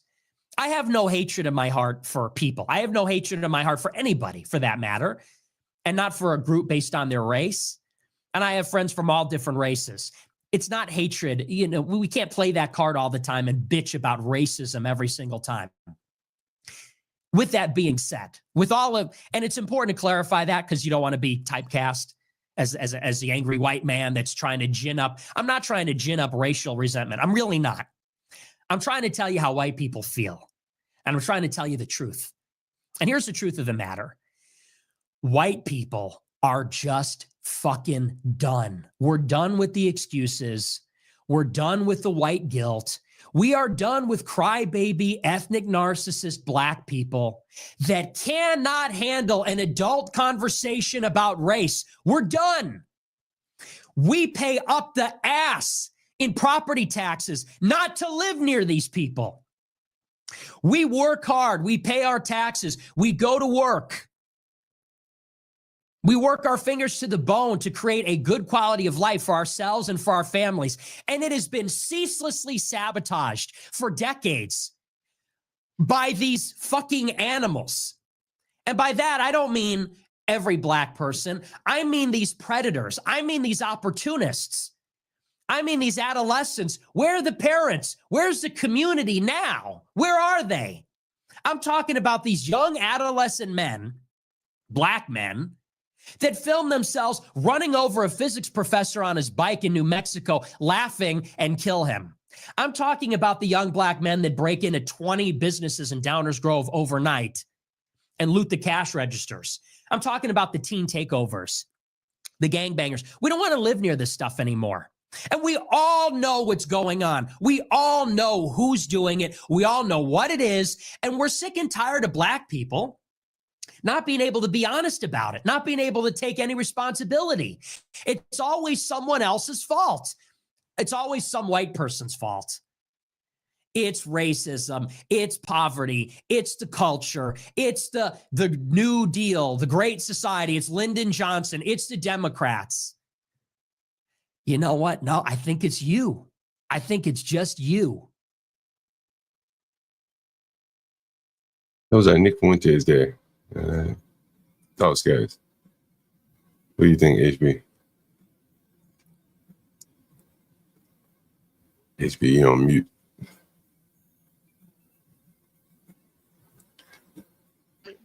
Yeah, HB. Yeah, now I hear you loud and clear. Hold on, let me refresh real quick. Let me refresh. No, I can hear you loud and clear. Oh, okay. I think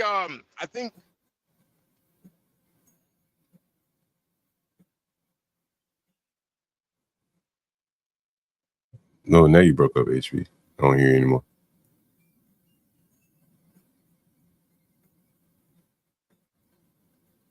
Anyway, I think Nick Fuentes is getting a little frustrated. Opportunities. Sees. I think somebody like Jason Whitlock. Mm-hmm. Oh man, hold on. No, I can hear you, HB. Go ahead. I think somebody. Oh, okay, my bad. I think somebody like Jason Whitlock. I don't think he's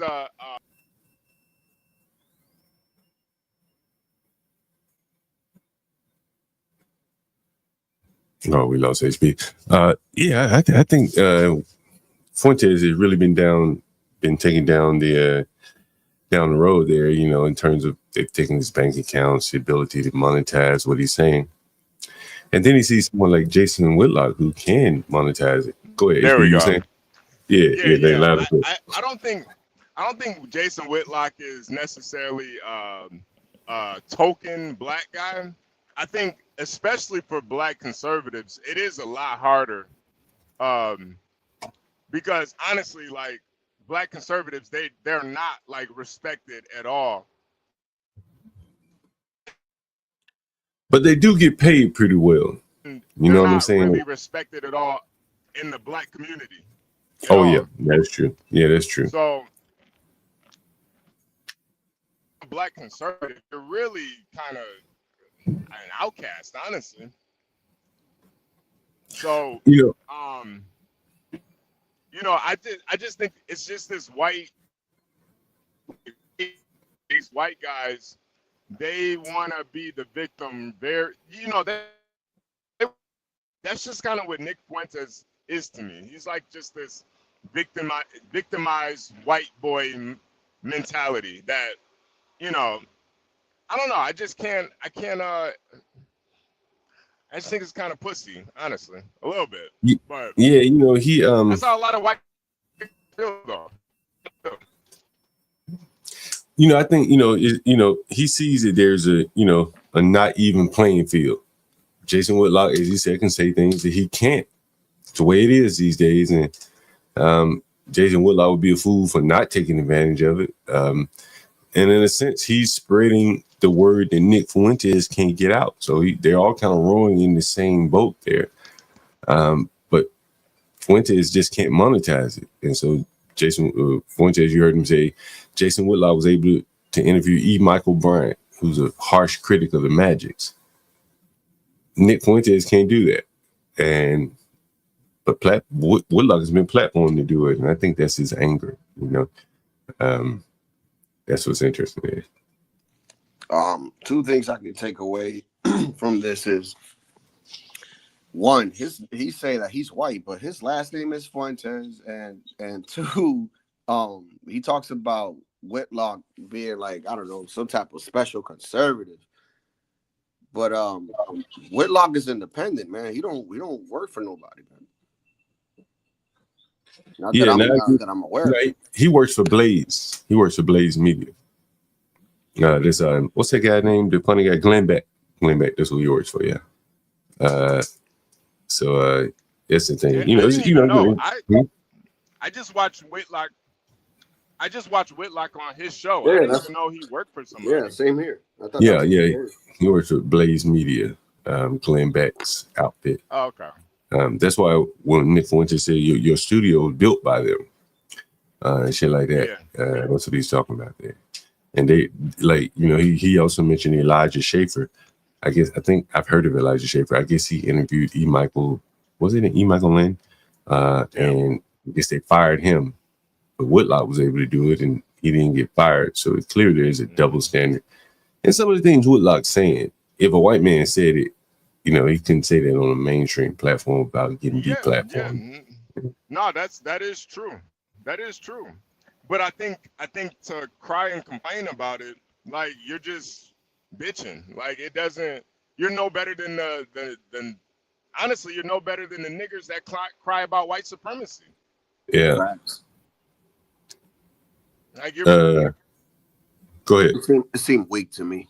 But yeah, it's just because I'll be the first one to say it. Like, if you're, especially if you're a black male, upwardly mobile, you have some education, you want to get out there and do things, there's nothing that's gonna stop you. And yeah, black people, we are able to say pretty much whatever the fuck we want, and nobody can say nothing about it.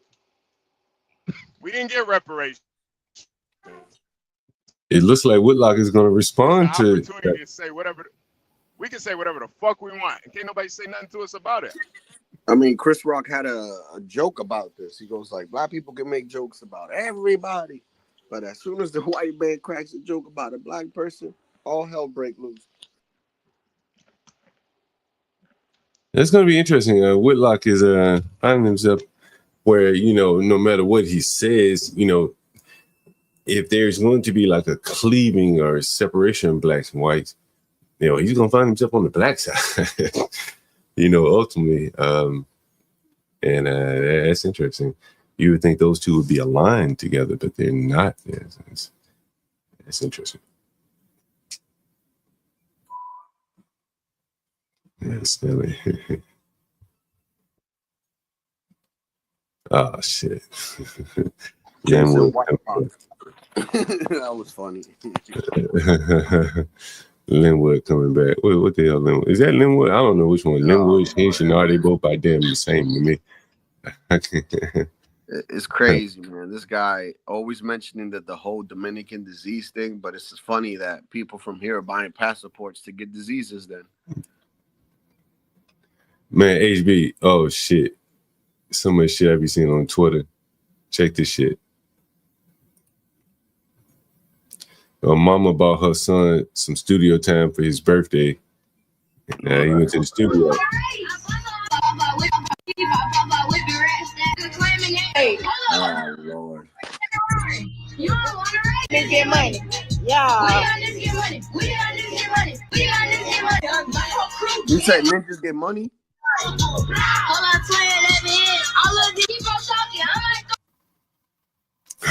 Is that what I heard, John? Get money. The name of the song. He said ninjas getting money.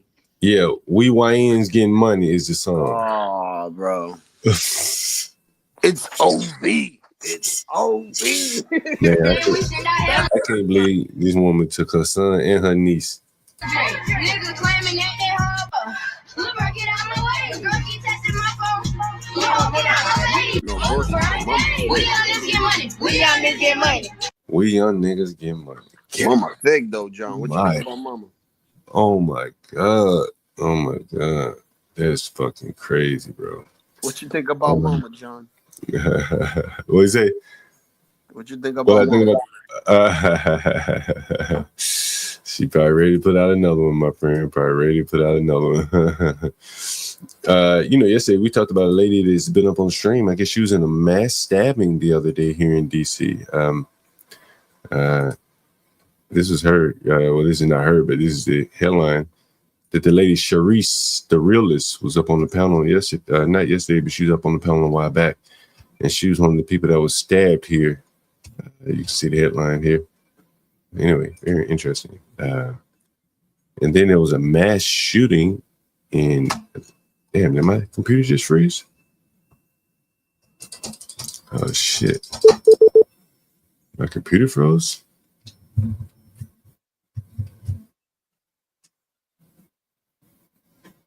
Damn, my computer just froze. Glitching. Hey, yeah. I think my computer's frozen. The fuck? Damn, my computer's frozen, man. Damn. Ain't nothing I can do here. Let me see what I can do. Hold on. Control Alt Delete.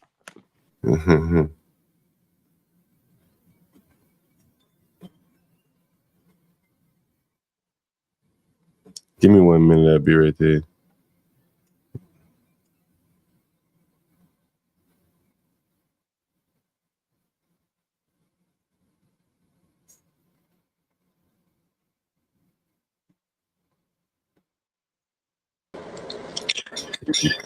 Oh shit! Let me mute that over there.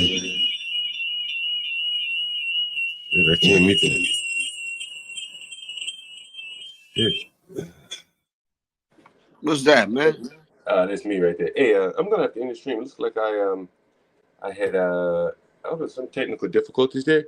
Yeah, no problem. Yeah. Anyway, guys, I want to send a shout out to everyone that supported the channel. I think Deacon Dave, Dolomite, everyone else who supported the channel. Speak for HB, Portia J, Stanley Cross, Get Cracking, everyone.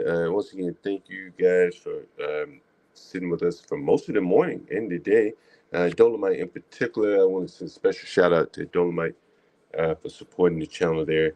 And thanks, guys. And we'll see you next morning roast. We'll be back live at some point. I may go live a little bit later today. A couple things I want to cover here. Thanks again for joining, everyone. Feel like I should